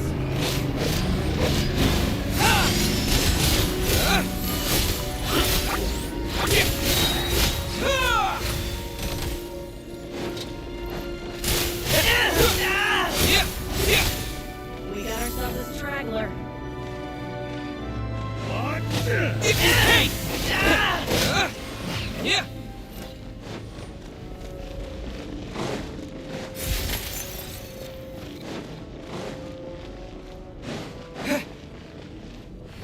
Monsters ahead of us? The black mist behind us? It feels like there's no escape.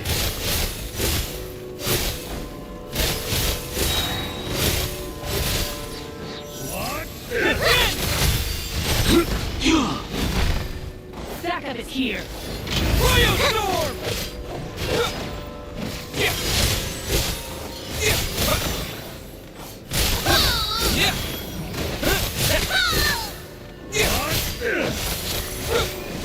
Storm! Run faster.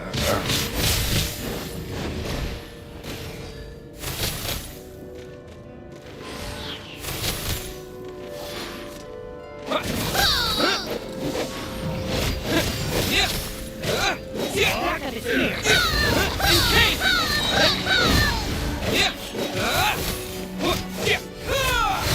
Learned!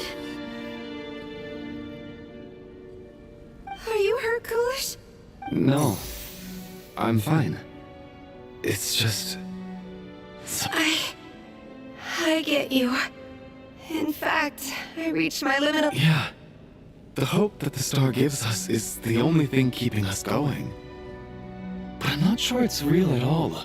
Otherwise, why would it always be out of reach? We know you mean well, but you're only saying that to try and encourage us to keep going. Thank you, friend. But enough is enough. Please don't give me any more false hope. Hope is poison in this place. You're going to continue, aren't you? I admire that. I've given up, but I wish you the best. May there come a day that you catch up to the star and leave this godforsaken place.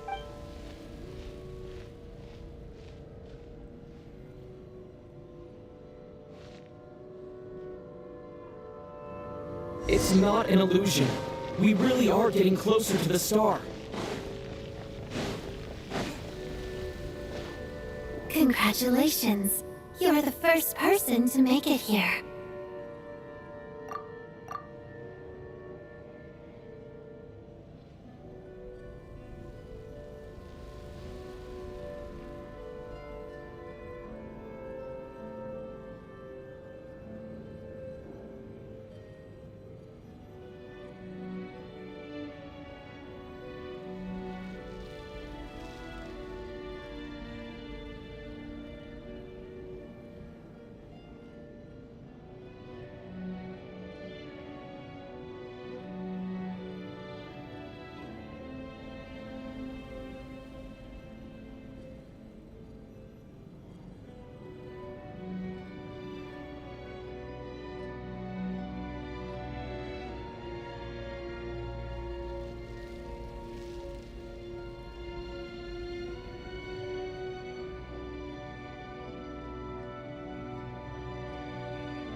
I'm the star's envoy.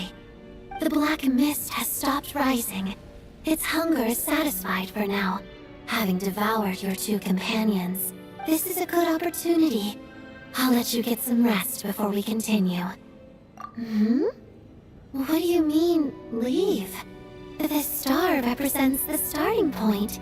It's the waypoint for the beginning. Congratulations on reaching the starting point. Once you are ready, we will head out and walk upwards. I will be right by.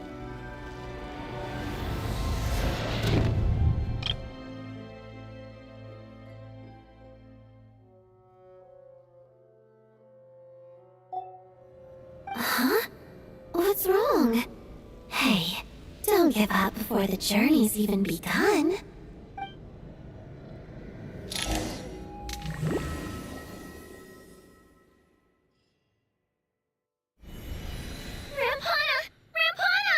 Is that Vodi? Coolish, wake up! Please wake up!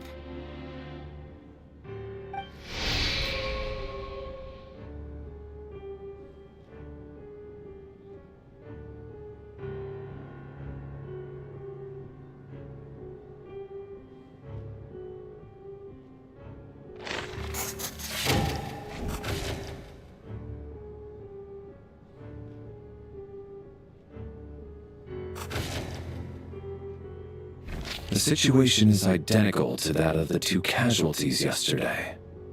We cannot ascertain the cause of death. At least there are some elements that we can rule out this time.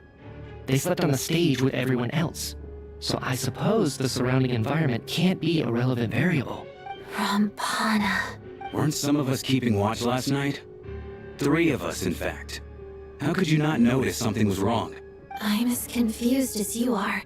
Certainly nothing unusual happened on my watch. Likewise, and from what I've observed so far, both Miss Odette and the Traveler can be trusted. To be honest, I didn't get a wink of sleep last night. I couldn't help but think I was the target, so I just laid there with my eyes closed. I heard the Traveler and Lelik chatting, but otherwise I don't recall hearing any commotion during the night. Me too. I didn't want to wake everyone up, so I was concentrating hard, trying not to cough. I hardly slept at all. If anything had happened, I'm sure I would have noticed. Then, what could possibly be causing this? Once was bad enough. I can't believe it happened again. I worked closely with Rampana and Coolish for so long. I never imagined that one day they'd... And on this stage of all places... Florianitsa... 4 victims in just 2 days. And we still don't have a single lead. I need to get to the bottom of this as soon as possible. And above all, keep Tonya safe. I'd never be able to look Child in the eye again otherwise. Still snowing? Yes, I just checked. Still no sign of anyone outside either. So we only have ourselves to rely on. If you ask me, this killer can clearly strike whenever they please. The Night Watch was a useless endeavor from the start. Lelik must be an expert in poisoning. Clearly she used some poison that can't be detected on the corpse. Here we go again. Listen, I was already thinking to myself last night, was Lelik's reason for revealing her identity the real story? Well, now I have my answer. It most certainly was not. She's been playing us for fools. You get off on this, don't you? Revealing your identity, only to carry on with your killing spree? That's a hideous thought. One that only a hideous mind like yours could dream up. How dare you? That's enough. Yesterday, you named Lelik as a suspect because the victims were both wealthy merchants. Lelik might have had a motive then, but today's victims were just ordinary people. Not to mention that they were colleagues of Odette and mine. What reason would she have to murder them? Let me guess. Just to scare you? Who knows? Maybe you don't know her as well as you think. I implore you all to ask yourselves, how many people are there really in this world that have what it takes to kill another person? Not many, I'd wager. Lelik is well known to be a ruthless operator, and now she has revealed her identity. Everything you said so far is still just conjecture, which doesn't constitute a concrete lead. You need to back up your claims with some evidence. How can you defend her, officer? What did she say to you while you were on Night Watch? Maybe I shouldn't be so surprised. You military types are always colluding with criminals to target the rich. All so you can get your grubby paws on our hard-earned fortunes, then tell us to fall in line. The Fatui, the Druzhna, and the Rokot. Thugs, the lot of you! Don't you dare! Sir, but... You were the one who told us not to stop other people from expressing their opinions yesterday. 4 people have already died. Only yesterday I was chatting with Mr. Coolish. Then we woke up in the morning, and turning against one another is the last thing we should be doing right now.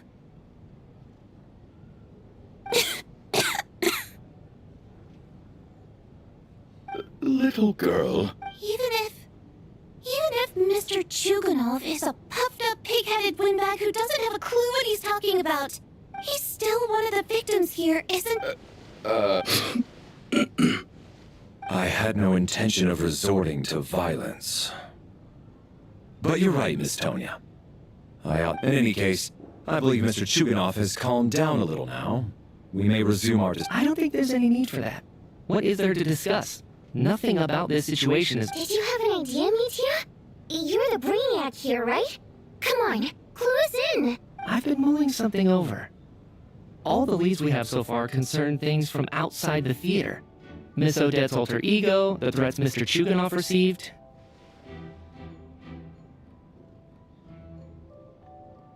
But then there's the 2 double murder crime scenes themselves, which have given us absolutely nothing to go on whatsoever. That's highly unusual. Even with the most careful killers, there's always some evidence left behind. So what are you suggesting? I think this could be a supernatural event. It isn't characteristic of human-on-human homicide at all. Correct me if I'm wrong, but aren't you supposed to be a scientist? That doesn't sound like a conclusion someone like you is supposed to make. I got into scientific research because of my insatiable curiosity. But if the present situation defies all known scientific explanations, I don't mind shifting my curiosity toward the paranormal instead. Now that you mention it, I remember when I first came to the theater. I heard rumors about this place being haunted. Haunted? Yeah, I think I heard the same thing. But I mean, they're only rumors, right? We've worked here for years. Surely we would have noticed any spooky goings-on by now. Well, this has taken an unexpected turn. A haunted theater? If Paimon were here, she'd probably be hiding behind me in fear right now. Why don't we take this opportunity to look for clues again with a more open mind? Maybe a different perspective will help us see something different. Very well. Whether it's criminals or ghosts we're looking for, the same rules apply. Everyone needs to tread carefully. I'll move the bodies into the same room for now.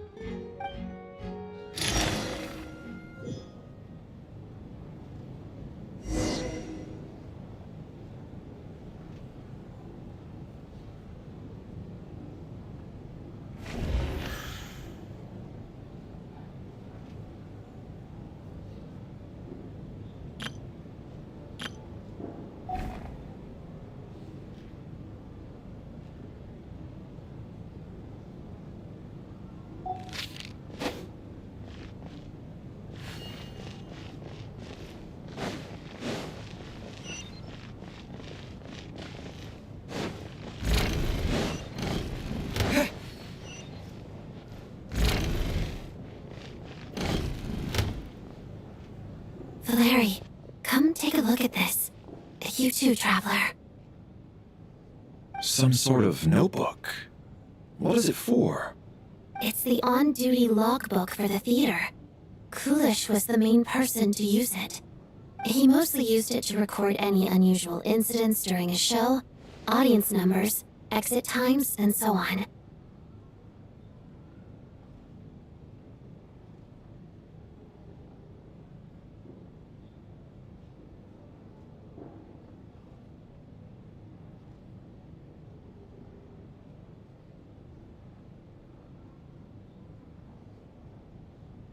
Yes, he'd always have this logbook with him when he checked tickets at the entrance.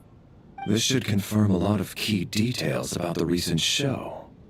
So, Yes, the number of people. I've checked and double-checked, but the numbers just don't match what's recorded in the logbook. Apparently, we have an extra person among us. are we certain that logbook is accurate? Could someone have sneaked in without buying a ticket or something? Unlikely. Kulish took his duties very seriously. I've rarely seen any errors in his work, not to mention that this was a dress rehearsal, meaning smaller audience numbers and tighter ticket restrictions than usual. Everything would have been well within his We no longer have our tickets with us, do we? They got collected on entry. I assume there's no way we can check them again. Unfortunately not. The theater recycles tickets. Once people are in the door, they don't tend to leave until the show ends, so we collect the tickets at the point of entry.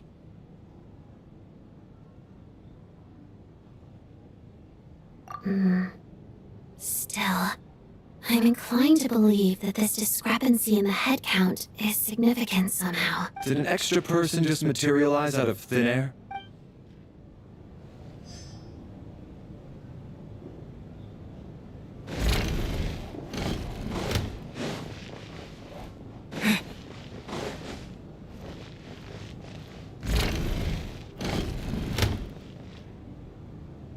Ah, Traveler. Since you're here, come take a look at this. Alosha found it. We're both curious to hear your perspective. It appears to be a Well, an investigation report. And the focus of the investigation was the room.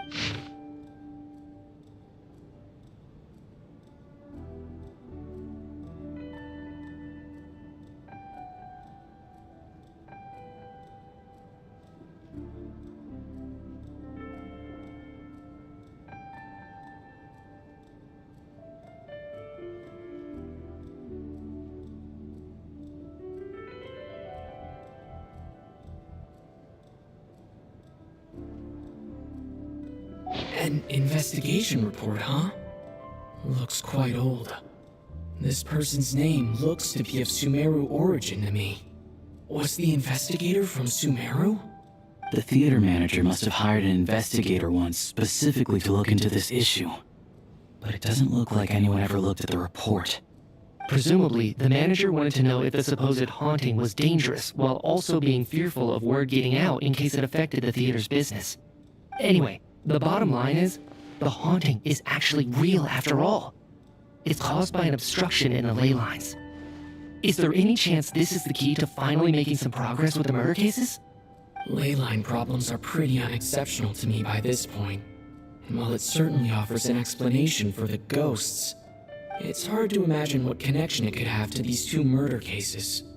Some of the language that appears at the very end of the report caught my eye. Angel civilization, ley line renovation? My area of research doesn't touch on any of that, so it's completely outside of my wheelhouse. Huh? A piece of paper just fell out from the report. It landed right by your feet.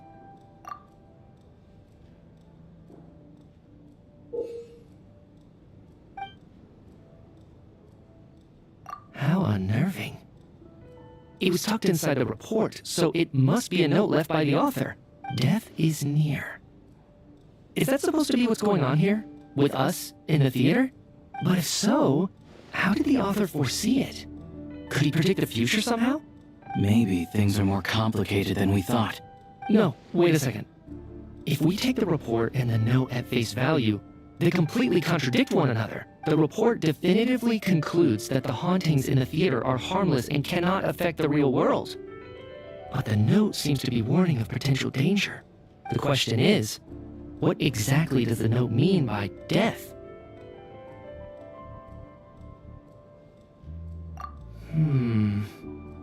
The various ways we could interpret this keyword lead in completely different directions. Let's pause our analysis here for now. I think we need more information.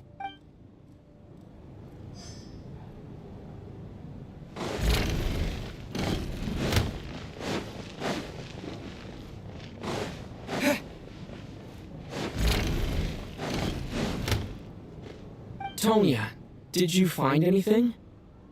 Not yet. Still looking. So... Are we supposed to be looking for something paranormal? This looks like somebody's notebook. Shall we read it together? Well, it doesn't look scary. Alright, let's read it together.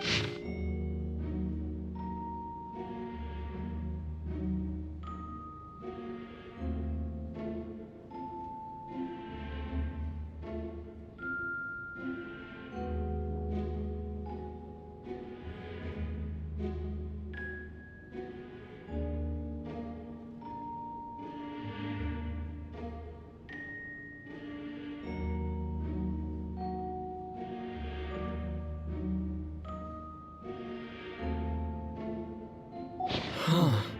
This has to be Vodianitsa's writing, surely. Maybe it's a little rude for us to peek at this. I feel like I just read someone's secret diary by accident. It sounds like she's writing this for her parents, right?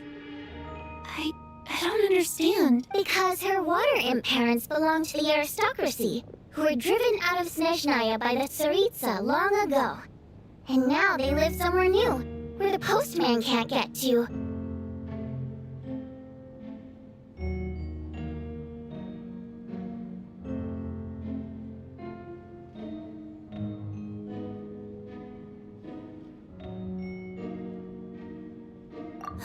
We're sorry.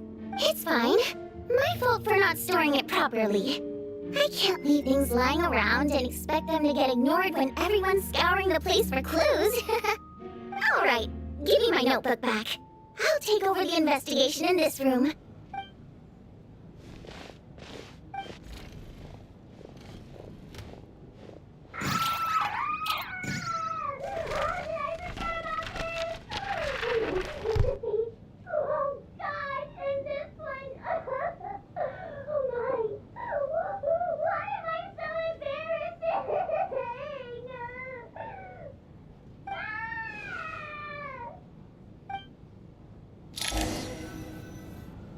If we take all this together, it's not impossible, is it? If anything, it's the natural conclusion. Well, I beg to differ. This sounds to me like a product of a researcher's vivid imagination. And perhaps it's because I'm still viewing this through the lens of a typical murder investigation. But still, I'm struggling to be persuaded by your theory. Does it really sound that far-fetched? Alright, well, let's treat that as speculation for now. I do agree with what you've said, so let's go with your idea for now. Good. Okay, now that we finally have some meaningful leads, I think it's time to reconvene. Let's get the others.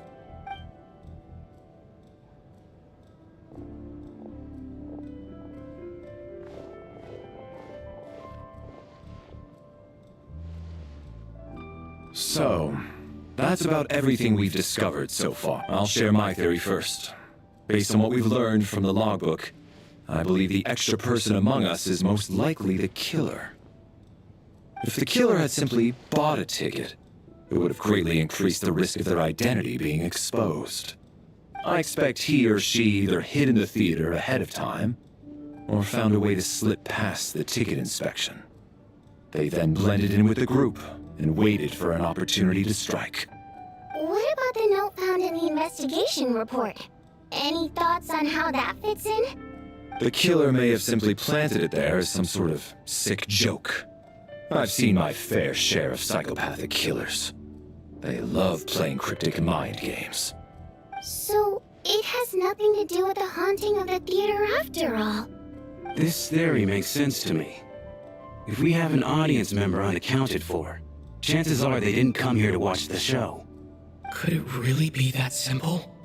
So, in other words, all we have to do is find out who got in here without a ticket, and all our problems will be solved? Then let me make one thing clear. All the theater staff should be well aware that I came here for the rehearsal legitimately, yes? There's no way I'm the one who didn't have a ticket. It's true. I hear you used every trick in the book to get a hold of that ticket, too. Everything short of throwing a temper tantrum and rolling around on the floor at the entrance. I most certainly did not degrade myself in such a way. Probably a stupid question, but I might as well ask. Did anyone here get in without having their ticket checked?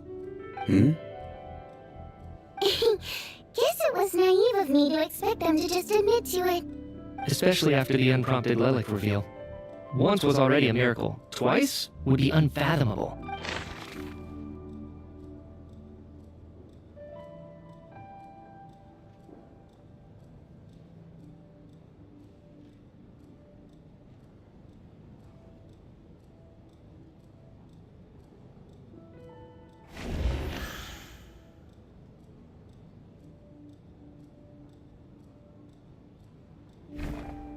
I don't believe any of us here knew Shram before all this.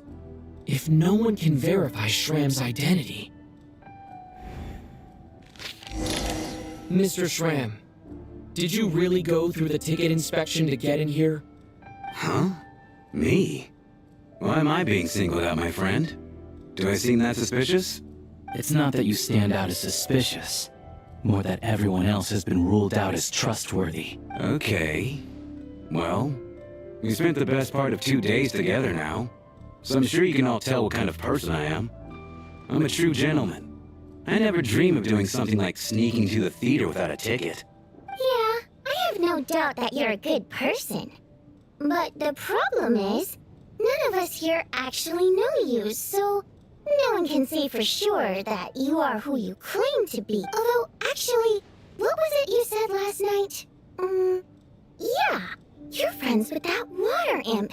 Which is why you understand our primary mode of expression. Last time I checked, there were barely any of us remaining in Snezhnaya, since most of the water imps left.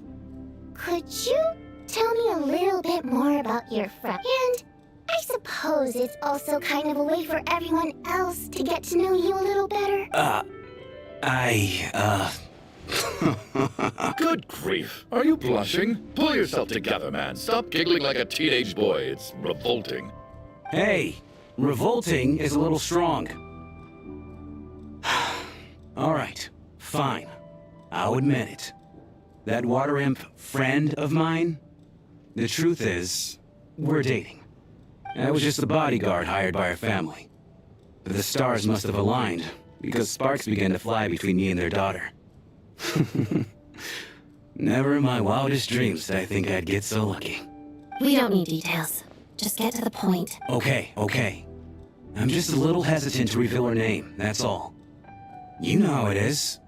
These are delicate times. Even with me to protect her. If word gets out that she's dating a human, both the Fae and human factions will give her a hard time. Really? Wait, no. That can't be. Huh? Shram, what the devil are you talking about? Why is everyone looking at me like that? Surely you can understand where I'm coming from. Delicate times? Factions?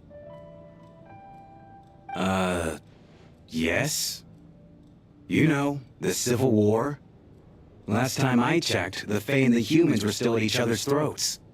If I'm not mistaken, the last significant civil war in Snezhnaya history was over 400 years ago, when Her Majesty the Tsaritsa had just taken the throne and was consolidating her reign.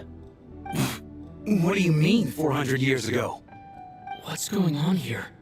Is Shram from the past? All right, Mr. Mitya, you win this round. As far-fetched as it is, it appears that your theory may be correct. I'm just as amazed as you are. I didn't even believe it myself, to be honest. Is someone going to explain what's going on here? From the look on your face, you figured it out too, haven't you, Traveler?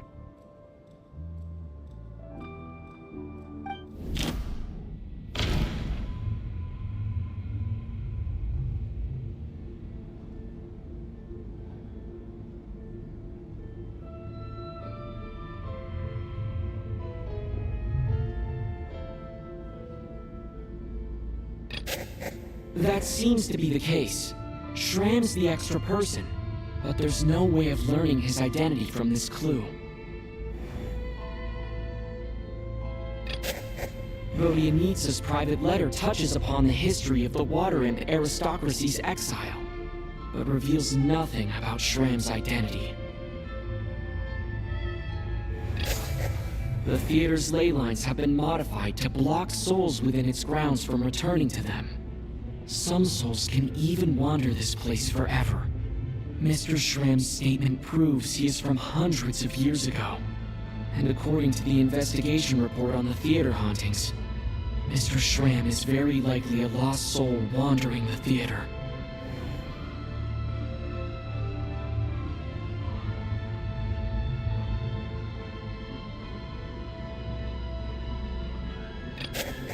I don't think I'm that redundant.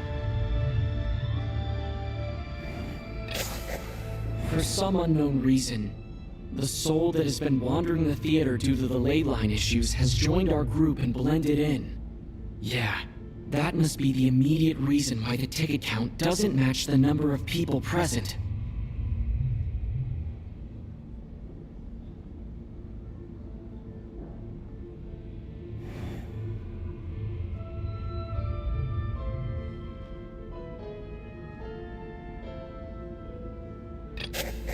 Since we discovered that Mr. Shram is from the past, it seems we need to broaden our assessment of this incident beyond the bounds of common sense.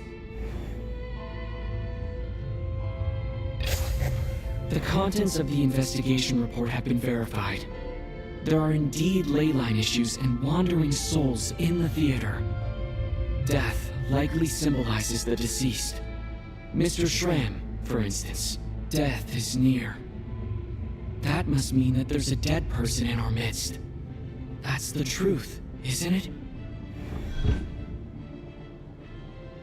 Yeah, the logic is clear now. The investigation report said that there would be souls stuck wandering around the theater because the ley lines were cut off. Mr. Shrem must be one such soul who died in the theater a long time ago. In which case, that also makes him our extra person. So when the note said death is near, it must have been referring to death as in the deceased, people who died a long time ago. Someone who died a long time ago. In short, there's a dead person among us. The extra person we've been searching for is a ghost from the past. You mean I'm a ghost? No. Don't make jokes like that, my man. There must be some mistake.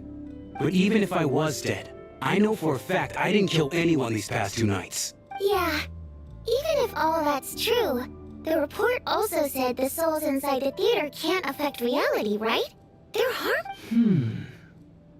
Then what if the problem isn't the souls at all, but the ley lines themselves? The ley lines have a powerful ability to attract and devour souls. Let's say that the ley lines are like a black hole, constantly seeking to engulf souls. But the souls that don't want to return are trying to avoid being sucked in. Huh. Why does this analogy sound so familiar? What happens when the black hole can't achieve its goal? I'm only speculating here, but what if it ended up swallowing innocent souls by mistake? Or intentionally taking other souls to compensate? That could explain why we weren't able to determine a cause of death. If you're right, and their souls were devoured by the ley lines, it does make some sense. It does seem to explain a lot of the things we couldn't make sense of.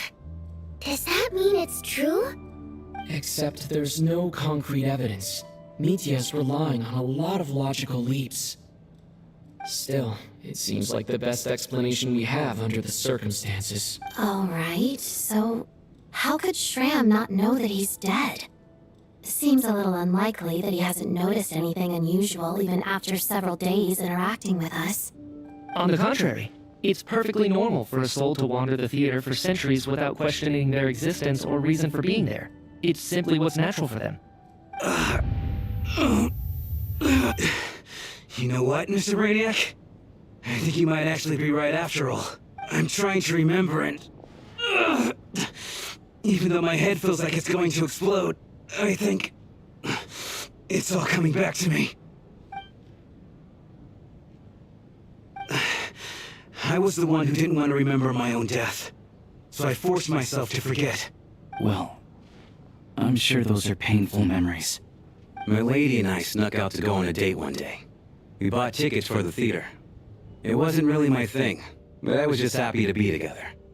All of a sudden, a group of people burst into the theater, shouting for all the water imps to get out, performers and audience members included. It was clear the conflict between humans and Fae had reached a boiling point. This time, the extremists were even coming after the water imps who had nothing to do with the war. I thought I could pull one over on them, so I took off my jacket, draped it over my lady, and tried to sneak out amid the chaos. But I got caught. They started shouting, calling me a traitor to humanity. But I was going to do whatever it took to buy her a chance to escape, no matter how many people stood in my way.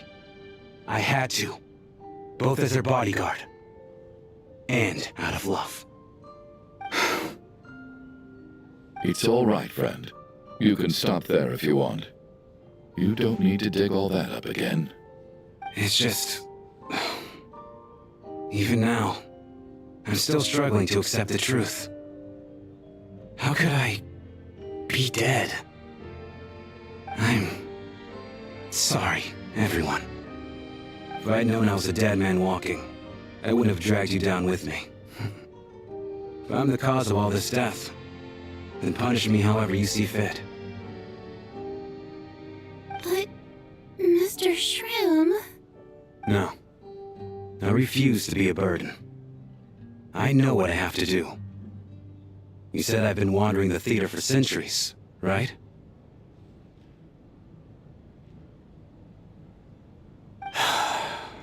I guess it's high time I got a breath of fresh air.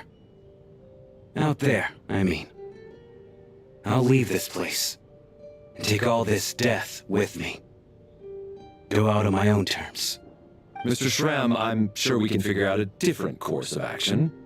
My good sir, we both know I'm not supposed to be here. I should have accepted my death long ago. One way or another, this has to end. Unless you're saying this goes against another one of your military principles somehow.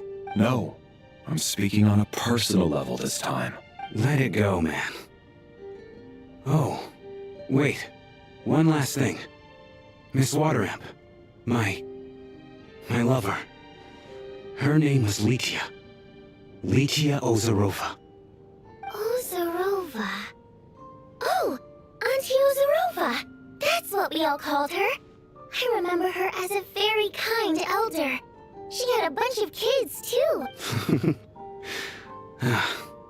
I'm so glad she survived. And she had lots of kids?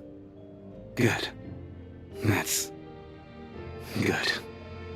I could hardly expect her to stay single just because of what happened to me, right? As long as she went on to be happy, that's all that matters. Besides, I'm dead. My soul's been wandering around here for so long because I was worried about her. But now, I can go without regret. There's no need to see me off, my friends. I've enjoyed our time together over these past few days. Perhaps we'll meet again in the next life.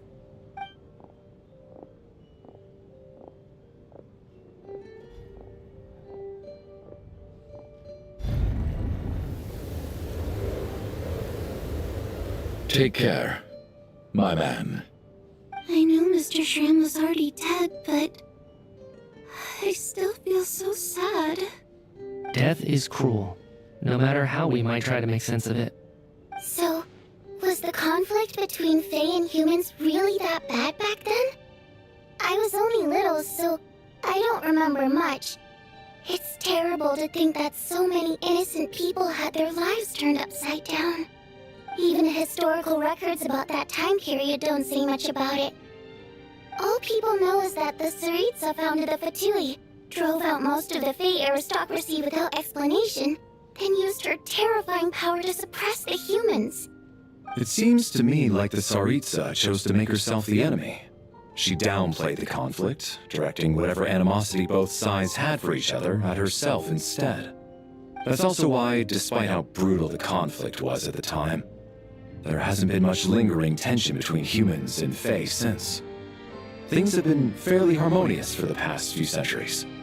So, the Tsaritsa banished the Fae to protect the Fae living in the city? She offered herself up to be hated in exchange for peace. Maybe it's not quite as bad as it sounds. I don't think Her Majesty is too concerned if mortals hate her or not. And besides, there are very few who truly do. All this time, I had no idea. All right. If Mitia's theory is correct, then I think we can consider this matter settled. Let's all take a break. Ugh, if only this blasted storm wasn't still raging on.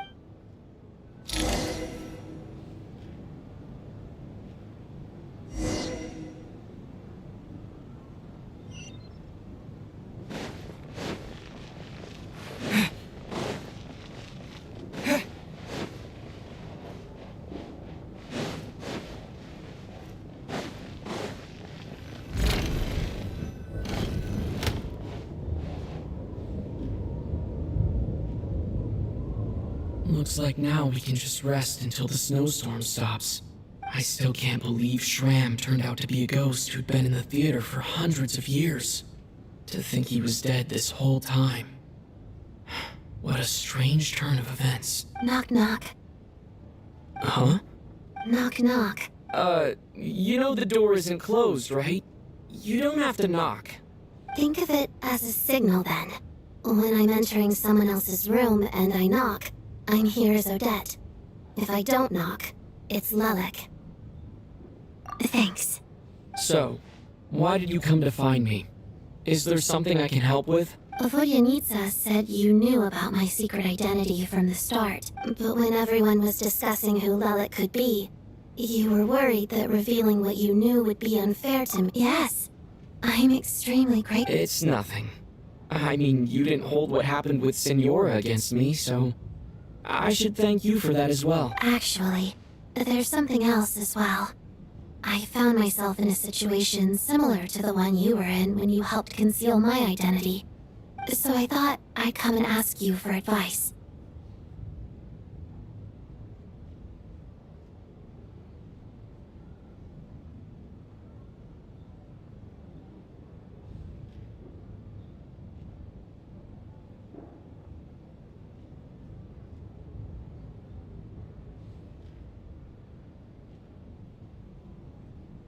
It's about Mitya. Before all of this, the last time I saw him, he was dead. As I'm sure you know, my goal as Lelik was to stop Project Stuja. Well, when I found out the tech lead for the experiment behind Project Stuja was Mitya, I immediately started planning to track him down and threaten him to back out. I often saw him around the theater, but I soon concluded that making my move there would risk exposing my identity. So I decided to infiltrate the Armory Palace and go directly to his lab. That way, the threat would be much more effective. Well, I suppose there was a bit of luck involved, but I am a Fatus, so I already had some familiarity with the building's layout. But when I finally made it to his lab, Mitya seemed to be dead. I checked his breathing and his pulse. He had no vital signs whatsoever. I thought maybe another anti-Project Stuja activist had beaten me to it, and chosen a much more brutal method, so I made myself scarce. That's why you were so on guard around Mitya that first night here. Yes, when I saw him sitting in the audience during the performance, I could barely contain the shock. To me, it was a miracle. Somehow, he'd come back from the dead. But then, the murders started happening and things got so complicated that it wasn't really at the front of my mind. That is, until Mitya himself said there must be a dead person among us. Then, I couldn't ignore it any longer. And yet, you thought that bringing it up right away would single Mitya out. Just like whenever— Exactly. I thought there could be some. Besides, we soon figured out that Mr. Schramm was a ghost, and we knew there was only one extra person, so we thought he had to be the one. But now, it seems like there's another candidate. I understand why you kept it to yourself. There was so much information being thrown around during that discussion. Bringing up Mitya would have just introduced more confusion. So, what do you think we should do? Let me confirm one thing first. When was it that you found Mitya dead? Around a week ago. Sometime in the afternoon. A week ago? That's earlier than I thought. I saw him just a few days ago at a restaurant. That definitely would have been after you found him dead. He seemed completely normal to me. Chatting with Vodyanitsa, trying to avoid Valeri. So he was definitely alive on that day. Huh. Well, Here's a thought. The reason we even suspected a dead person could be among us was because of the problem with the theater's ley lines. But Mitya's death happened inside the Armory Palace. The ley lines affecting the theater shouldn't reach that far. You're right. I guess he doesn't fit the profile of— I think the chances of it being him are very low. Surely he can't have died for real in the Armory Palace. Unless what? Unless he really did come back from the dead. You're right. Do you think we need to disclose this to the others? Huh, what's this? A private meet and greet? Where do I line up? That's not what's going on here. Well, I was just making the rounds. Thought I'd try to lighten the mood a bit. Vodyanitsa's handing out food if you're hungry.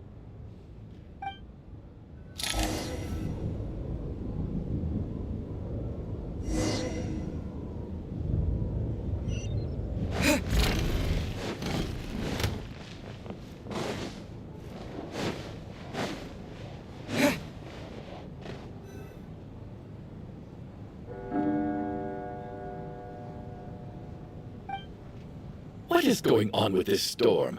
Could it be connected to that monster that just arrived in Snezhnaya? I almost hope it is. Her Majesty the Tsaritsa left to vanquish that beast herself. We just need to wait for her triumphant return. Do you think people still feel the cold after they die? I'm wondering about Shram. Oh, maybe we should have given him a coat before he went out there. Death itself is cold, isn't it? I'm sure the storm will embrace him. Well, I hope he has a safe journey. I'm going to miss him, I think. It's not like we can blame him for Rampana and Coolish's thinking back on it. We barely made it out alive ourselves. Once we get out of here, how are we going to explain what happened to their families? Are you okay? Here, take this. I've never used it. Look who's Mr. Nice Guy all of a sudden.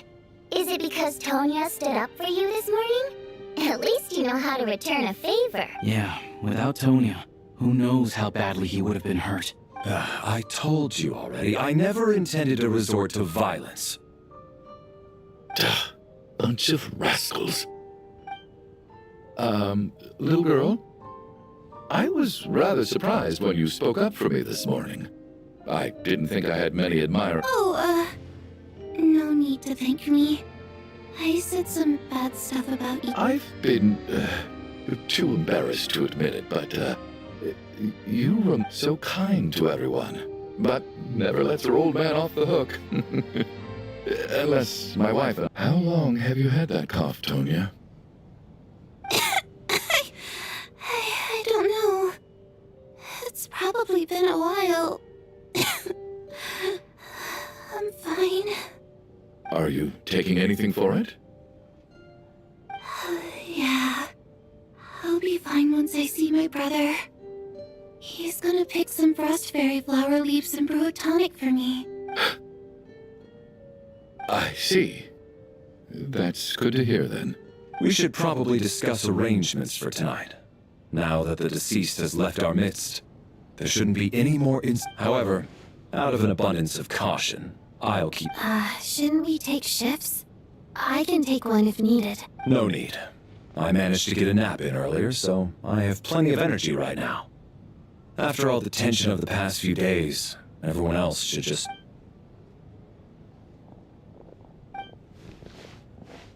What a long day. This whole situation turned out to be way more complicated than I expected, but Valeri's right. I should just try to calm down and get some rest. The last thing I want is to give myself nightmares.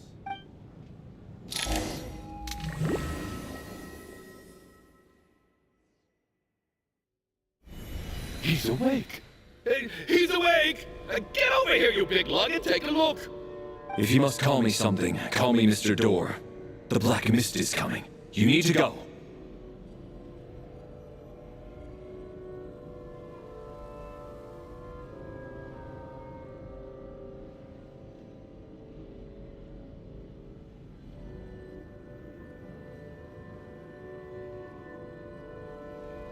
Are you all right? Can you walk? We just got attacked by monsters on our way up. That Mr. Door fellow protected us. He just seemed to come out of nowhere. Not much of a talker, but when it comes to taking down monsters, that man doesn't hold back. Curses! The Black Mist is catching up to us. We need to keep going. Mr. Door, I don't believe I've ever seen you around here before. Why is that? There's no need to try to get to know me. Mr. Door, get rid of them! I can just push these ones up. Oh. Well, anyway, we're lucky to have you here. Thanks for saving us earlier. No need to thank me. This is where my duty lies. What the?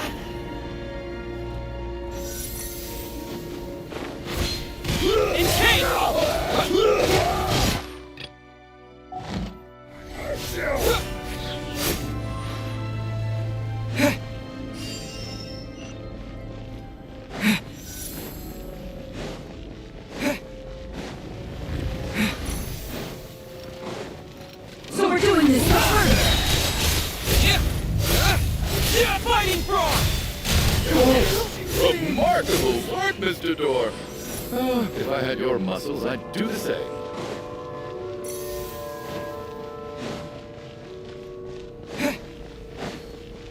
Are none of these doors the one you're looking for? No.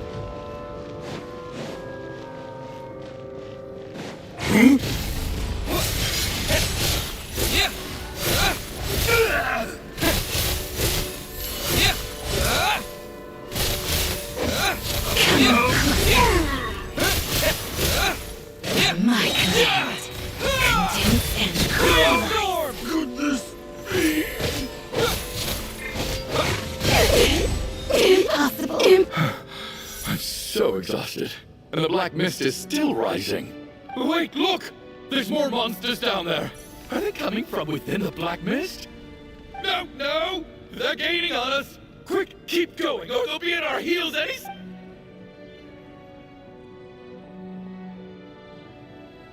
Mr. Door, what are you doing? We need to get out of here. They're coming! Found it. This is my door. What? You mean you're going to stay here? I am a door. This is where my duty lies.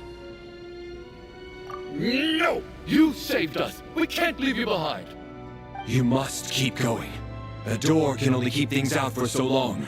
You must make haste. But... Oh, you're right. Let's go. We can't let Mr. Door's sacrifice be in vain.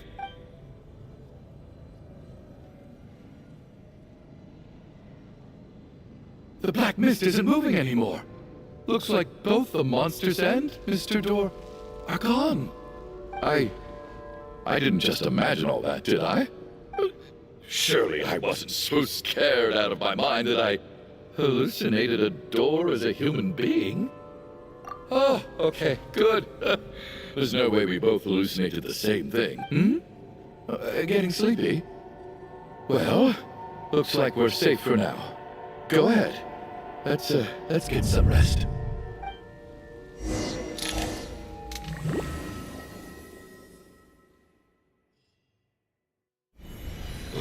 What time is it? Is it morning? I think I guess everyone's still asleep? These past 2 days have been exhausting. Larry?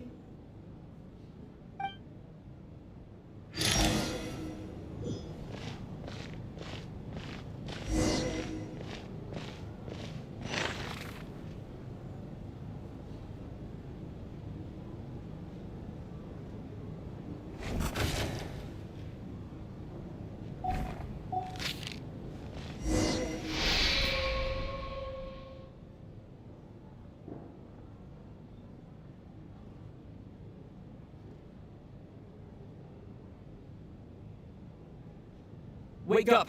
Everyone needs to wake up!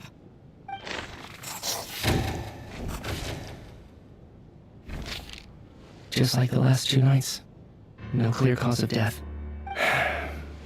I've been a real thorn in your side, haven't I, Mr. Valeri? Now you can rest in peace. But for me, life will be all the duller for not having to run away from you, my friend.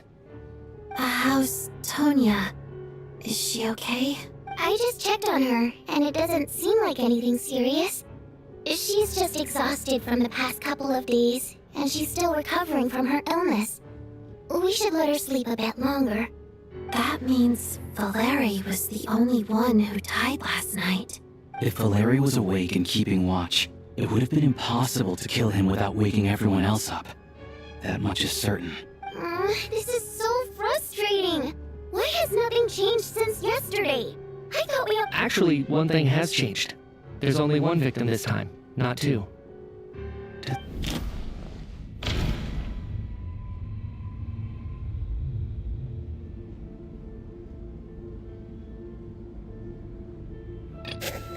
Can a death at night even be defended against? After the deceased Shram left, there was one less victim last night. That more or less tracks. It's a reasonable conclusion, considering the only variable that changed. The number of people who die each night is equivalent to the number of dead among us. That's your theory, right? Exactly. We identified Mr. Schramm, and the night after he left, the death toll dropped from 2 to 1. By that logic, there must be one more dead person left among us. Another one? But there was only one person unaccounted for on the ticket checks, right? The head count should match up now. Having an extra person was definitely a cause for alarm, but being one person short isn't nearly as unusual. Someone could have left in the middle of the show, or made it out before the storm hit. One more dead person among us. If Mitya's theory is right, then what Odette told me seems a lot more. It's just, at the time, we had no reason to think there was more than one. If only we'd taken it more seriously as a possibility.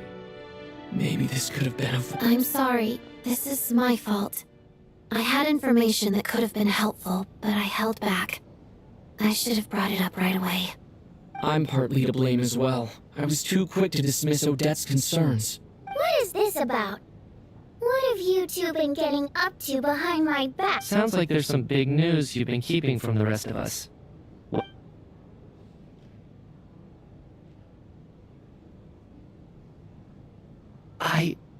I'm the dead person?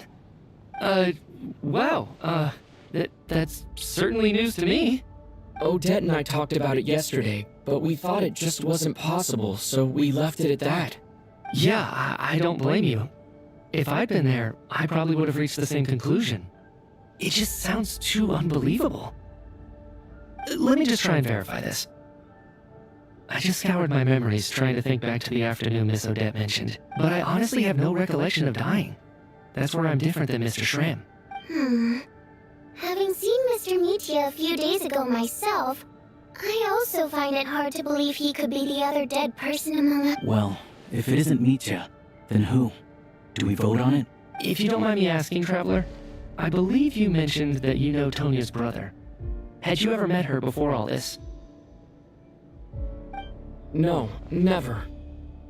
Wait, are you saying... Now just 1 minute. I know where this is going. You can't just randomly point a finger at anyone you want. You're in the hot seat, and all of a sudden you want to divert our suspicions onto somebody else? Trying to pick a fight, Mr. Chuganov? Whenever you open your mouth, all you do is attack people, and I've had enough of it. If you don't want to engage in a civil discussion, you can shut up. You little brat! Did Mitya ask about Tonya because he suspects her? I suppose I only identified her by age, and nothing else. Could that mean... I'm just saying, you're going around casting suspicion on people for no reason. How could Tonya be dead? I can vouch for her, if nothing else. I've seen her before. She's the sister of that Harbinger, isn't she? The one called Child. Oh, really? You're telling the truth? Since being here, I don't think I ever mentioned she was Child's sister specifically.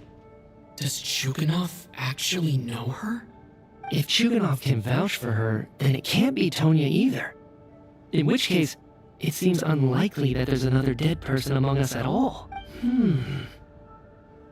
Miss Odette, could you go over that afternoon with me one more time, when you found me dead? No problem.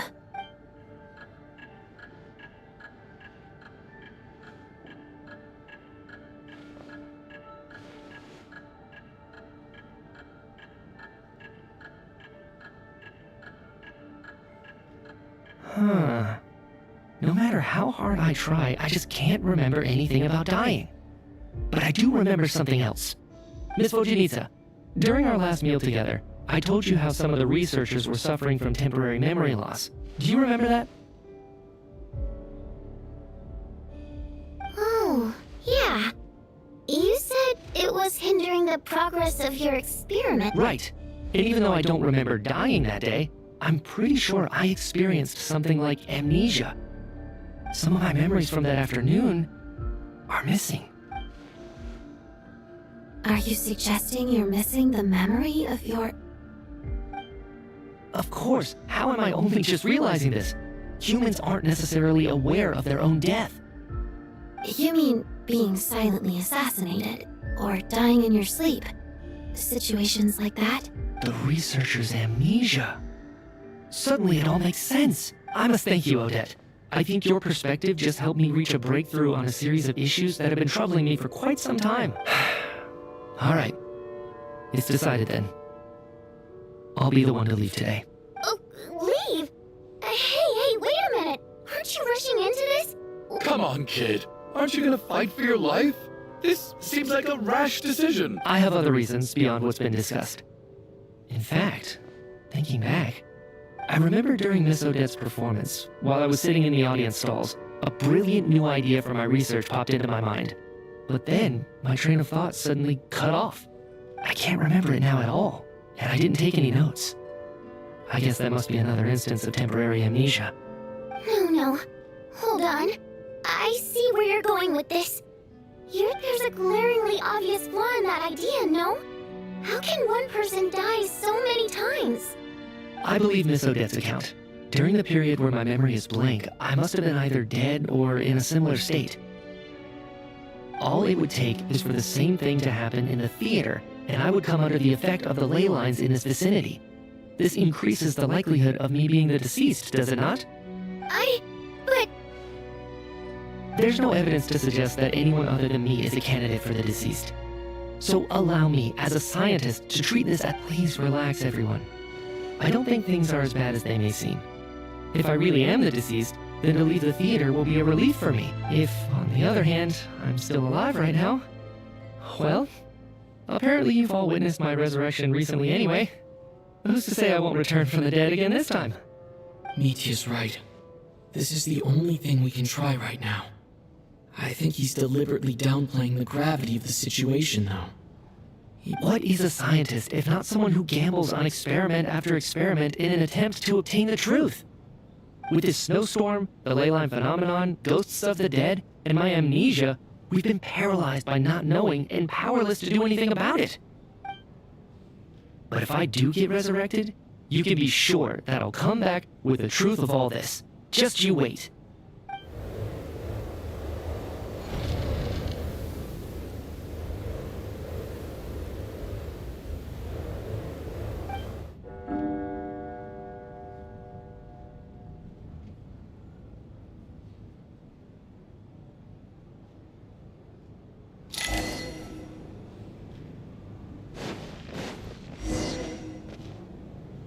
Poor Mr. Mitya.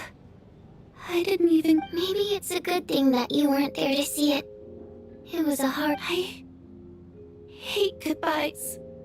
Why does it feel like everyone around me is... Maybe it's the realization that, at the end of life, come to think of it, you could take it if I make it out of here. Without regrets, I feel like a strange sense of anxiety has been quietly growing inside me over the last... Are you okay? If something's bugging you, let's talk about it. There's only a few of us left here now. After everything we've been through, what's the point in keeping things bottled up? I have a travel companion named Paimon. Alosha and Odette have met her before. You're worried about her, aren't you? That makes sense. We've been To be honest, I used to feel like I was just a spectator in this world, watching everything that happens from the sidelines. Maybe it's because I'm a descender. Descent? But with Paimon by my side, over time, I slowly... longer. She loves eating, sleeping, and having fun, but she's also a great guide. Over the last few days that we've been apart, I've often caught myself wondering, what would Paimon say if she were here right now?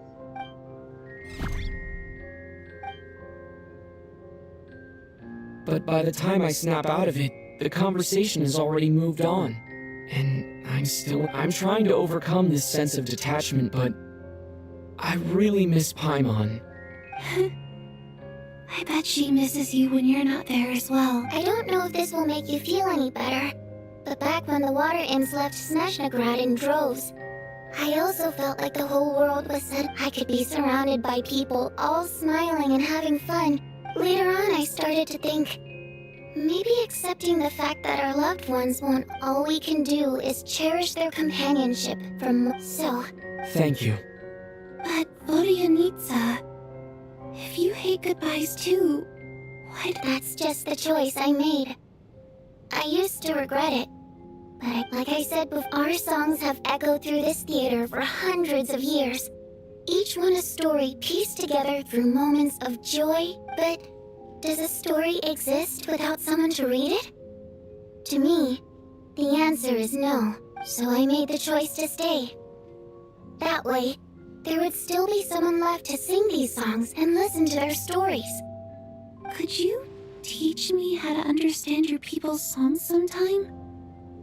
I want to be able to... A fan after my own heart. Thank you, Tonya. How about I sing something? Huh? Okay.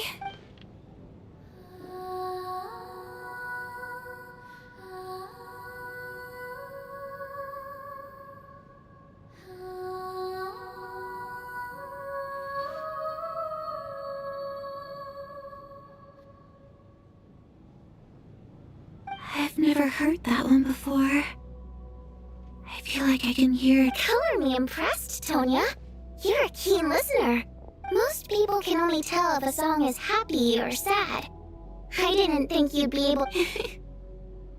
So, what's the song about then? I've actually never performed this song in the theater before, because it has more of a ceremonial purpose for our people.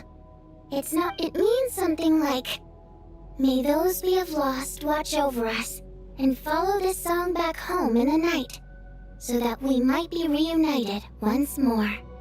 No wonder I could hear that sense of longing.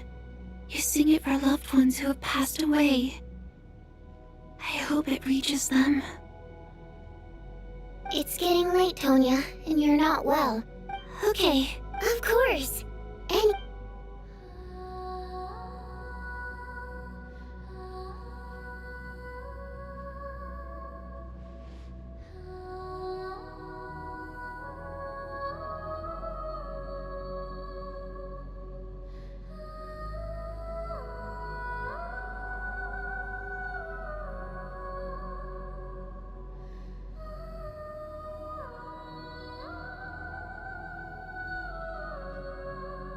Once I get out of here, I definitely don't plan on ever coming back. But I guess that means I'll never get to hear Vodia Needs Us sing again. Before I fall asleep, I should cherish this moment of companionship while it lasts.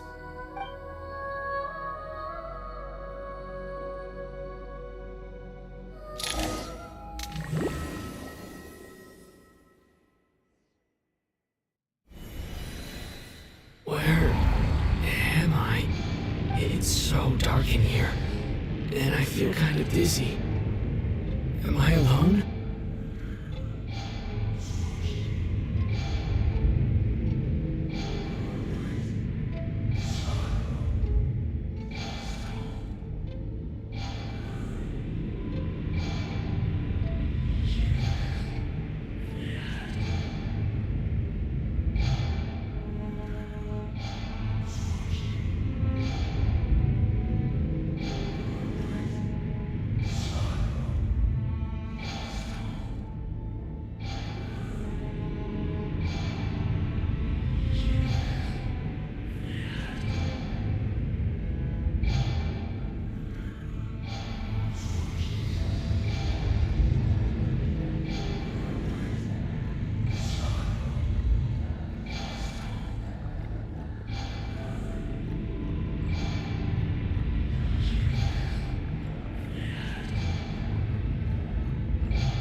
you